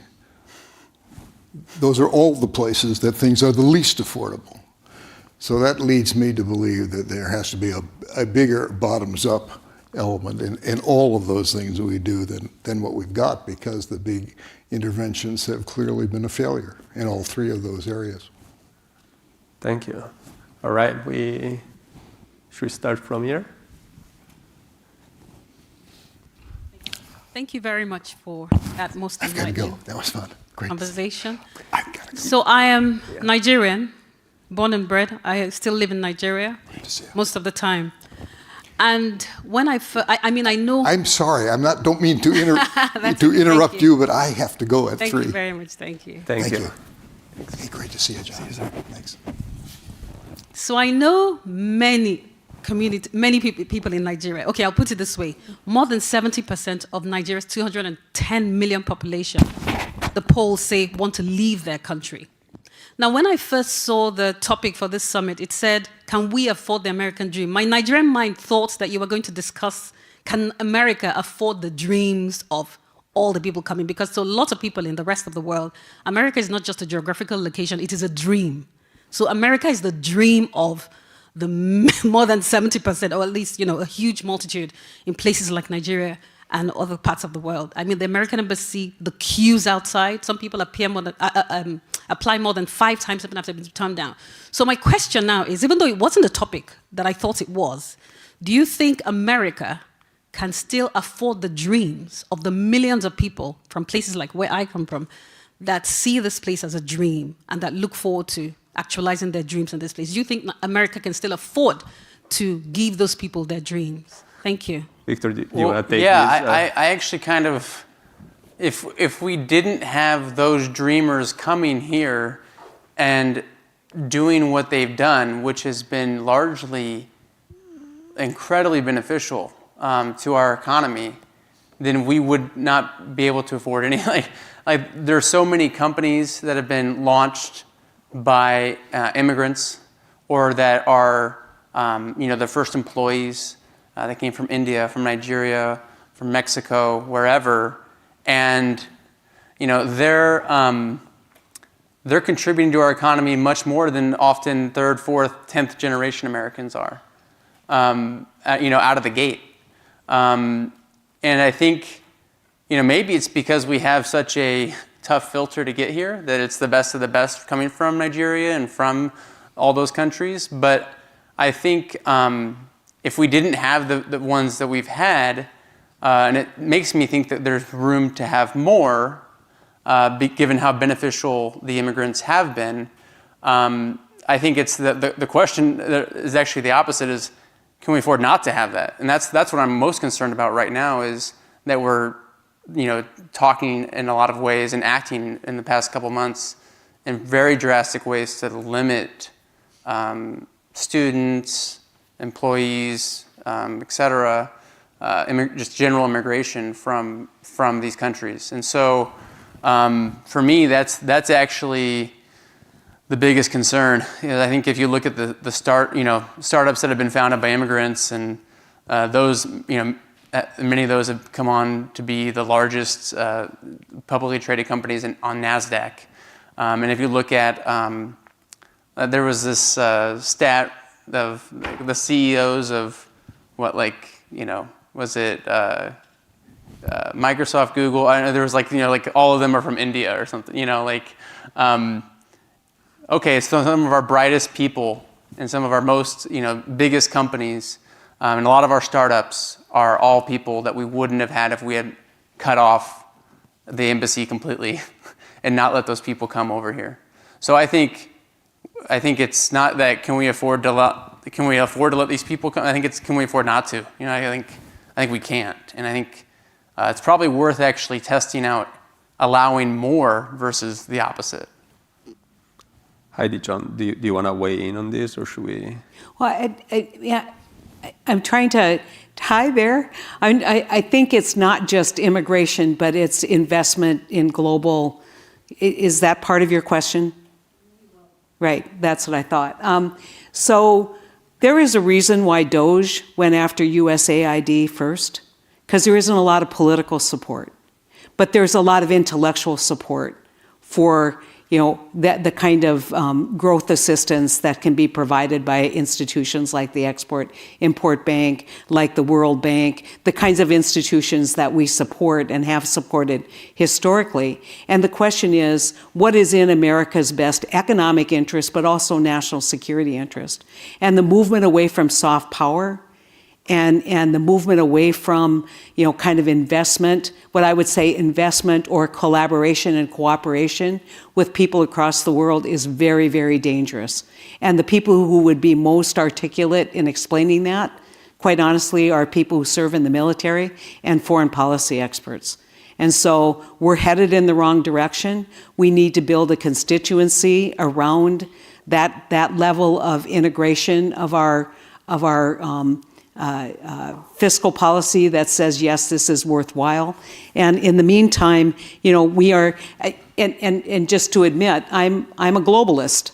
I mean, I don't understand how a country of 350 million people can be successful. I'm with you on tariffs. I mean, how you can be successful by erecting trade barriers and economic barriers, that's not going to work long term for your generation. And so I think we have to be really vigilant about explaining and understanding that your world is going to be much more complex, but also much more vibrant and available if we're smart about how we make investments. So we can't afford to not do it.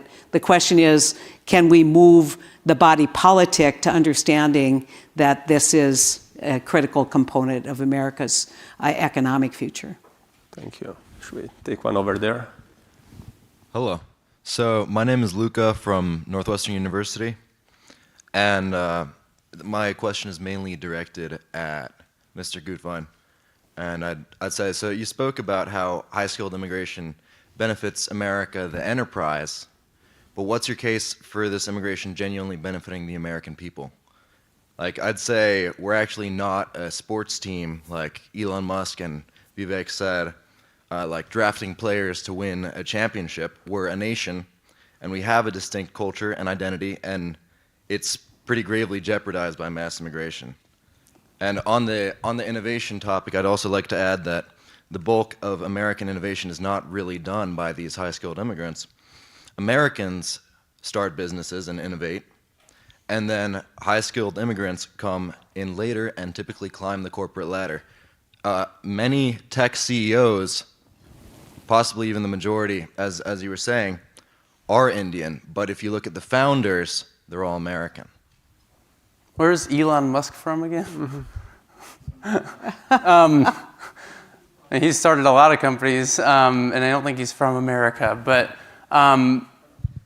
when you look at like Y Combinator batches, I think there's a huge amount that are immigrants, first generation or second generation.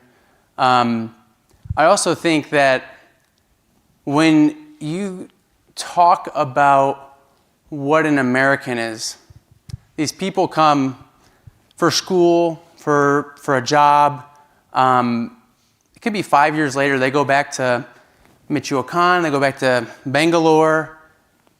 That's not home almost 5 years later, 10 years later.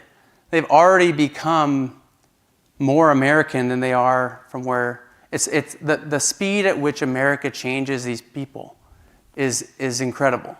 I've seen it. We work with a lot of our founders are first generation immigrants. They came over maybe as kids, maybe more recently as adults, and they're taking the risk that then my ancestors did 100 years ago, and they started a business here in the United States. So they're taking that same risk. They're often more likely to be entrepreneurial than the students that have been here that are the liberal arts majors that are expecting a job right out of undergrad, and have never had a high school job, never had to work hard, never had to pay for to buy a car. They just got that from their mom and dad. Those people aren't always as entrepreneurial. They can be. We've backed a lot of those types of people. I kind of listed off the types of people we've backed historically.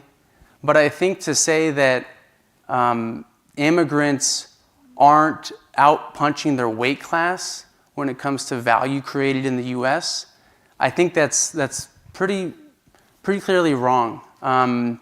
Because those are the ones taking the most risk. They're investing sweat equity much harder than because they have to than their peers that are born and bred from multiple generations grown in America.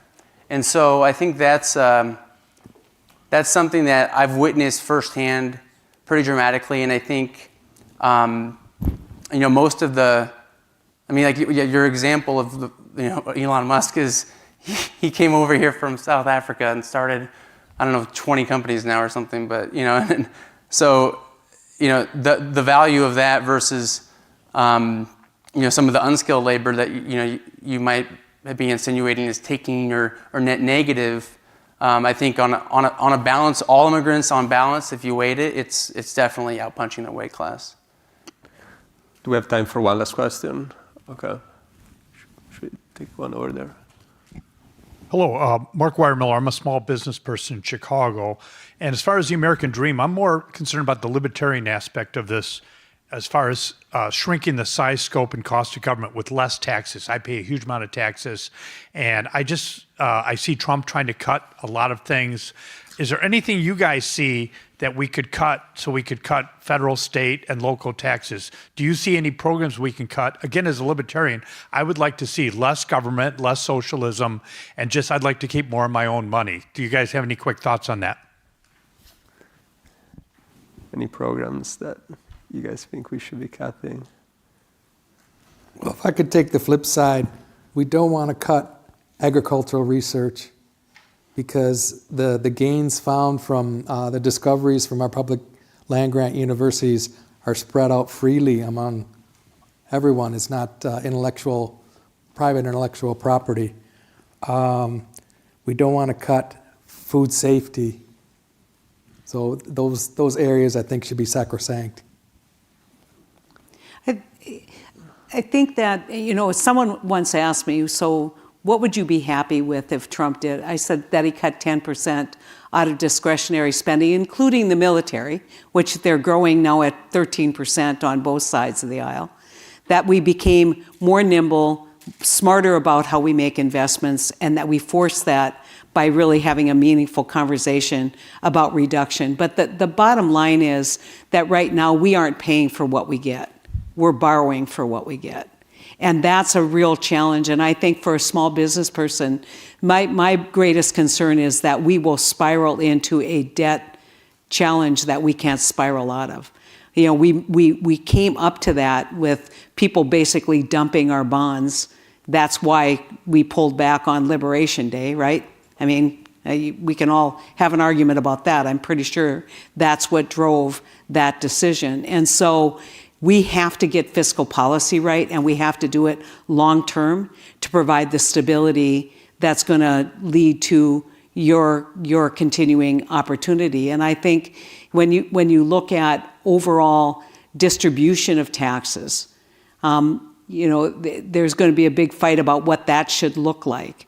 And so at this point in time, when you said, could you reduce my taxes, I would say, not until we figure out what the trajectory is going to be on debt, but we've got to reduce expenditures. This has got to be two sides of the effort. And so it's not a satisfying answer, I'm sure, for you is looking for, we can reduce expenditures. The other thing I thought was really interesting is they were talking about basically doing a flat rate for automobiles. A lot of cars are on the road; they aren't paying gas tax. How do you level the playing? There's different kinds of things that can happen within the structure of the tax code that aren't happening because there's too many sacred cows in the tax code.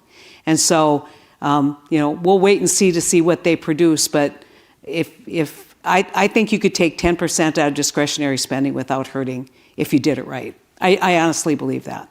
I've seen a lot of, I wouldn't say waste, fraud, and abuse, because I don't think that's what you call it.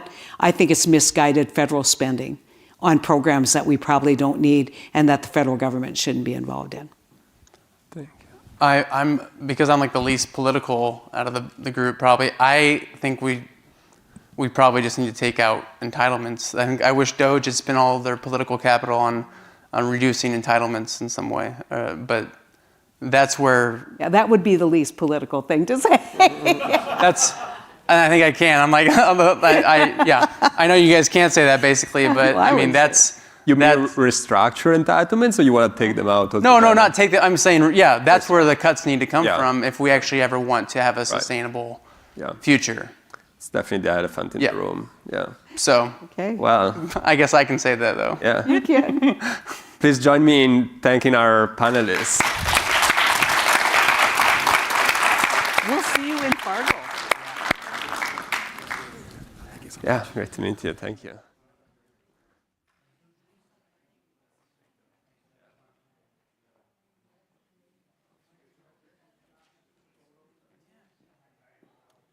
Hey folks, hang on.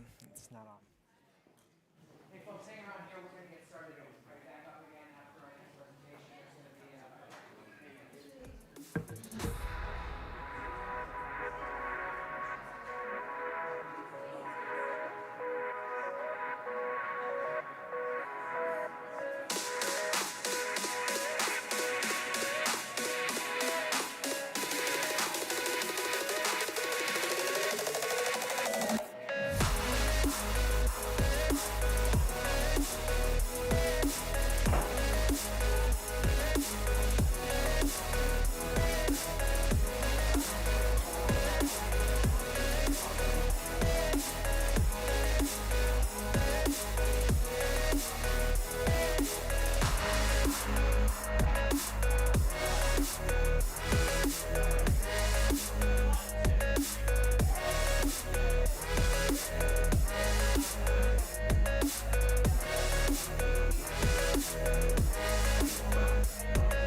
Alrighty, folks, we're going to get started here. If you could wrap it up. Thank you.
Hi, everyone. We're going to move on to the next speaker.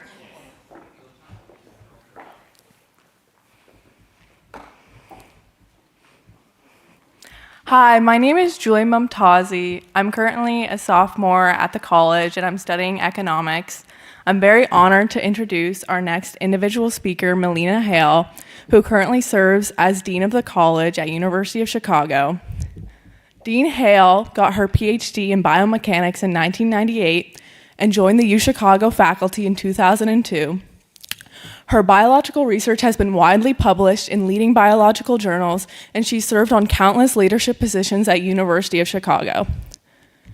As Dean of the College, she serves a vital role in implementing key themes of the college, such as intellectual freedom, freedom of speech, and inclusion. I'm very honored to introduce Melina Hale.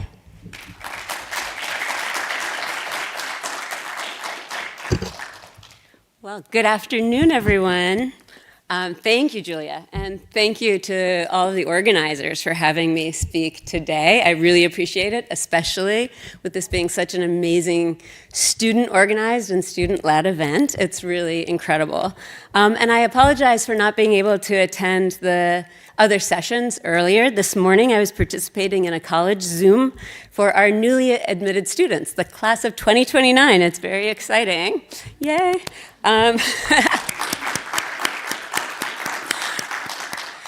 So the title I was asked to present on was The Educational Mission of the College of the University of Chicago in the Context of the American Identity. And I want to start by discussing two of those key terms in the title. First, educational mission, and then American identity. So in educational mission, I want to note that we don't actually, as an institution, have a mission statement.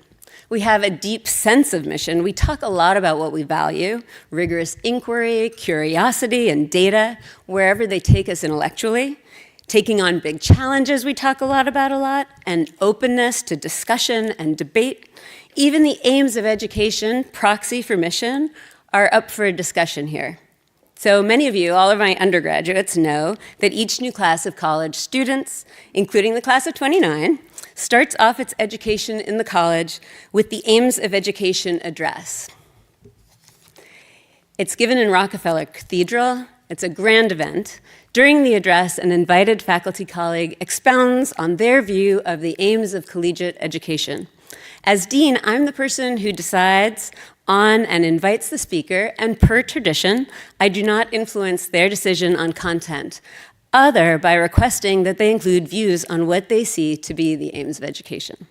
Of course, from year to year, these lectures make different points. They provide different opinions, marshaling different evidence and life and academic perspectives. Even perhaps especially for this first big lecture, the speaker's argument of the aims of education is by design up for debate and discussion. And students go back to their houses immediately after with an academic discussant to consider the lecture's point in greater detail through conversation. Maybe the closest thing actually to a mission statement that the university has is our motto, let knowledge grow from more to more, and so be human life enriched. We'll come back to this one later. I want to talk about that.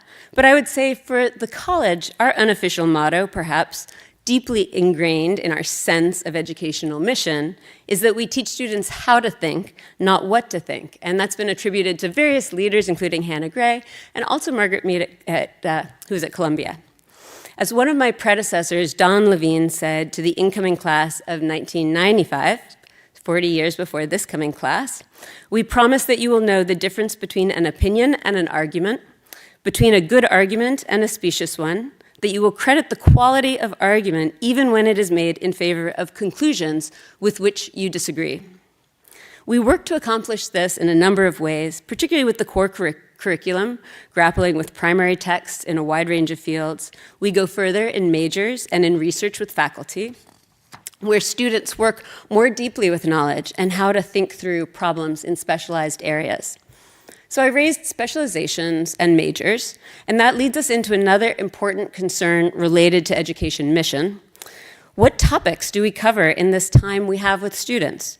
There's a deeper question under this, asked by Ed Levy, a past president and also actually a past college dean. What knowledge is worth having? Now, we all answer this important question for ourselves every day when we decide what newspapers and books to read or where else we choose to get our news and information.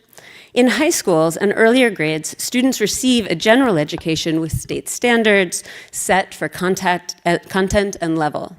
Those entering the college are then accomplished students already. They have exceeded standards and learned a lot, and they are adults, not children. They're largely owning that decision of what knowledge is worth having for themselves. Our core curriculum insists on disciplinary breadth, but there's choice for students to preference what they want to spend their time learning. In and beyond the core, they are free to specialize as they wish, and as they can meet prerequisites and pass courses, they can participate in a wide range of programs of study developed and governed by academic experts in these fields and reviewed by leaders and accreditors.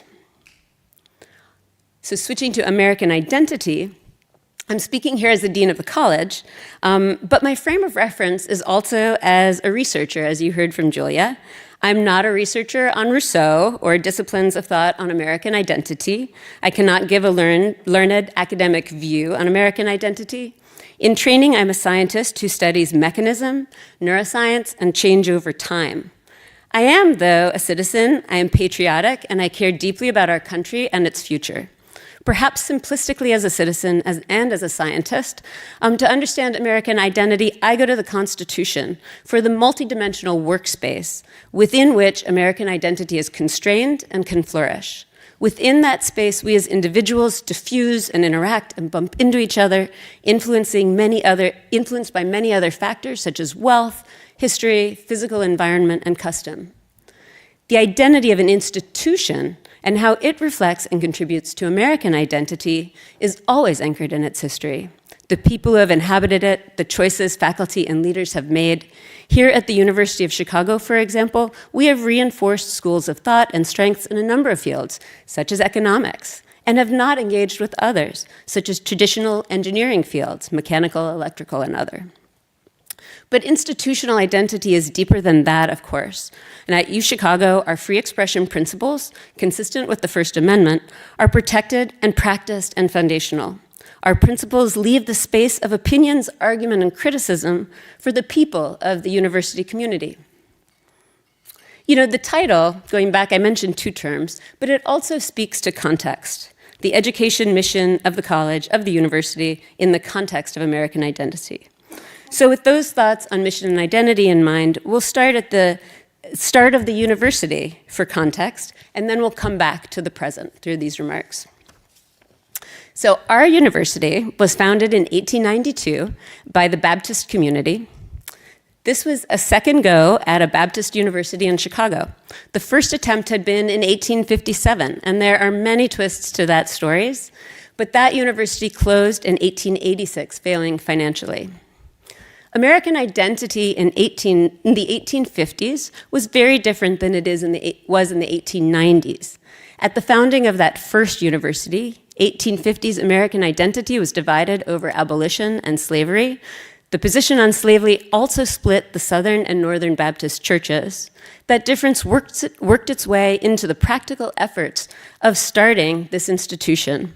The position on slavery of Stephen Douglas, who provided land for the venture, and his association with the effort riled abolitionist Baptist leaders.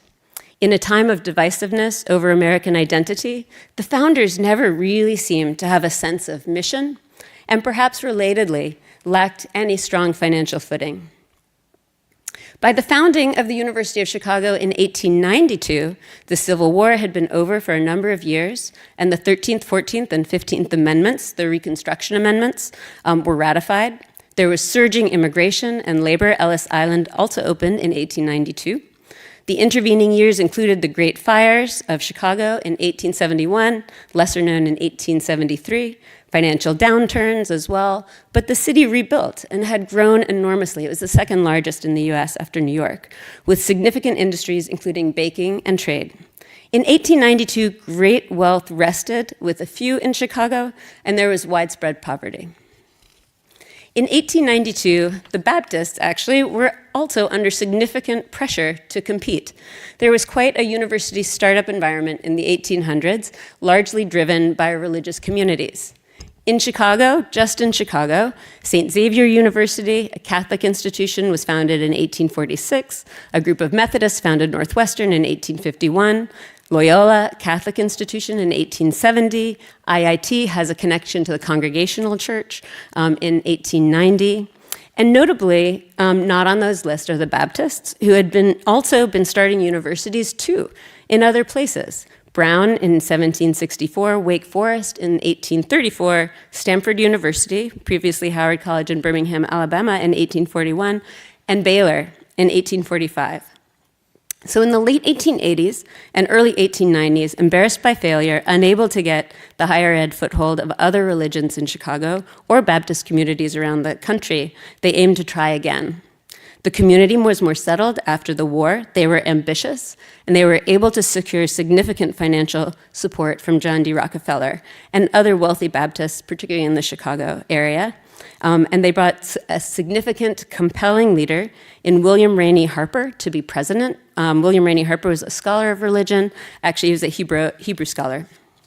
From the beginning, this Harper-led university was open and appealing well beyond the Baptist community. So it was intentionally secular in its students, committed to the identity of free expression, noted by Harper as the most distinctive mark of a real university, and committed to research at the highest level. Harper's remarks from opening exercises for students, this was in Cobb Hall one night after classes, speaks of a sacred moment for the university, the city, and the region. For all of us, he said, for the city, for the country, for humanity, and for God, this night, this hour is heavy with significance. He lists 3 objectives for the convocation. The third is interesting, particularly for the college. That is to bind together into a unity the many complex and diverging forms of activity which constitute our university's life and work. The world of undergraduate study here was meant to be connected with the research enterprise, with formation of new knowledge, and the professional schools of the university, not a separate space for younger minds. Harper's commitment to the university and its ideals was deep. He died from cancer in 1906 after a year begging doctors actually to keep him going for his university mission. He's honored in many ways on campus and in the neighborhood. My office is in Harper Memorial Library, to which I walk from my home, which is on Harper Avenue. I had mentioned our motto previously, let knowledge grow from more to more, and so be human life enriched. That motto actually dates back to after Harper, to 1910, when a committee led by then President Judson sought recommendations for a permanent seal. The committee was at pains to find a motto that captured the spirit of the university as it existed then, and rejected dozens of submissions that sounded more appropriate to other institutions or to the values of the past century. President Judson complained that most of the suggestions were, in his words, more or less hackneyed, and he sought advice widely. The committee in the end was taken with an idea from Paul Shorey, a professor of classical Greek languages and literature. Shorey combined a line from Alfred Tennyson's poem In Memoriam with some phrasing from Virgil's Aeneid, and in a moment of inspiration, in a train car actually, rendered in words the self-understanding of the faculty as it had taken form in teaching and research since the university's founding. That motto survived through some fierce debates in the decades that followed, and even rejection from a sitting president. When President Robert Maynard Hutchins proposed a new motto in 1944, this time drawn from Walt Whitman, the faculty senate said no. We had it right the first time. Just because it's amusing, so bear with me, and we like differences of opinion here, it's very UChicago, here's what Hutchins said. He said, I must confess that I've never liked the motto of the university. In the first place, it seems incongruous and affected for those rugged and unsophisticated pioneers in the 90s to think up a Latin slogan for their raw new university. In the second place, enriched is ambiguous. I do not like the materialistic interpretation to which it is open. Therefore, I suggest a new motto for the university, one which will express its spirit and its purpose as it sallies forth to battle in the revolution that must come if men are to live together in peace. The new motto I suggest for the university is a line from Walt Whitman. It is this: solitary, singing in the West, I strike up for a new world. Perhaps not as much staying power as you might have thought. And so 2 things to note. First, that faculty insisted on this growing of knowledge being really who we are as an institution, and they prevented change. Faculty governance is important. Completely irrelevant to this whole discussion, but also kind of funny and interesting, our first idea for a school color was orange, actually, based on a common local flower. That proposal led to an outcry of theft from Syracuse that had just been founded and was apparently the first school to adopt orange as its color. And so we ended up with beautiful maroon. For time, I'll fast forward to another important president, Edward Levy, and the college of the 1960s and beyond. Levy was also a critical figure in the university and in the college. Actually, Levy also previously had served as provost, and for a short time, as dean. He particularly wanted to be dean in order to enact organizational change. He said some things he wanted to fix. In the intervening years since Harper, particularly with the vast energies and ideas of President Hutchins, who I've mentioned, there had been experiments in the college, informative but not universally successful. By Levy's time, we were back to a place that looked much more like today, particularly through his work. Levy reorganized the college to provide structure to learning and to reinforce the elements of mission we discussed, the importance of learning how to think in a range of ways, and the importance of curricular content. For example, the college put structure to expert faculty oversight and governance with the formation of collegiate divisions. Levy noted that the need at the college level is to have the educational mechanisms responsive to the tension between the impossibility of learning everything and the need to know enough, between the demands of one field and the importance of knowing others, between the craftsmanship of the specialist and the conversion of insights gained from the specific into the more general. With new governance, we reorganized the importance of faculty as leaders in their disciplines of study, and also the importance of governance to coordinate among courses and programs of study. Levy was actually also the one that more clearly articulated the value of a college in a research university as related to the education mission. He said, one theme which runs through what I have said is the relevance of research to teaching and learning. The structures of the intellectual world can be admired, but they are never truly known until they have been worked with, used to comprehend new knowledge, and refashioned to repair the damage done to them by new facts and theories not previously accounted for. There's a unity to knowledge to be sought after, and the community of scholars adds to the successful pursuit of research when it tries to explain the framework contemporaneously arrived at by the separate disciplines. This generalizing and explanatory function can be one of the great contributions of the liberal arts college to the research drive of a university. There should be a natural affinity, therefore, between the liberal arts and the research functions of the university. Possibly a better organization of undergraduate study would break down the barriers between undergraduate and graduate work, not because the college is regarded as preparatory, but because participation in research illuminates the fields of study. How does this relate to the American identity of that time? Well, research and development spending surged in the 1960s. It was a boom time led by funding for space projects, but also with elevated federal funding across the board compared to the 50s or the 70s. There was opportunity, and it is not surprising that the college was pulled into this wonderful momentum. Of course, that time was also marked by the Vietnam War and campus protests. In 1971, the 26th Amendment was ratified, lowering voting age from 21 to 18, giving young people of age to fight in our wars a vote in electing our leaders. This was also a new role in citizenship for our college students. So now I do suspect, actually, that the task of my talk was to talk about the educational mission of the College of the University of Chicago in the context of American identity in 2025. We talked about mission, identity, and context in time. Notably, though, after its founding in 1892, these key characters of our mission and identity have been remarkably constant from those years through the 1960s and to today. I will get to today. So for identity, if one thing marks our institutional identity, it is freedom of expression and the First Amendment. Our Calvin report says beautifully, the university is the home and sponsor of critics. It is not itself the critic. This position leaves a whole range of positions open to our community on campus and our invited guests. People are honestly always mad at us all the time, I get this too, about our not making statements. And I can understand the anger and frustration in that. I've had many difficult conversations talking through this with faculty and alums and students and parents and others. And I hope in the end, even if they disagree and think it's misguided, they understand us. Today, we see this in the response to current government actions. The University of Chicago's president, Paul Alivisatos, has shared several messages with the university community over the past months on policy landscape, navigating this time, and our enduring commitments.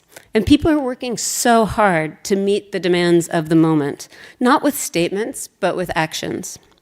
The university has joined suit with other institutions on indirect cost rate, for example, and the president has also spoken of the potential of reform to produce profound damage, as well as to provide opportunity to approve and achieve more. Most recently, in personal experience, I was accosted at events last weekend about the American Association of Colleges and Universities statement. President Alivisatos has not signed it, and I absolutely stand by his decision. In fact, in his role of responsibility for our institutional identity, I really don't see that it was a choice. In addition to not making statements, for me, the last lines of that particular statement that call for engagement of the signers on behalf of current and future students and all of us who are at and benefit from our institutions was striking and problematic, whether you interpret on behalf to mean representing our voices or our interests. Even if we at U Chicago now did hypothetically all agree with a particular statement or path forward, which is extraordinarily unlikely to the point of absurdity, we also need to be open to future members of our community who may not agree with us. I'm also sure that there are many who are arguing for this statement and who are fine with it, fine with its content, but would object to the president speaking on their behalf on many other things. I hope that freedom of expression and individual voice, and particularly minority viewpoints, are respected as we meet the current critical moment in higher education. I also spoke to a sense of mission, and just to end with that, of course, our focus on students learning how to think in a number of disciplinary contexts is so important to us today, and we think about it all the time as we develop the college. Being mindful of the question, what knowledge is worth having, and giving students resources and programs in a wide array of areas so that they can decide those things for themselves is incredibly important to us. and providing research opportunities. Research is what we do as a university. It was Harper's focus from the start. Engagement in research provides such important opportunities and learning for students. The confidence that comes with discovery and being the expert on that data or analysis, the maturity and understanding that knowledge grows and becomes refined as we explore questions more deeply with new tools and experiments. And seeing, as I guarantee you, that how knowledge grows from more to more is not linear. It is iterative and can stall and be frustrating and surge with discovery and exhilaration. And that's just such a wonderful experience for our students to have. So I'll just end there and say I'm so proud and so glad to be a part of this community of faculty and students and all the people who are with us here. And we'll lastly just say thank you again to the organizers for having me here today. And thank you all for listening. Thank you.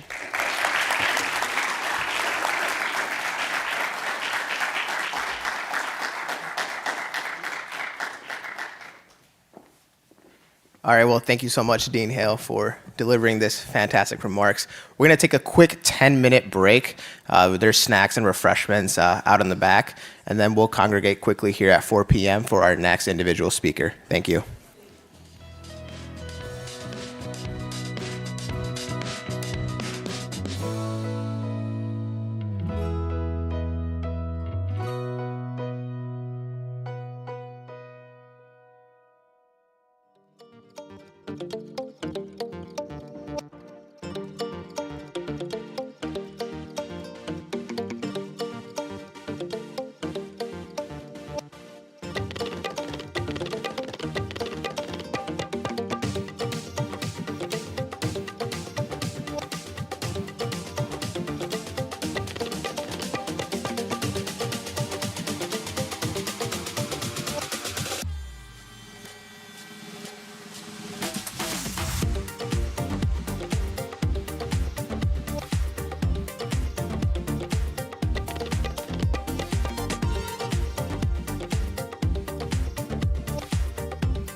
Hello?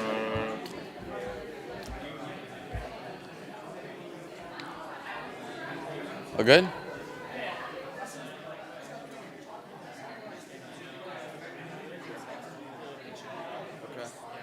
Cool. Hi, everybody. Let's start taking seats. We're getting started in a few seconds, so feel free to take a seat right now.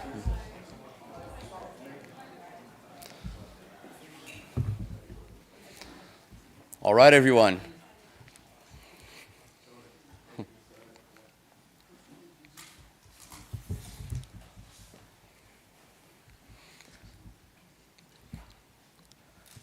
Hi, I'm Eduardo. I'm a first year in the college studying political science and economics. I came to the US less than a year ago. I was born and raised in Brazil, and I'm very proud of that. But I do love this place. I'm really happy to be here and really happy to talk about the American identity. And something that we were discussing along the preparation of the event is having a foreign voice talk about the shifting movement around the world towards conservatism. We had a huge wave the last maybe 2 years of countries going towards the right, going towards conservative politicians. And for that reason, we invited Nicolas Ferreira to come to UChicago, give his perspectives. So Nicolas is he was the most voted congressman in 2022 in Brazil. He received around 1.5 million votes, which is a huge margin for a politician in Brazil. And mind you, he was 26 years old when he did that. Now he's 28, and now he uses his charisma and his powerful social network presence to bring up issues that normal Brazilians wouldn't see. With a very powerful reach of around 18 million people following him, and some videos getting 300 million, 150 million views, that's around the population of Brazil and the US sometimes. He really has a strength in bringing these issues to people that wouldn't be caring about them and making people feel included in politics. So everyone, please give a round of applause to Nicolas.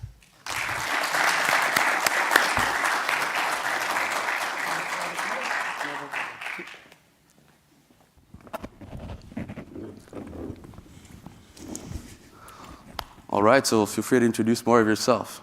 Thanks, Eduardo. Hello, everyone. First of all, I would like to say that I talk about politics day by day, but in Portuguese, not in English. So it's difficult for me, but I'll try to do my best, okay? And I appreciate the invitation. Thank you, Eduardo. It's a pleasure for me to be here. And in a few minutes, I just want to introduce myself. I'm 28. I'm a congressman in Brazil, as Eduardo said. I came from a poor neighborhood in Brazil. It's called Cabana. It's a favela in Brazil. It's a very different reality than maybe most of you had in your lives. So I know the real Brazil. I know the poverty. I know what's the difficulties, what is the pains of the society. And for me, it's a tough task to represent all the people that voted for me, but I think I'm doing this a great job in Congress. Last year, I was the president of the Education of Commission, the Commission of Education, and it was a very good experience because we have done a great job over there, and that's it. My life was. Since the beginning, I didn't have any politicians in my family. And when I was a teenager, I went to high school and then to university. And I could experience how indoctrinate was this space. I had different thoughts about the ideals of the majority of the university. And I was persecuted because of my ideas. I'm a conservative. I'm married to a beautiful woman. I prayed a lot. And I have 2 children. One is 1 year old and the other one is 5 months and she's in the belly. So this is my biggest achievement in life. So I'm very happy for what I've done, or what I'm doing for my country. And that's it. I'm just a young guy with a lot of dreams and I want to help my Brazil. Yeah, I mean, a lot of dreams and you're making it happen, right? Yeah. So one really interesting thing that was widely brought up today was, the First Amendment of the United States and freedom of speech and freedom of inquiry, which also is a huge point of the University of Chicago. But in Brazil, it's not it's not a clear distinction that everyone's free to speak how they please. And a lot has been brought up recently about the STF, which is the Supreme Court of Brazil, and their restrictions to media, the restrictions to speech and social networks. And a huge controversy we had was in 2022, in the height of the elections, right? So I believe you got fined for something you posted on Instagram.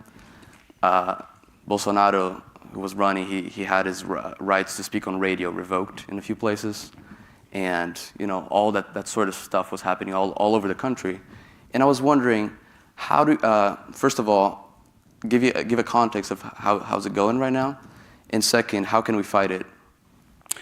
So when we talk about politics, I want to make a point. I agree to disagree, okay? Because when we talk about politics, maybe you'll think that I'll talk about Bolsonaro because I'm conservative and I will defend him in all the ways. But what I'm going to say here is the truth. Not my point of view, but it's the truth. After the 2022 elections, my Instagram, my Twitter, and my Facebook was shut down by order of the Minister of the Supreme Court, Alexandre de Moraes, and I don't know why. My lawyer that is here, he doesn't know why. So I didn't have the access to the process. So the lawsuit. Yeah, yes. So that's what is happening. And in 2022 elections, we had a very partial of the conduction of the electoral court because they could say everything about us. So they accused us to be genocide, to be fascist, to be extremist, to be transphobic, to all of this. And then when we said that Lula, for example, he had relationship with Maduro, that is a dictatorship, we couldn't say that. I couldn't say that Lula supported abortion, for example. So I got sued because of that. I think about $10,000. And after that, after the 2022 elections, my account was given me back, but not because we won in the justice, but because I was the most voted congressman in Brazil. It would be very bad for Brazil to have his most voted congressman without social media. Because when I say that I have more than 35 millions of followers in my social media, I don't say just this to magnify me.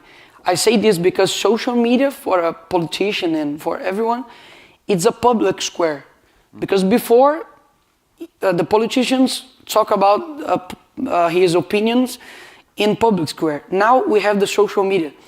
And the social media, for me, it's not only a shield, but a way to attack what I need to attack. So if it wasn't for my votes in my social media, maybe now I would be in prison and without social media. So when we talk about freedom of speech, for example, the social media in Brazil, maybe it's the last thing that we have to say what we want. And even though the Article 33 in our Constitution that says that we have immunity to say whatever you want, to vote whatever we want, even though I'm being sued by the Supreme Court because of the things that I say in the Congress. So it's the Constitution of Brazil is not being respected. And that's very dangerous, not for Brazil, but for the whole world. Yeah, and just like it happened in the US, it's all in the name of democracy and protecting against disinformation and all of that. And as you said, social media is the biggest weapon you use to fight this war because when they allow you to fight it, of course, in fair terms. And there was a project of a law that the PIX regulation, bank transfer regulation, that you made a video about that I checked today, it has 330 million views on the Instagram alone. That's, for context, Brazil's population is around 220 million. So it's a little a big number. And do you think that show of public support of people going to Instagram, going to their social networks, do you think that actually has a big impact on legislation? And if it does, how do you, what's your advice for people that are politicians and want to achieve the same success as you to talking to young people? Yeah, it does, because Lula government, they back up on this measure in the PICs. So it was worth it to do this video. And I was accused because I had like more than 300 millions of views. They said that Elon Musk helped me. They said that Mark Zuckerberg helped me, and even Trump helped me to have this kind of views. So it's crazy. I started with 0 followers.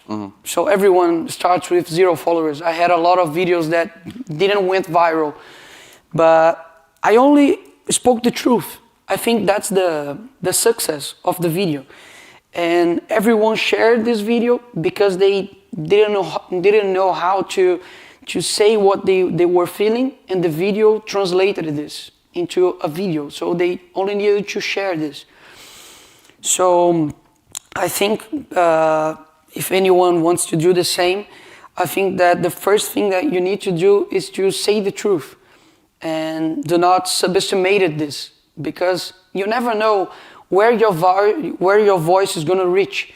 Like, for example, yesterday I saw we were at a dinner, and then a guy said, "Oh, I saw a video from you. I'm from Chile." I was like, "What the heck?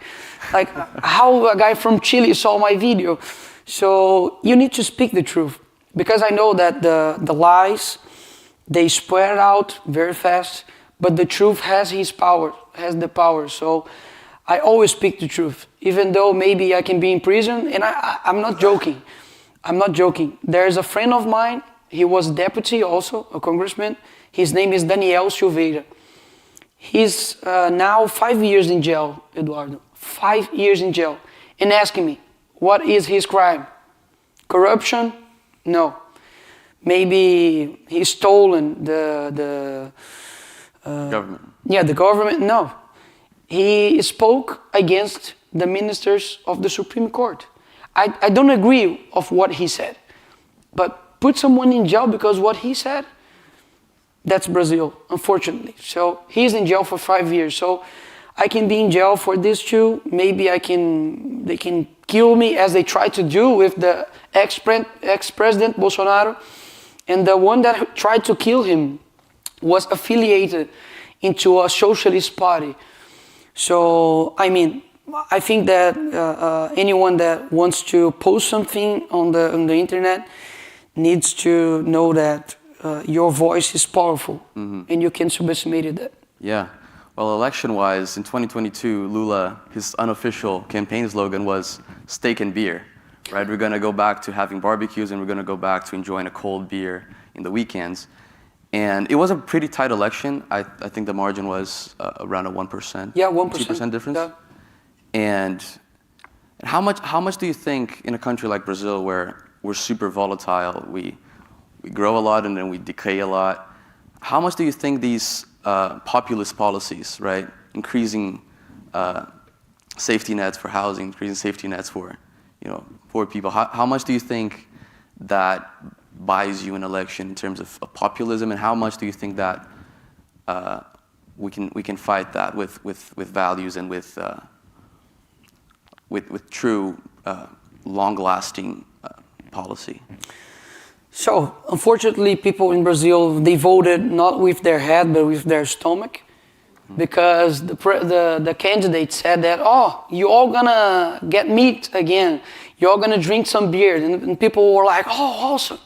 I'm gonna drink." This was maybe less than 2 years after he was released from prison. Yes, right? Yes.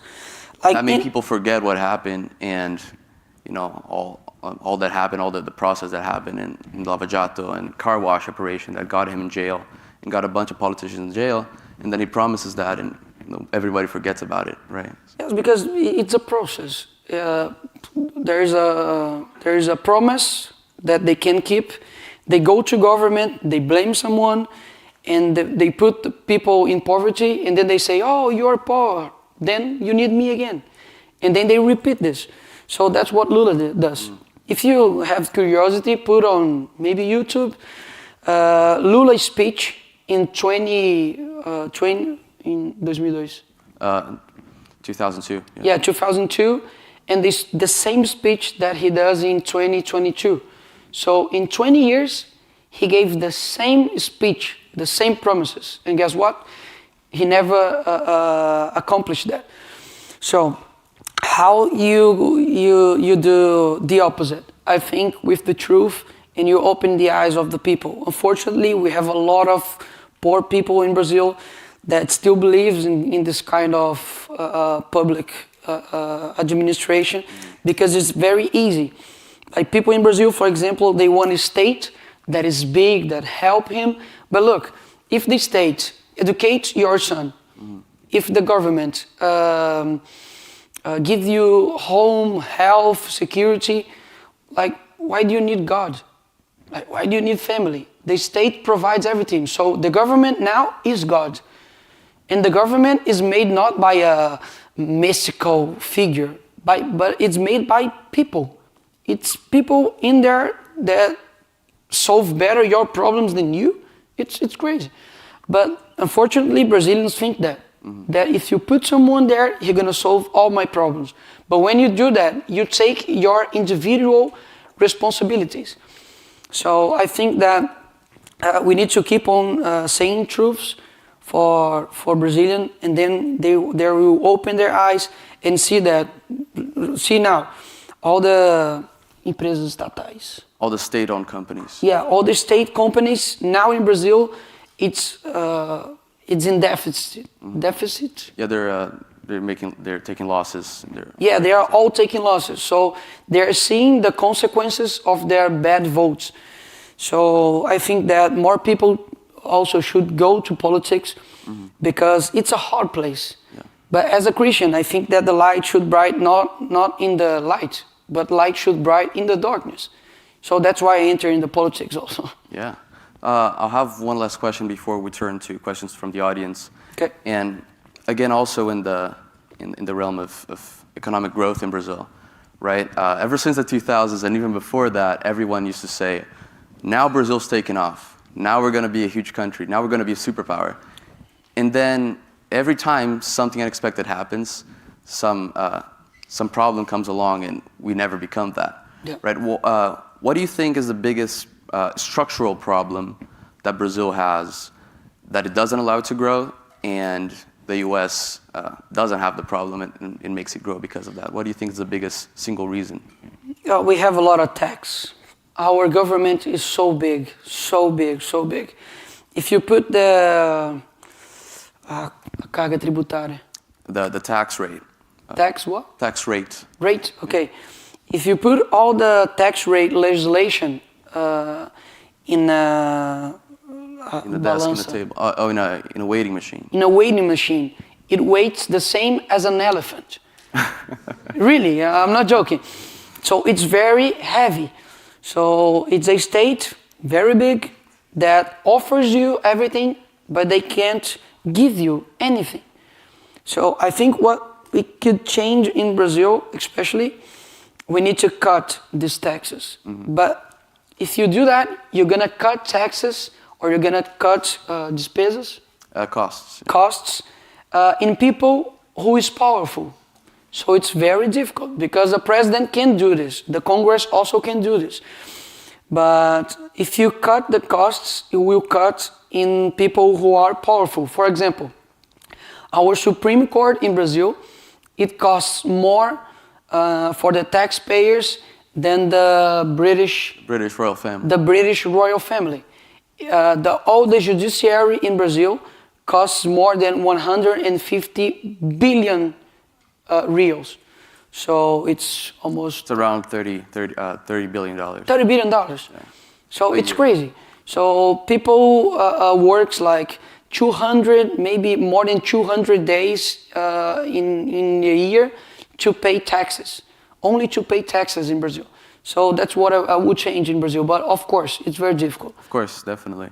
So anyone who has questions can raise their hand. Yeah. Is it? In the U.S., we're having this battle with Black Lives Matter, trans activists, and pro-Palestinianism, and the character assassination is what comes out of their mouth most commonly, and the cutting off of the freedom of speech. If you've ever addressed these issues on social media, what is the best message to help get the truth out about those things? I think to get the truth about these things, it's to say the truth. There's no other formula.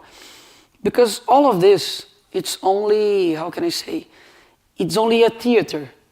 Because what these people really do to black people, for example, they don't do anything. Like in Brazil especially, we have a terrible education. Public education, it's awful. Private education, okay, it's pretty good, but public schools are terrible.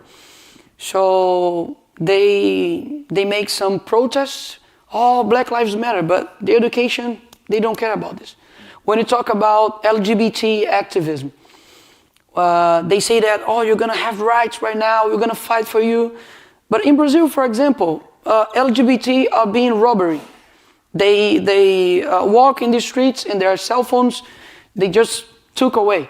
So what they are doing for LGBT persons? Nothing. They just promise and they do nothing. So they just wear a badge here and they say, oh, I'm an LGBT activist because it's good for the image. But they are doing nothing. So what we can do to LGBT, to black people or all the minorities, to give more education, give more healthcare, everything that you do for the heterosexual.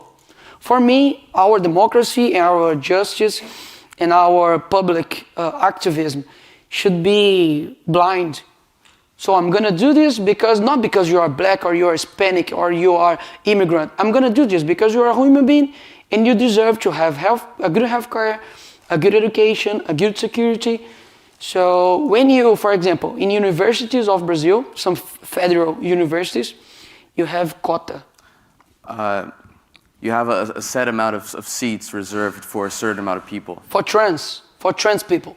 So 5% of students, they have to fit that criteria. Yeah, it's reserved for trans people. So what are trans people are different than me? Nothing. So maybe I'm man. And then if one day I say, no, I'm a woman. So I will go there or not? So it's crazy. They are just, they are fooling everyone because they earn a lot of money with this. A lot of t-shirts of LGBT, they sell a lot. There are a lot of films that they made with LGBT. It's cool to be like LGBT activists, but whatever. You know, what we are getting out of this? Nothing, sir, nothing. Any more questions?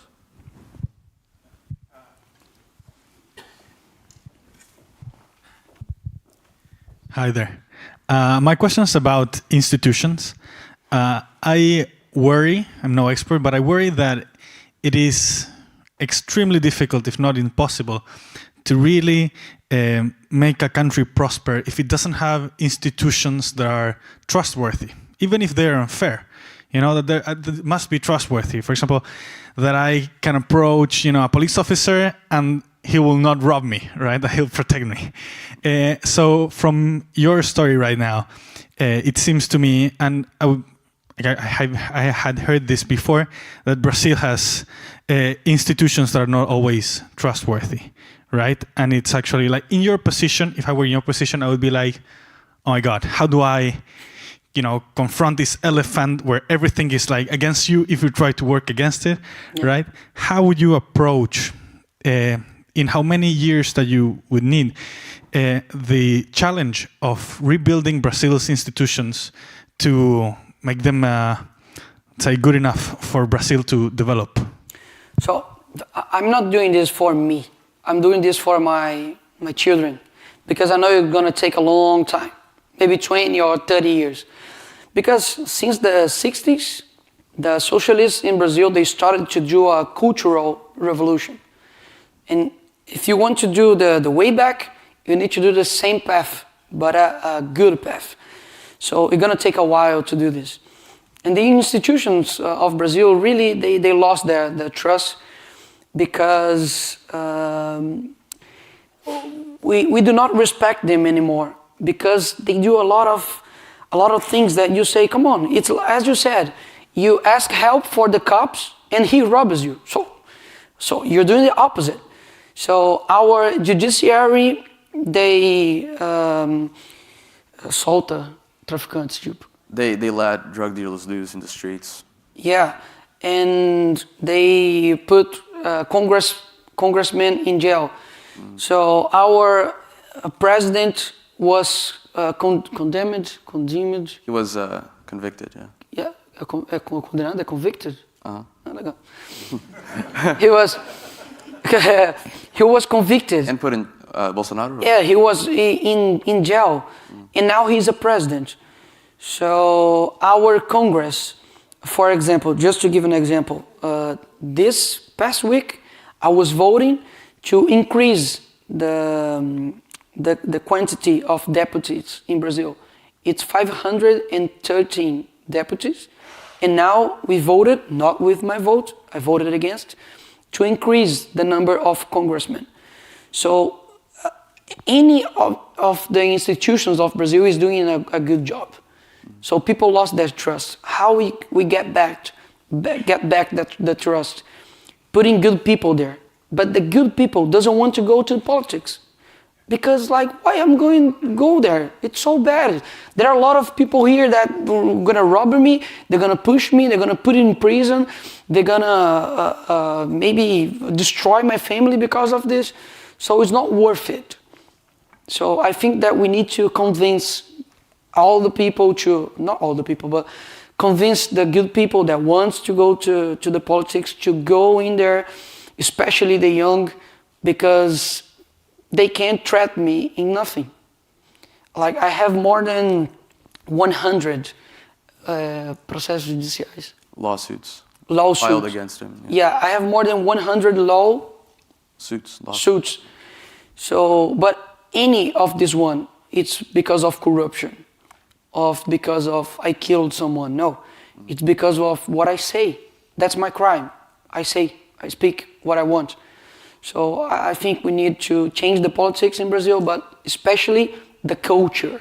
We need to change the culture, because if we change the culture, people are going to vote better, and then we're going to have better representatives in the Congress and also in the other institutions. Great. I think we have time for one more question. Yeah. Thanks, Nicholas. My question is related to what you were talking about before. Like you said, you have more than 100 lawsuits filed against you, and with every step that you make towards your mission, the attacks, the pushbacks, they come from every angle. And recently, you're 28, you recently had 2 children, and my question is, how do you, what's your strategy, what's going on in your mind to deal with all the aggressive and violent pushback that you face trying to fix this huge and broken machine, which is the Brazilian government? And what advice do you have to young people that are trying to go in that same path, but are apprehensive about all the pushback and all the and all the obstacles that are inherent to trying to make change? So I don't take this as a pressure. For me, pressure, it's someone that wakes up 5 a.m. and doesn't know if he's gonna have a dinner. So that's pressure for me. What I live, it's of course it's a hard task, but I treat this as a mission, as a purpose, because when I decided to go to the politics, I prayed a lot, I prepared a lot for this, and if someone wants to go to the same path, I would recommend the same. Pray, prepare yourself, because it's not easy. So they can't do nothing to me. Why I'm gonna be afraid? They can't do anything to me. They're gonna put me in prison. I don't care. I really don't care. Because Paul, in the Bible, he wrote he's the one that wrote more books in the Bible, and he was at prison. So, oh, maybe they kill you. I really don't care because, of course, I don't want to lose my life. I don't want to be in prison. It would be unnatural if I chased this, but I know that my mission has sacrifices. And if they kill me, all they're going to do is going to make me meet my Savior. So I'm very safe about that. So when I talk about this, it's because as a Christian, and sorry, I can't divide me, politician, and me as a Christian because I'm one person. I think that we need to do our purpose in a very not strategic way only, but in a very responsible way. Because what you do, anyone have seen here the film Gladiator? Okay, the Maximus, he says that everything that you do on earth echoes for the eternity. So what we do here, and I say maybe here to a lot of Brazilians, they are here, what you do now maybe change the future of millions of people. So that's what I do. I don't care about the consequences. I just fight for the right, and then God help me in the rest of the things. Perfect. All right, everyone, let's give a warm welcome to Nicholas. Thanks, everyone. Thank you. Coisa de bola. Valeu, rapaziada. Thanks. Yeah.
shown? Is he going to be up there or no? Yeah. He is? He's supposed to be on Zoom, yeah. But are we showing him up there? Because they only put the thing down because I had asked previously. Let me just check with them.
Yeah, I'm just stressed out. Do you want water? No, it's okay.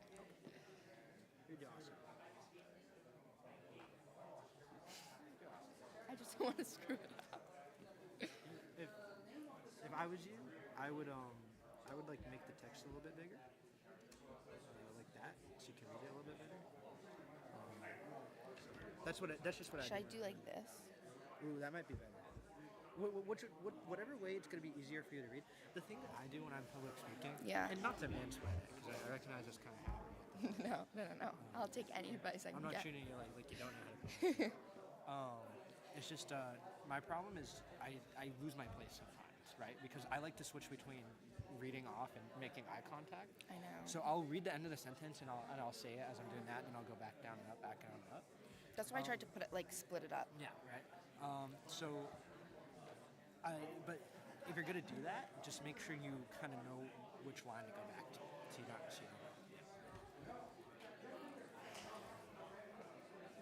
Well, we really lost a lot of people for the last panel. It was bad, man. Our showing was bad. Like the amount of seats we filled.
do awesome.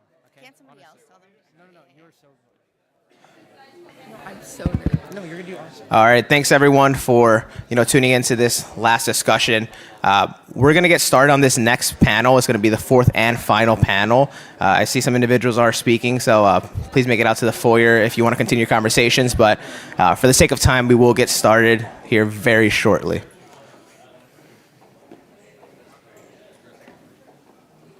Are they gonna sit down?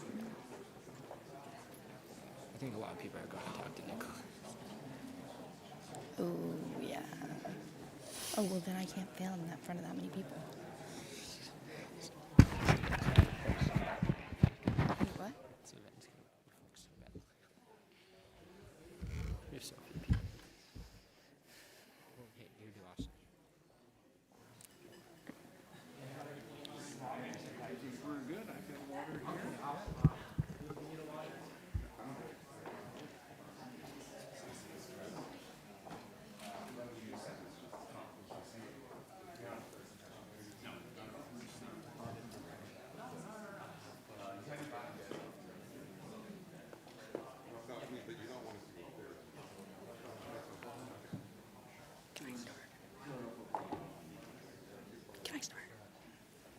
Hello, my name is Carolyn Russell, and I'm currently a fourth-year student at the college and a staff writer for the Chicago Thinker. I'm honored to introduce our speakers and our moderator for today's panel on America's role in the world. First, we have Paul Post, an associate professor of political science at the University of Chicago. Professor Post is also a non-resident fellow at the Chicago Council on Global Affairs and World Affairs columnist for World Politics Review. His research focuses on international relations, alliance politics, methodology, and political economy of security. We also have Robert Pape, a professor of political science at the University of Chicago and director of the Chicago Project on Security and Threats. Professor Pape is a leading scholar on international security affairs, and his research focuses on coercive air power, political violence, and terrorism. Professor Pape is the author of several influential books, including Dying to Win, The Strategic Logic of Suicide Terrorism, and Bombing to Win, Air Power and Coercion in War. Over video chat, we have Kurt Mills, who serves as the executive director of the American Conservative. Kurt Mills has previously worked at the National Interest, U.S. News and World Report, Washington Examiner, and The Spectator. He is an expert in foreign policy and campaign coverage, and his work often explores the intersection of politics and national strategy. Unfortunately, Paul Wolfowitz could not make it in person, but he has provided a pre-recorded video. Paul Wolfowitz served as the 10th president of the World Bank, U.S. Deputy Secretary of Defense, U.S. Ambassador to Indonesia, and Dean of the School of Advanced International Studies at Johns Hopkins University. He is an expert in American foreign policy with decades of experience in government and academia. Today's panel will be moderated by Henry Smith, a third-year student pursuing a joint bachelor and master's degree in political science and international relations. He currently serves as the managing editor of the Chicago Journal of Foreign Policy and is also a Marcellus Policy Fellow at the John Quincy Adams Society.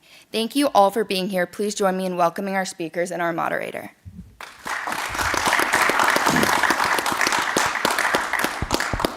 All right, this is on. Good afternoon. Thank you all for coming, to our professors for coming. Thank you all for joining our panel on America's role in the world. We are living through, undoubtedly, one of the most fluid and uncertain moments in international affairs since the end of the Cold War. The unipolar moment that followed the Soviet Union's collapse has decisively passed, and American primacy, military, economic, ideological, is no longer assumed. Across multiple regions, challengers to the US-led order are growing more assertive. China is expanding its influence in the Indo-Pacific and beyond. Russia is actively attempting to redraw borders in Europe, and regional powers such as Iran and North Korea continue to defy international norms with increasing sophistication. But this is not a return to bipolarity or the familiar clarity of the Cold War. The landscape today is multipolar, fragmented, and ideologically ambiguous. Economic interdependence and technological diffusion have made the world more tightly connected and yet still more strategically unstable. The rules and institutions that once underpinned the post-Cold War international system are under pressure. Some of these strains come from external challengers. Others stem from within the West itself, where confidence in the liberal order has faltered and where governments, including the current US administration, are reevaluating core assumptions about American leadership. What exactly is happening in US foreign policy at the moment remains a matter of debate. Some see it as a necessary correction and adaptation to the new realities of power, competition, and domestic constraint. Others see it as a retreat from the commitments that once provided stability to the world. And yet still others argue that American power is being recalibrated, not diminished, but restructured toward a different model of international engagement. The answer is not mine to give, nor do I have it, but it is clear that the world is growing more contested and the United States must make hard choices in response. At the same time, it would not at all be an understatement to say that the domestic foundation for American foreign policy has fractured. The public's appetite for international engagement is at best uncertain, shaped by 2 decades of war, economic dislocation, and political polarization. There is no longer a single bipartisan consensus about what American leadership means or whether it should even remain a central goal. The strategic debate has moved from think tanks and journals to the center of the political discourse, and there are voices variously calling for different types of strategies. This panel will not be about relitigating the past. It is about the present and the near future. What should America's role in the world be today? What should it be tomorrow and 1 year from now? Insofar as we may not yet know the full contours of the world to come, what kind of strategic framework should guide our decisions in the moment? Is today the time that demands a new X article from a modern George Kennan, or is it too early for that kind of foresight? To explore these questions, I'm joined by 3 thinkers with distinct and serious perspectives. Each brings a different lens on the use of force, the role of alliances, the balance between restraint and engagement, and meaning of national interest in today's world. And our discussion on these topics will unfold in 3 parts. First, we will start with strategic ends. What objectives should US foreign policy be pursuing in the current international landscape? Is the goal to maintain global leadership, to protect vital interests, to promote democracy, or, as George Washington said, to avoid entanglement altogether? Second, we'll examine means and instruments. What tools should the US prioritize in pursuit of its goals? Are alliances still our greatest strength, or are they constraints? How should we think about sanctions, trade policy, forward military presence, and diplomatic engagement? And third, limits and trade-offs. What are the risks of doing too much? What are the risks of doing too little? At a time when we have competing priorities in a world of American limited influence, how do we make these choices? And how, if at all, do domestic economic and political constraints shape the ambitions that we set abroad? With that, I'd like to introduce a set of recorded remarks from former Deputy Secretary of Defense Paul Wolfowitz on America's role in the world. Thank you for being here. It's a pleasure and a privilege to be with you this evening for these short remarks. For over 2 centuries, the most important role of American leadership in the world has been to keep our own people safe and prosperous. That has not changed over the years. What has changed is what needs to be done in practice and amid changing circumstances to achieve that goal. In his famous 1796 farewell address, President George Washington warned of the dangers of entangling alliances. He was speaking during the time of the Napoleonic Wars of imperial conquest, and when the French Revolution devolved into a reign of terror. His caution made sense for a young republic that was vulnerable, and still at a time when Britain and France continued to meddle on this continent through the instrument of armed proxies. But Washington's words were rooted in circumstances, not doctrine, in prudence, not isolation. As America has grown in strength, our responsibilities evolved, and so did threats from overseas. But fortunately, so also did our country's ability to deter those challenges. In 1838, a very young Abraham Lincoln, not yet 30, offered a different kind of warning. He said that if danger ever reached us, it would not come from distant shores. It would arise from within. He was speaking about division among Americans, about anarchy, and the erosion of the rule of law. His message still resonates in our time. Today we are tested on both fronts. We face confusion and uncertainty at home, but also rising threats from abroad. We are now confronted from an axis of tyrants, China, Russia, Iran, and North Korea. 4 tyrannical regimes which share a common interest in weakening the United States, in dividing our allies, and in dismantling the principles that underpin a free and peaceful international order.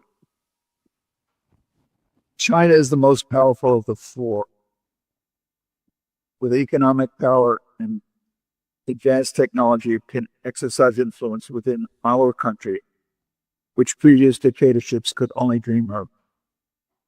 What starts in China won't necessarily stay in China.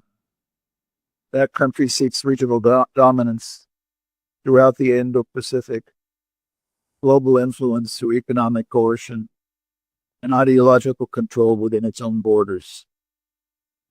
It crushes dissent in Hong Kong and threatens Taiwan and exports surveillance technologies to tyrannical regimes around the world. Most of all, it seeks to crush those political institutions which could demonstrate to its own subjects that there are democratic alternatives to China's one-party tyranny. It focuses particularly on Taiwan and Hong Kong because they are geographically close and also because they share important elements of common culture. But nothing could better serve the long-term interests of China's one-party government than to weaken and destabilize the United States, its most important global competitor.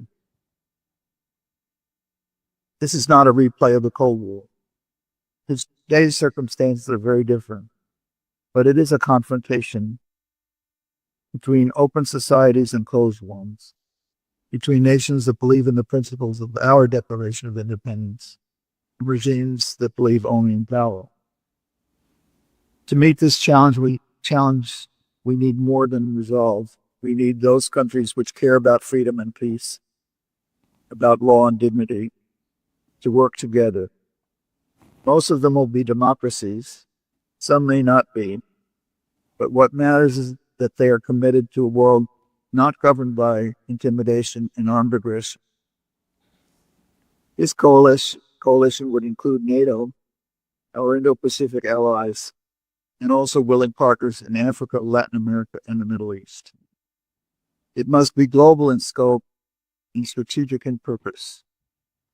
We don't need unanimity, but we do need alignment around shared values and common concerns about threats. Some argue that America should step back, should withdraw. I believe the opposite.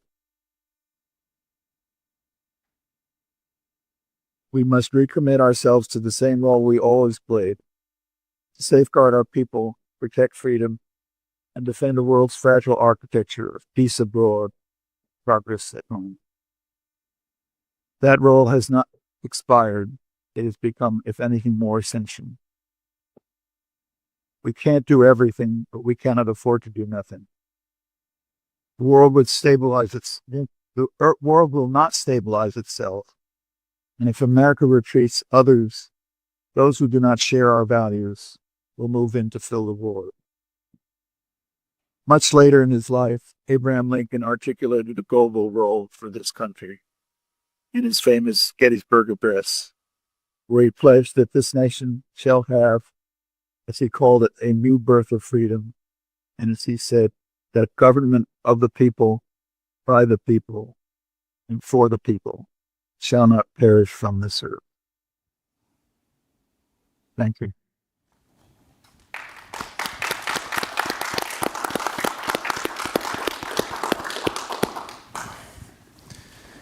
Wow, a lot to digest there. Very accomplished man. I want to start, before getting to some of Wolfowitz's comments, from a perspective of grand strategy, as I understand it. I think in this period of flux, it's clear that we do not have one, and I think that any American foreign policy that pursues the interests of Americans needs to, in fact, be balanced. The way I understand grand strategy is that the first step to making it is a circular two-part step, which is simultaneously analyzing what the world looks like and what are your threats, and then drawing, in proportion to what you're able to accomplish, what your interests should be. So I want to get your three opinions on what the world looks like right now. What is the structure of the international system? How is power distributed? Are we multipolar? Are we not there yet? And where are things headed in the next 5, 10, 15 years? So who would you like? I can take a start at Please. that. Yes. Though I want to say I'm waving to Kurt there. You know, we can see him. So thank you for joining us. I think one thing I would start with is when I think about grand strategy, I think about the definition. I can't remember who it was that defined it as such, but he said a way to think about grand strategy is it's a vision of your place in the world.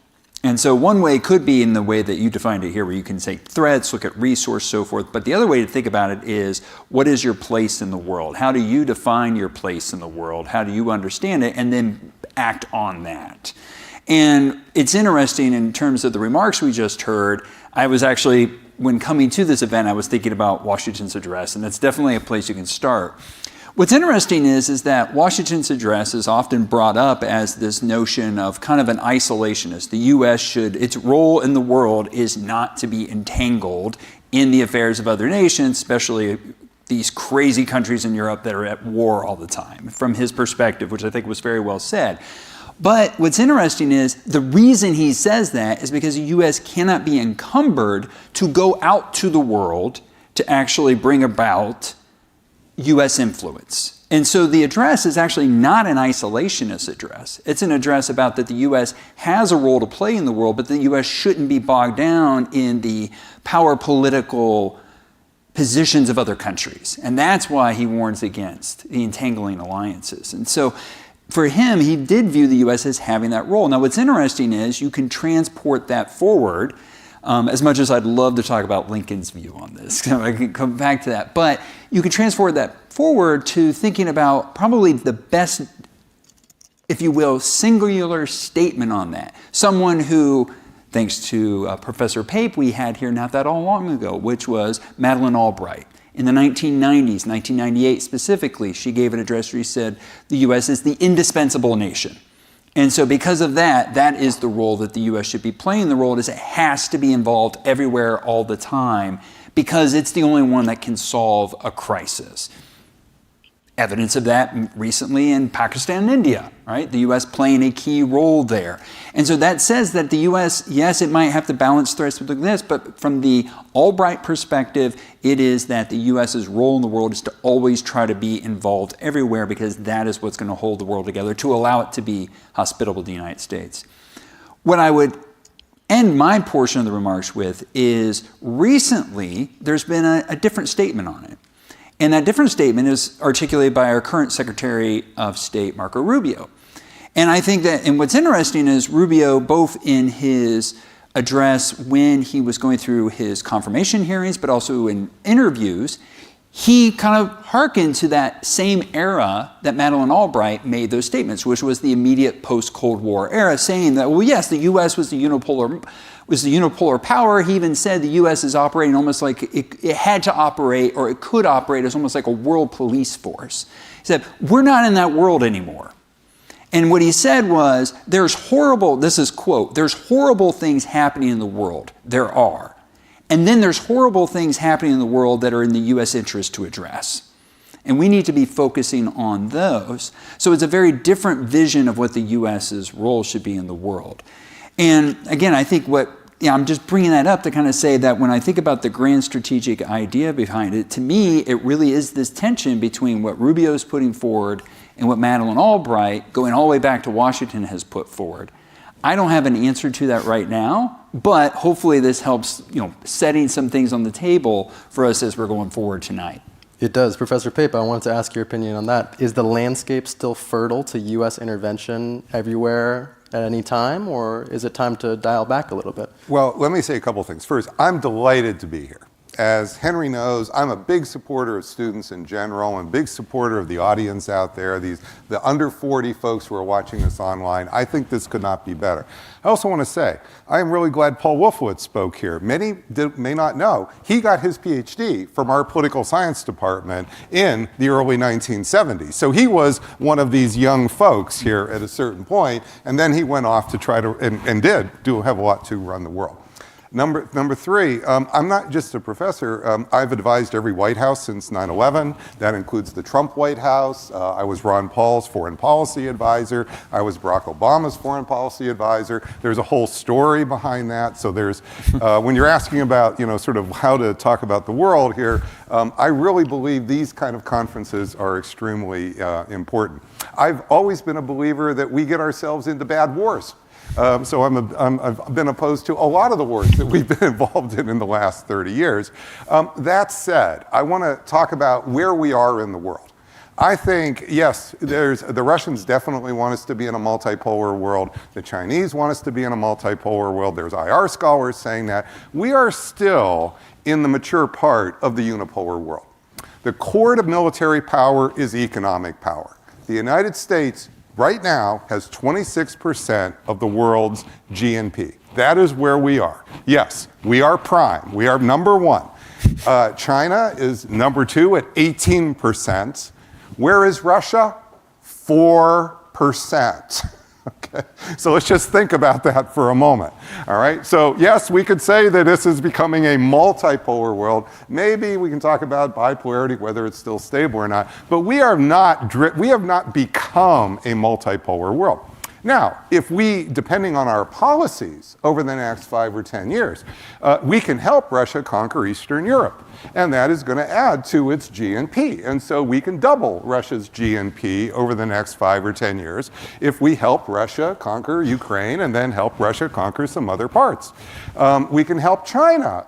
China doesn't have to conquer. The Japanese and the South Koreans in the last month have thrown themselves at China economically. And so this is going to quickly equal America's 26% unless we are not careful. So you said, what is our strategic goal? For me, for 30 years, my goal here, which you don't maybe see in the academic books, is I'm a believer in primacy. I like the fact we are number one economically. I don't want to throw that away. I don't want to get involved in bad wars that throw that away. I also don't want to get involved in hastily dismantling and doing things that are going to only strengthen these emerging, but not yet, real competitors to the United States. So those are my real concerns, and I think we really need to think through over the next few years. And by the way, whatever happens with Trump and President Trump, I think this generation is going to be the generation that's really going to matter.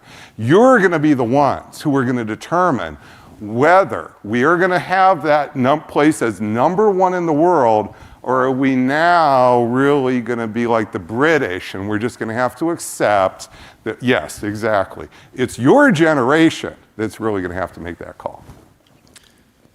Lot to digest there. Mr. Mills, I've been thinking about what to ask you, given that we've heard a lot from our two professors here about the structure of the world system, and Professor Pape dipped into what the American goal should be. What should our strategic ends be? What should we be trying to do? I have two questions for you. First, do you agree or disagree, specifically the Professor Pape's description at the current trajectory of the world? Do American policies at the moment stand to hand Russia some more GNP and relegate us to a non-prime position? And secondly, do you agree with both professors' assessment on the structure of the world system? Do you think the United States is still as strong as Professor Pape says? Do you have a more pessimistic view? I'm curious. To the extent that I fully understand the question, you guys can hear me, right? Yeah, So I think I disagree, and perhaps quite strongly. So I think we're multipolar and in denial. I think we have seen that China can do all kinds of things at parity of the U.S., maybe on AI, which spooked Wall Street earlier this year, or better infrastructure, Belt and Road. The number of countries in our own backyard, Latin America, that are partners of the BRI should, give, I think, basically any serious American analyst a pause. China is clearly a pure economic competitor by GDP, so I'm not really sure what the argument is there. On Russia and Ukraine, Russia is obviously generally, a villain in the, alleged West. But I would say, look at the votes of the global South. And since it's in the air and, this week, look at the position of the Vatican, the largest church of the largest religion in the world. The U.S. is, not so much that hegemon politically as it thinks it is. And on Israel, Gaza, and Iran, The U.S. is an utter outlier and a shameful one at that. I think reputation matters, and I think our reputation is not strong. If this was a unipolar situation, I don't think the chessboard would look like this at all. And given that the unipolar world lasted for a very brief time, from 1991 to the collapse of the Soviet Union to 2008 with the global financial crisis, the U.S. made a huge mess of things, particularly in the 2000s. We obviously are not capable enough to handle it, nor should we particularly want the role. And I'll close on this. The British were referenced, but it wasn't like the British lost their position globally sort of randomly. They lost it by insane imperial overstretch, by getting involved in wars that they didn't need to do. And then they had to hand off the empire to their cousins out west. I think we should avoid the fate of the British by not repeating the mistakes of the British. In light of the world you just described, may I ask, what do you think the United States should be trying to achieve, given what it is currently capable of? And do you think the administration's current actions reflect that position? Are we still too overextended? Do we need to draw back more? Yeah, I mean, I think we still remain pretty tremendously overcommitted. I think the administration is going in the right direction. I think it's very clear that this team is superior in the kind of thing that I would want than the kind of thing that was promised by the Harris campaign in 2024. I mean, Harris closed her campaign by campaigning with Liz Cheney. I don't know what brain trust thought that was a smooth idea. It's very clear that administration would have seen a sort of merger of corporate and militaristic powers in Washington allied with social liberalism. This is a more, I would say, socially centrist administration that wants to look at this from a realist foreign policy perspective, but it's tough. And look, I'll agree with Paul Wolfowitz, at least here. The Americans were smart, actually. The state should work for its own citizens' lives, liberty, and their pursuit of happiness. And we should avoid entangling alliances abroad as Washington warned his farewell. We can have a second American century, but we should do that by actually focusing on the Americas. So in that sense, the flag, the sort of designs on Greenland and Panama. I'll say this: it makes a lot more sense than invading Iraq, or particularly caring what government runs Iran. We take care of business here at home, 2 oceans, a ton of talented people. This is a much more dynamic place than Europe still, for all its flaws, and a much more free and young place than Asia. We do that, we'll win the competition with China hands down.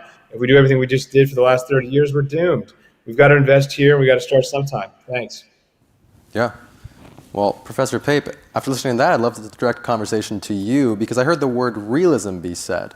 Perhaps there's not yet a strategic doctrine established in Washington, or if there is, I don't think it would yet be classified. Yes. You know what I'm going to ask. So let me just establish. So my goal is to keep the United States #1. In 1990, we were 22% of the world's GNP when the Cold War ended. 22% of the world's GNP. Our allies in Europe, Germany, and I'll use 92 numbers because I know you would check me out on this. Right. Okay. Germany was 8% of the world's GNP. Britain was 6% of the world's GNP. France was about 6, almost 6. Where are we today, 30 years later? We have the United States up to 26. We've grown by 20% of power since 1990. Where is Germany? They're down at 3%. Where is France? 3%. Where is Britain? 3%. So all of these folks who we're saying have been free riding and are freeloaders, they are, if this is what it means to be Uncle Sucker, I'll be Uncle Sucker every day of the week. What we're doing, folks, is we are selling the world. We're basically realists with a velvet glove. What we're doing is gaining relative power with our allies. Where is Japan? Japan in 1990 was just over 10%. Where is Japan today? 5%. There is not an ally who has done better in relative GNP in the world than the United States. We have benefited more than anybody else. Now, it's possible, maybe we could come up with a plan, maybe it's Greenland. I'm not saying it's absolutely impossible, but what I want to hear is I want to hear a plan for real, which is we're going to declare economic warfare on our allies, basically become the Soviet Union, who disengaged from the world for 40 years during the Cold War. That's what sunk the Soviet Union. We're going to do that. We're going to follow the Soviet path, and then we're going to conquer Greenland and conquer Canada, and we're going to somehow have at least 26% of the world's GDP when by all said and done. Now, I want us to have at least 26 over the next 10 years. Warts and all, I don't like a lot of parts about this liberal international order. I'm not making the case as a liberal. I don't like a lot of parts of it. But what I want is that power, and what I want to hear for real is, you dump this, we're going to destroy this. I want to hear the real case for creative destruction. It's about, because right now, this is what's at odds, folks. And it's important for this generation, because in 2035, I want to have a metric that you can go back and look at. Pape said at least 26% of the world, right? So if the other side is going to do better, they've got to beat 26% of the world. Give me a plan. So I'm gonna try to merge, to synthesize your perspective with that of Mr. Mills, if it's possible. Yeah. Mr. Mills, you paint a picture of a world where our adversaries are on the rise, and even if the numbers say one thing, it feels underlyingly that the relative ability of the West, if not just the US, to actually counteract these adversaries is reduced, and many people do not yet realize that. And Professor Pape, you painted a picture of a world that the Americans actually benefit from. Our GNP has gone up, or that of our allies has gone down. And now, Professor Post, this is for you. I will not charge you with explaining what the administration is doing right now, but what I will say is, in this world, where it seems we're getting stronger, but the collective Western order's ability to actually get stuff done is clearly not where it was before, even if on paper the United States is doing better. What would your strategic doctrine for today be? If you were the head of the National Security Council and you were charged with drawing up that statement, what would your strategy be? Well, first of all, I love already that we have an interesting contrast here between Kurt and Bob. This is great. But what's interesting is, I kind of view it as we've got the different extremes here, because you have we are in the pure, complete multipolar world, which is kind of a way to is an argument that I've heard a lot, and I would kind of interpret Kurt's view on it. You have, no, we are still very much in a unipolar world. That is very much the view that was expressed by Bob. We have I kind of view it as, we are in a multipolar world, but we're in an unequal multipolar world. I think there are certain countries that have reached the level of being considered great powers. They have the influence. They have to be contended with. And then what that means is, and that's very much in contrast to that time when Madeleine Albright made the indispensable nation comment, that during the 1990s, I would even go as far as say unipolar moment really maybe only lasted about a decade. Not even by 2008, I think it was already, the pure height of the unipolar moment, I think had been in decline, especially when you go into start looking at other metrics and some of the policies. Actually, I would agree with some of what Kurt said. Some of the policies that were sowing the discontent that people eventually have with their policies there. So what does that mean? What that means is, if we're in an unequal multipolarity, it means the U.S. does still have the ability to influence the world, but it doesn't have all the ability. It can't be everywhere, do everything all at once. So it does still have to make decisions, and it still has to be able to say, is this in our interest to become involved with? I think that was the folly of the Bush administration. I think that was the folly, potentially, of even the Clinton administration, of thinking, hey, you know what, we can go around and try to fix everything. You even saw that with Obama at the beginning of his administration, thinking we're still in this position. And it was interesting, recently I was at a conference with a bunch of international law professors. And actually, I did not realize the extent to which international law professors just do not like the Libya invasion, do not like the Libyan campaign. Like, this was a terrible idea. We should have never have gotten involved with that at all. But that is the kind of policy that when you think you can go around and solve everything, you do. So the U.S. should not be pursuing that. It should be more judicious. I do think there is merit to trying to make sure allies can do more. The thing is, though, that's actually not a new refrain. If there's one thing about the Trump policy that is pretty much mainstream, it is getting free-riding European allies to do more, right? And so I think there's something to that. And if the Trump administration is actually able to get European allies to do more in Europe, I think that will be valuable for the reasons that I actually agree with Hegseth when he said we have a peer competitor in China. We have to allocate more of our resources there. They're the bigger threat. Europe, you are our ally. You are actually capable of standing up to Russia. And if on your own, with us supporting you, but not necessarily needing to lead. So I do think that we are in a world where it's an unequal multipolarity. The U.S. is still powerful, but it's not all powerful. So I do think it's in the U.S. interest to be able to have our allies do more, but still have them as allies. And that's the one risk, is that do you go so far in pushing your allies to do more that you end up losing them as allies? That's a balance that needs to be struck. I'm not sure the current administration is striking that balance. And we can come back to that point. Well, that brings us a little bit to the conversation of means and instruments. Allies. I feel like we tend to forget, no matter your belief, that alliances are not the end in and of themselves. They're the instrument. And you bring up the need to push allies, don't push them too hard or else you'll lose them. That has the implicit comment that we should want to keep our allies. May I ask, to what ends? If the current order is being pulled down on top of our heads, which I think the administration is doing, what comes next?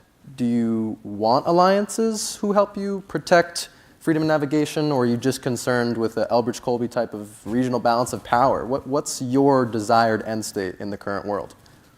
So one way that I would look at this, and I find this quite ironic in many ways. So I have been on record, and I've said this many times, that Donald Trump is going to be a great 19th century president. The challenge is he's going to be a 19th century president in a 21st century world. But the reason why I say that is, first of all, I think that if he was in this room, he wouldn't take that as an insult at all. He has been very vocal about William McKinley is the greatest president ever. But I think when he says great again, he thinks about how the U.S. was in that 1890 period to the early 20th century period of growing, expanding. He refers to those type of things. That's what he has in his mind when he sees that. Now, what's interesting is that as the U.S. started to emerge into that role, the U.S. started to become more and more engaged in the global economy, more central to the global economy. And what that had the inevitable effect of is it meant the U.S., despite wanting to do otherwise, couldn't stay out of two big wars in Europe. The U.S. tried to stay out of them and couldn't because it was in our interest to prevent those wars from happening. Same thing with big wars in Asia. Of course, I'm referring to World War I, World War II. U.S. became involved with those, and it was because it was out of necessity. What does that have to do with the allies? It has to do with the following, that if I was to ever give a briefing to a president, and that would include President Trump, I would only need one slide. And that slide would just be one picture. And that picture would be the U.S. cemetery in Normandy. And I'd say, Mr. President, if you want to avoid more of these in the future, that's why we need allies. Because the last time the U.S. tried not to do that, a lot of chaos broke out, and the U.S., despite wanting otherwise, wasn't able to stay out of that chaos. And so anything we can do to prevent that type of chaos is in U.S. interest. So if I'm to draw out what you're saying here, it's that the United States, although maybe we're not indispensable, still needs to be in certain regions because our absence would produce the type of war that we would have to intervene in. Exactly. And I think it's been a mistake throughout our history to think that the U.S. can just stay out of the fray. And that's a very realist structuralism. Mr. Mills, you used the word realism before, and I actually come to agree with your take that I think a lot of people don't realize just how reduced Western power is, even if on paper it should be there. Something's wrong with the way that we actually create power. That actually concerns me even more, because when I look at a country like China, I see a country that could actually remake the system to our incredible, I don't know the word I'm looking for here. It'd be a really big problem. So I'm wondering your perspective on balancing the need to basically retrench, focus more on us at home, but also at a time when it seems like China's rise demands American attention. What is your perspective on what we should do there? Well, I guess, first of all, I'm not even certain anymore that the quote West is the thing. I think it's a fairly modern construct, and if you look at China's abroad. I mean, European countries that are ostensibly in the West are very game to do business with the Chinese historically. Israel, which is ostensibly in the West, is very game to do business with the Chinese historically. So I'm not so convinced that it's a very useful construct. I think it's the kind of construct that makes us divide the world into black and white. You know, it hasn't really served us in the Middle East. It hasn't served us in the Russia-Ukraine war, and I think we should trash the template. I agree that this administration, Trump is very much a 19th century president, but I'm not so sure, that it's actually so irrational. The first, the person that was flagged, McKinley, is very much the sort of cause célèbre of this administration of this term, but the one of the previous term, the portrait that sat behind the president on that side in the Oval Office was Andrew Jackson, and I think it's it's apropos. The U.S. in antebellum was an exciting but also pessimistic place. There's actually a great new book out that talked about how most of the American founders died in the 1810s and 1820s had actually thought their country and their life's work had been a failure. I mean, we really underestimate the degree to which America was on the fritz throughout the 19th century, the degree to which countrymen disliked and distrusted one another. I think there's like this view that this 20th century sort of rescued us from all of that, from that mire. And look, there's some truth to that, but I don't concede that it was this architecture of the 20th century that did it, as opposed to natural American strength. I don't think, for instance, all those European entanglements were an interest. Certainly not World War I. Woodrow Wilson ran a frankly criminal campaign in 1916, lying to the American people about staying out of the war, and then went back in. Economic numbers, I mean, we can trade them all day, but I think if we are 26% of the world's economic output, and we are a bureaucratic, oligarchic, gerontocratic system, I think that economic growth is not the end-all and be-all. I mean, I just looked during the remark what the U.S. It's not the only measure of this, but what the U.S.'s Gini coefficient is, right? The measure of economic inequality. We're, as of 2023, the 40th highest in the world. I mean, there's not a country that looks like ours with this kind of level of inequality. We're peers with Haiti. I don't think we can police the whole world, and I don't think the American people want to police the whole world. We're over 30 trillion in debt. This debt's going to be borne by young people. Not clear when, but it's going to happen. And we've arguably not achieved our political objectives in any major military operation since World War II. I think Iraq War II wipes out the relative success of Iraq War I. And until very recently, supermajorities, often 70% plus, think the U.S. is heading in the wrong direction. Like most developed economies, the U.S. is well below replacement birth rate. That's the ultimate referendum on the future in our current course. But contra Europe, where this started in the decades earlier, particularly Italy in the 70s, the careening of the birth rate in the U.S. has been a recent phenomenon, a 21st century phenomenon. Not coincidentally when the U.S. began being involved in new wars in a major way for the first time since Vietnam, and not coincidentally when the millennials came of age, my generation, the first generation in American history that is broadly expected to do worse on average than their parents. It has been a short, bad, strange trip, and I think we should end it. So we have problems at home. That much is clear. May I get, before I pitch this to Professor Pape, where, in your opinion, do we absolutely need to be in the world? What regions?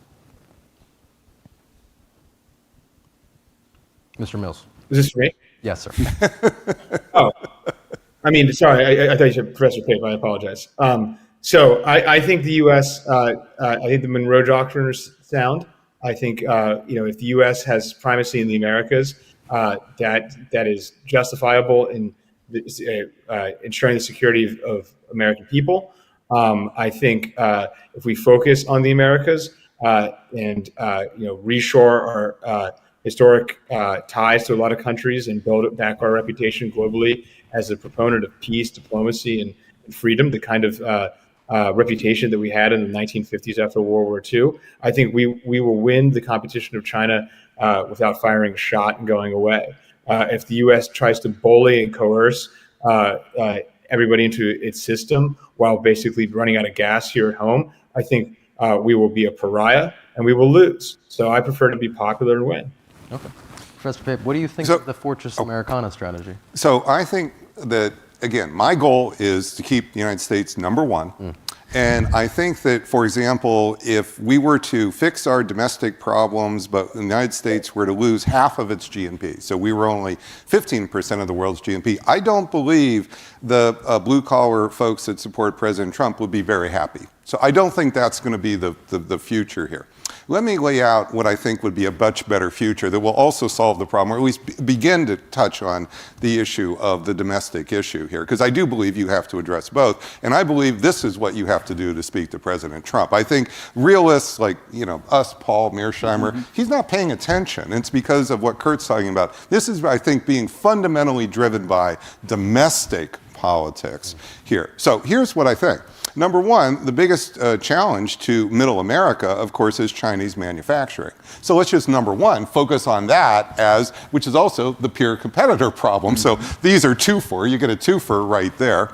Number two, let's have a 5-year plan where what we're gonna do is we're meeting with the Chinese today, so if anybody's listening, okay, we're gonna have a 5-year plan where we're gonna go back to not 80% tariffs the way President Trump floated yesterday, but 20% tariffs with a schedule. We're going to cancel all the tariffs on everybody else in the world. It's only going to be China. And we're going to say each year for the next 5 years, we're going to go from 20 to 40, And then we're going to take that money that we get from those Chinese tariffs, and we're going to put them in the robotics revolution in St. Louis, in Kansas City, in Kentucky. We're going to actually create not money for Silicon Valley, okay, and not just money to pay down the deficit. So what we need is we need to actually invest in the forgotten men and women who should be forgotten no more. That is President Trump and J.D. Vance. Well, let's actually do that. So this is what I meant by let's have a plan. Let's actually have a plan. Let's not just say, we're just going to declare war on everybody, we're going to do all this on everybody, we're going to break everything, and 10 years from now we'll sort it out. No, we know what the issues are. We know where President Trump's constituency is. By the way, I'm from Erie, Pennsylvania. I got J.D. Vance's background in DNA. I know what it's like to live that kind of a life. I had a nicer mother, I'd want to say. So no offense, but I had a great mom. That's how I'm here. Okay. But the bottom line is, I want the Rust Belt to regenerate. I want all that. We need an actual strategic plan, and we've got to stop talking and stop playing politics as if this is like, oh, if you're against anything President Trump says, you must be one of those liberals who wants Madeleine Albright world where you're talking about indispensable nation and so forth. No, this is a discussion we should have among conservatives and the middle of the country. That's who's going to run the country for the next 2, if not 4 years. So let's make America truly, dare I say, great again. I knew where you were going with this. So we are now thoroughly in a discussion of means. Your best mean is tariff China, although not as extremely as now. Continue to work with the world, and we'll keep our power. And a sliding schedule of tariffs on China, and funnel that money into the middle of America for the robotics revolution, where terrified China's going to beat us at. Yes, and Mr. Mills, your strategy is basically we do not need to be around the world. If we have fantastic economic, political, and cultural engagement with the Western Hemisphere, American industriousness should be able to carry us along. Correct? Sure. I think, look, we have an imperial presidency, so the easiest thing to do is foreign policy. So I think that the item number one for any president, including this one, is we got to roll back the empire. It's an empire that is not serving the imperial subjects. So that's the easiest. I broadly support the administration's tariff strategy. I'm sure it can be improved upon. I think it's going to be improved upon in the weeks to come. But I think that's sound. And then additionally, I think the immigration compact in this country is utterly broken. The border has been insecure for decades, and particularly in the last 3 years. And I think we need to have a real conversation, not only about illegal immigration, which is disruptive in one capacity, but also legal migration, which the U.S. basically never voted on. It was done in the 60s, all the things, most of the things that people could happen were dismissed by the leaders who signed it. They did come to pass. There were serious immigration debates in California in the 90s. And California was a far more purple state. It voted for George H.W. Bush in '88. They voted overwhelmingly for a series of sort of, English first, assimilationist kind of programs. The courts threw them out. The U.S. populace never voted for any of this. And so a conversation of that strikes me as pretty germane. And I mean, look, this stuff is not new, even though a lot of people, especially a lot of American elites, are often not terribly informed. I know MAGA is voguish this year in a way that like BLM and COVID was voguish in 2021, 2020, but there has been a raft of literature that criticized globalism since at least the 70s and 80s. And, foreign policy restraint, immigration restriction, trade realism, and then also recognizing that we had a disintegrating working class. Why did we have a disintegrating middle class? And we need to approach that now. So yeah, focus at home. I just think, we need to intervene now before it's too late. And I worry that there is actually, I think everybody on this panel is bright, but my greatest fear is that there's such a generational gulf in lived experience that it will take decades more for us to grapple with this reality. So there's a big gulf here between the means that you and Professor Pape prescribe.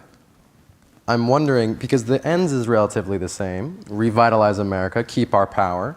I'm wondering if there is a inherent difference in perspective between the two of you on what should take priority. You clearly prioritize the remaining of our international economic ties. Drop the sanctions on every country, keep them on China. The implicit assumption there is our ties with the world are still important. And Mr. Mills is very fine with let's keep us in the Western Hemisphere.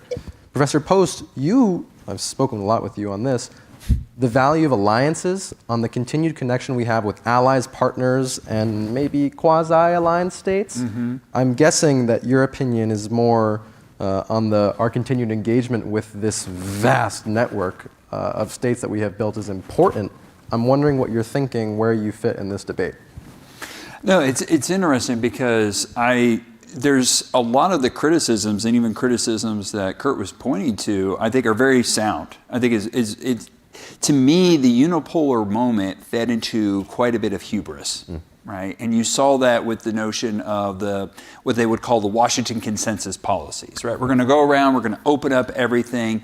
There was the belief that the reason why China needs to be brought into the World Trade Organization, or we need to establish permanent normal trade relations with China, wasn't so much just thinking about the economics, it was the thought that will lead China to become democratic. Right? It was this notion of, I think Ian Bremmer said it very well, which was, we thought we could make China into Americans. And it turned out China wants to be Chinese, right? And it's like, but we were mistaken with this. So I think there was a lot of folly in this thought in terms of pursuing, as people like to say, neoliberal economic policies globally. And then also at the same time seeking military primacy, which was very much a policy that the US had.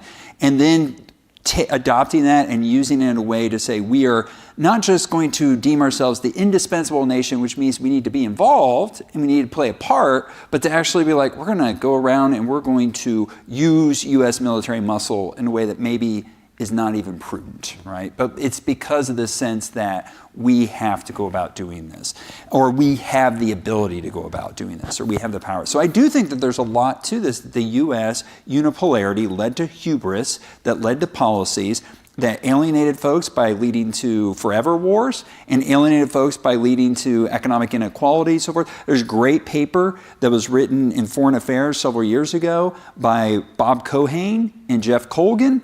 And Bob Keohane is someone that in the 1990s was arguing all about global institutions are great and so forth. He wrote this paper, and it was in, I think, 2016, 2017, titled "The Global Order is Rigged." And it was all about these things that people in the working class areas have been left behind by these policies that were pursued.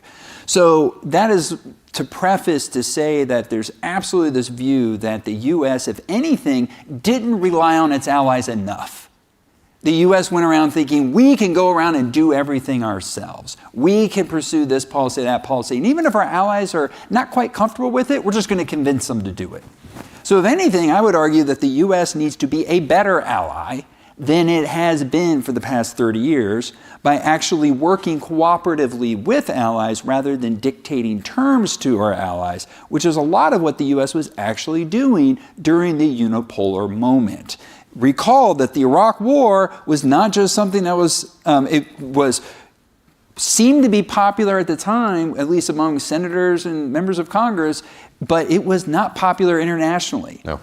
And the U.S. was like, nope, we don't care. Our NATO allies were very much opposed to it. We were like, nope, we don't care. So if anything, what I'm calling for is the U.S. needs to be a better ally by actually respecting our allies, working cooperatively with our allies, and doing that more so than maybe what we've done in the past 30 years. I agree with that. If I may, I agree with that. I mean, we would have been better off in 2003 listening to the German and the French than basically our foreign policy establishment, all due respect to one of our panelists who gave the pre-recorded video. But I will also say, though, I think there's a dual risk with alliances. I mean, all you have to do is binge hours and hours and hours and hours of World War I documentaries on YouTube to learn the risks of alliances. And so I think Russia, Ukraine, the kind of thing that we're talking about, Article 5 protection, NATO protection for Ukraine, permanent security architecture in Eastern Europe, American troops, even the minerals deal that the Trump administration is trying to get through or has signed, the idea that we would have American personnel trying to get a mine in a war zone working, that all strikes me as tripwires for something very, very, very dangerous. So I think we can listen to our friends and our historical partners. The French are right in Iraq, and they were right on the founding of this country. But we can do that without signing a bunch of paper. Professor Pape, you want to go? Well, I like the consensus that's emerging. But I make 2 points here. One is, I think it's really important to point out that becoming weaker doesn't make you smarter.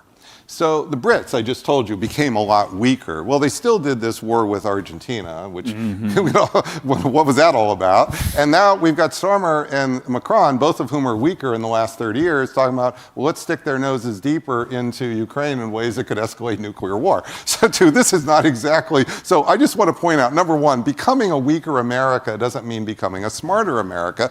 The best way to do that, it really does depend on the leadership we elect. And I think that that's, and I like restraint. So I am from the restraint in terms of force.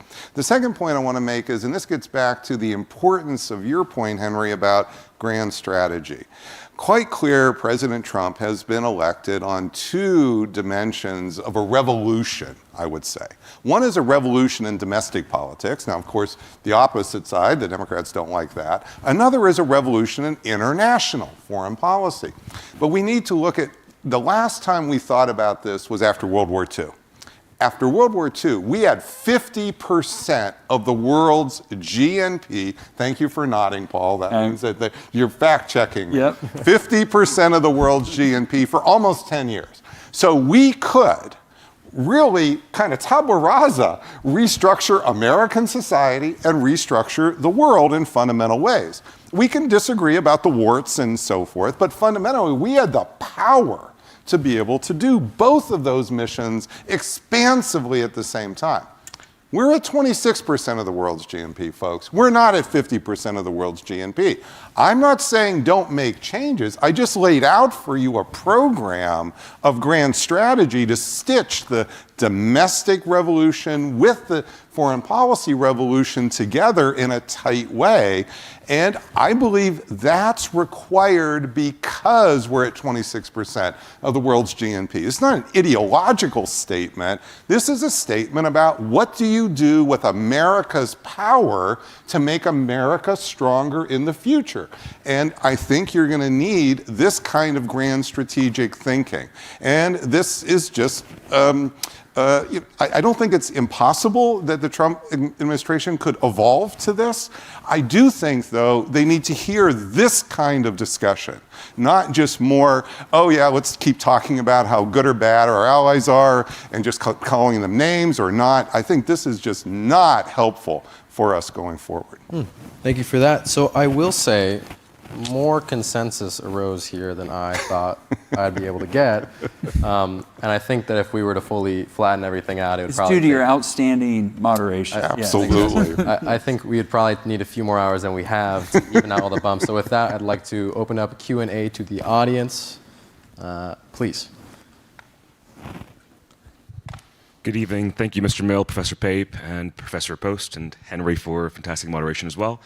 I had a question in regards to a point Professor, I believe, Post had brought up, and that was the U.S. working more cooperatively with their allies. In 2022, I believe Macron went to Beijing and had tea with President Xi in the Winter Garden and spoke about decoupling with America and more so trying to spread their alliances broadly around the world. And I believe yesterday as well, he signed a security pact, so to say, with Poland, with the idea of Poland joining the French nuclear umbrella. But how do you negotiate the idea of our other great allies, and who are also great powers in their own right, wanting to cooperate with the U.S. when you have their leaders also making initiatives and moves such as that? And as well, I mean, that has a cascading effect, because if Poland's under the security umbrella of France and France is under our security umbrella with NATO, then therefore the backstop is still technically us, the American people. Well, there's a couple answers to that. I mean, first one is some of those moves that are made by Macron are in response to the U.S. currently not being perceived as a good ally.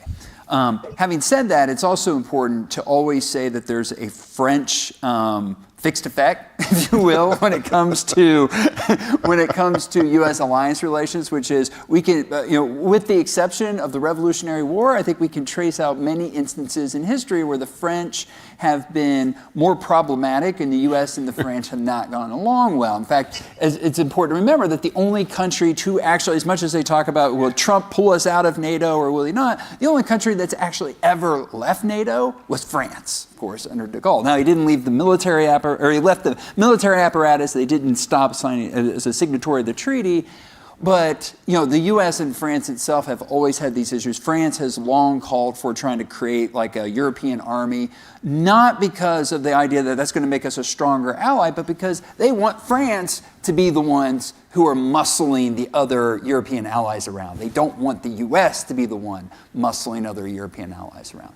And so the option is you either just say, well, look, we just need to muscle France harder. Or what we could say is we could offer our other allies, like, well, look, if you want to be pushed around by France, that's fine, because that's clearly what they want to do, and good luck with that. Or, you know what, we'll work with you on things. But I think right now the perception is, and hence Poland moving towards this, other countries taking seriously the idea that maybe we need to rely on the French nuclear umbrella, or the British one, is to say, we're not sure that the U.S. would actually want to have our back anymore.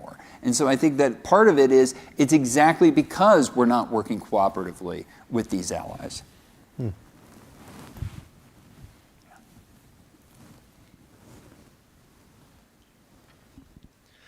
Hey everyone, I'm Christopher. Thanks so much for a great panel. I'd like to address something that Professor Pape said, but then potentially open it up to you and then to the rest of the group. You had shared in the beginning and a couple of times that your goal is primacy for the United States. Your desire is for the U.S. to remain number one. And of course, I don't not want that. I would love for that. And a democracy. Fair enough, certainly. But I believe that it may be an imprecise goal, actually. I think to the credit of former Deputy Secretary Wolfowitz, he said the goal for 200 years of this country's foreign policy has been to protect its citizens and to promote their welfare.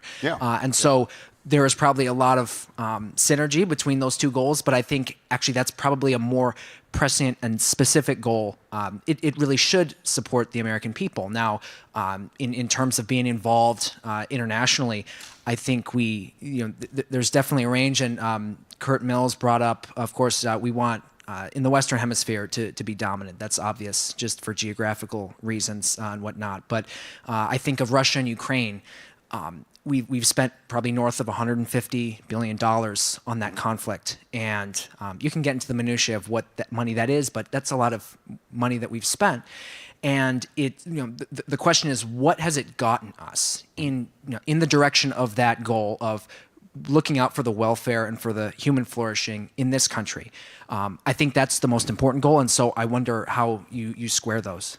Yeah, so for the last 5 years, I've been spending almost 80% of my time on American political violence, not international political violence or international things the way I have for my entire career. And the reason is because I do believe, as you said, the number one issue for our country is whether we are going to be a country 5 or 10 years from now. Now, I wrote a long piece in Foreign Affairs. So Kurt, you may be interested in this. Paul knows about this. Others may be. But I published it in November and December of last year. It's a 5,000-word piece. It lays out all my thinking about this. But here's the number one thing, and here's why Ukraine is a teeny tiny part of this. It is an issue, but it's much smaller. What I lay out here, and this comes from all our quarterly surveys of political violence in the United States, focus groups. So this is not just a small, coming this by with just writing an op-ed. This represents years and years of millions of dollars of research. The bottom line is that I think what people are missing is we are going through a demographic shift in this country. For the first time in our 250-year history, we're shifting from a white majority democracy to a white minority democracy. That is the big structural change that is impacting our country. This accounts for, if you look at the details of exactly when, I could go through the numbers, this timing is almost perfect with the meteoric rise of Donald Trump. Why immigration is the central issue.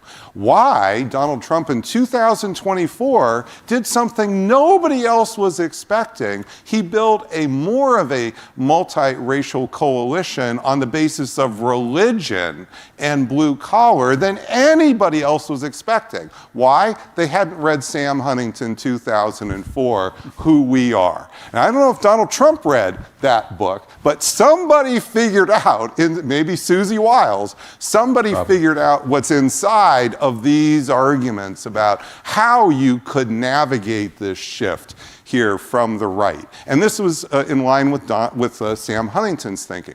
Now, this is why each election we've been going through is getting more and more and more violent, and has been for the last 5 years. The 2026, probably more violent than we've had before, and this will probably go on for another 10 years. Now, yes, there are connections here with Ukraine, relations with Putin, and so forth, but the truth is, I believe these are the relatively minor issues here in terms of the reshaping of American identity and what's at the core of this. We're going through a once, not in a generation, not in a lifetime, a once in a country's history of redefining America's identity or not. And that's happening right now with this generation.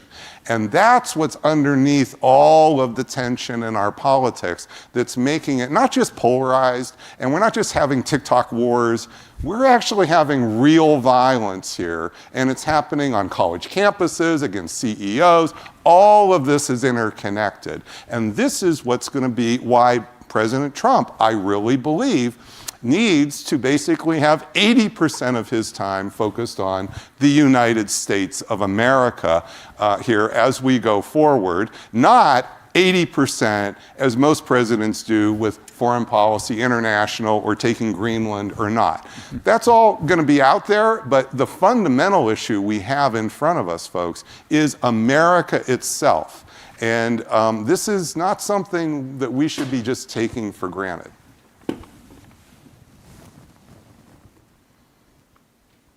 I'm going to kind of go back to Mr. Mill's point about you questioning even the existence of the West. When we think about our alliances, we typically think of shared values of a sort. I know Mr. Vance has talked about how Europe has become more authoritarian, betraying a lot of the values that used to connect us. Yes. It seems as American domestic politics becomes more polarized, the left and right moving to different sides, isn't the only way to really have an American grand strategy would be to have enough domestic political capital for one vision to be able to think beyond 4-year terms? And is that perhaps not an argument for a more fortress America dynamic so that we can have a peace dividend for real so that we can focus domestically, given that any sort of pragmatic international order is going to be able to flip so dynamically based off domestic politics and who's the president, because I'm sure Donald Trump probably prefers nationalist leaders versus kind of the modern European leaders. Doesn't that inherent instability, if the desire for a grand strategy exists, maybe lend itself to a Fortress America foreign policy? So I like a lot of J.D. Vance's positions. I think his positions on restraint, hillbilly elegy, I just told you a very similar background here. But his speech on February 14th of this year, everybody should go read it. That's the speech he gave in Munich. And that's the speech where he effectively, and this is how all the European leaders heard it, is called for regime change in Western Europe. Now, if you want to take on yet another mission, okay, so look at what you're describing. I'm explaining we're only 26% of the world's GDP. We have a problem with Russia in the world. We have a problem with China, which is arguably even more important in the world. So I'm telling you, we have a domestic problem that's the biggest of all. Now you want to take on, we should actually kill the EU as a total policy? Well, even if you don't like the EU, or I mean, if you want to do that, then you're going to have to forget about ending the war in Ukraine. You're going to have to forget about what you're going to do with China as number one. You're going to have to forget, because if you're really going to decide you're taking down the EU, then you have to do what Vance was doing. You have to meet with the AfD. You have to meet with the far-right parties. You have to actually empower the far-right parties here. You have to fix the problems with Le Pen in France. These are not small things, sir. So I would just simply say, we have to, because we're only 26% of the world's GDP, we need to have an actual strategy, not just say, gee, here's a list of 20 things. They would all be like kind of on our wish list of things that we would like from our position here. I'm saying that we're past that point. We have, I have some priorities. I've just talked about the domestic ones, the international ones, and I'm sorry, wrecking the EU is just like way too far down on the list here. I think that's, if I may, I think that's respectfully just an inversion of what the vice president said. I mean, not to just super play up that I'm in Washington, but like, if you deal with any of these embassies, the Europeans, it is just complaining that the U.S. is going to leave NATO, complaining that the U.S. is going to withdraw from the Ukraine war, complaining that the U.S. is pulling out. And I think all Vance basically said is like, look, it's not even clear that we even agree on fundamental things anymore. Like, for instance, our administration just won in part because there was a threat or perceived threat to free speech here at home, and there are draconian speech laws throughout Europe. And if we're really going to be arm in arm all the way to the Donbass on these perceived values, perhaps the values should be more in unison. I think that's really all he remarked on. And then, summarily in the weeks and months since, the Germans have talked about banning the off day. The French have talked about, disqualifying Marine Le Pen. I think he's really making a point that do we really want to be in alliance with a group that may or may not share our values? They're going to be enemies with Europe, but we have all types of commitments to the Europeans right now, and they are going in a very different direction than us, and I think it's worth consideration. To the questioner's actual point, I agree wholeheartedly with what I believe he said. It sounds like the professor here knows a lot more about political violence in the last 5 years than I do, but I would observe, actually, that it hasn't been a clear line. The Democratic reaction to Trump's victory in 2016, 17, 18 was far more histrionic and emotional than what occurred in 2024. There has been nothing like the Women's March. There's nothing, it could happen. There's been nothing like BLM. There's been nothing like Russiagate. And then, of course, the right-wing reaction to the Republican defeat in 2020, there's been nothing like that happened in 2022. So if anything, this is an opportunity, from my perspective, that we are having a relative cooling off point for a more cohesive national identity. And I just hope the administration doesn't squander that opportunity, because I do think it will get worse in the future if we don't seize it. There is elements, of course, of hypocrisy in every administration.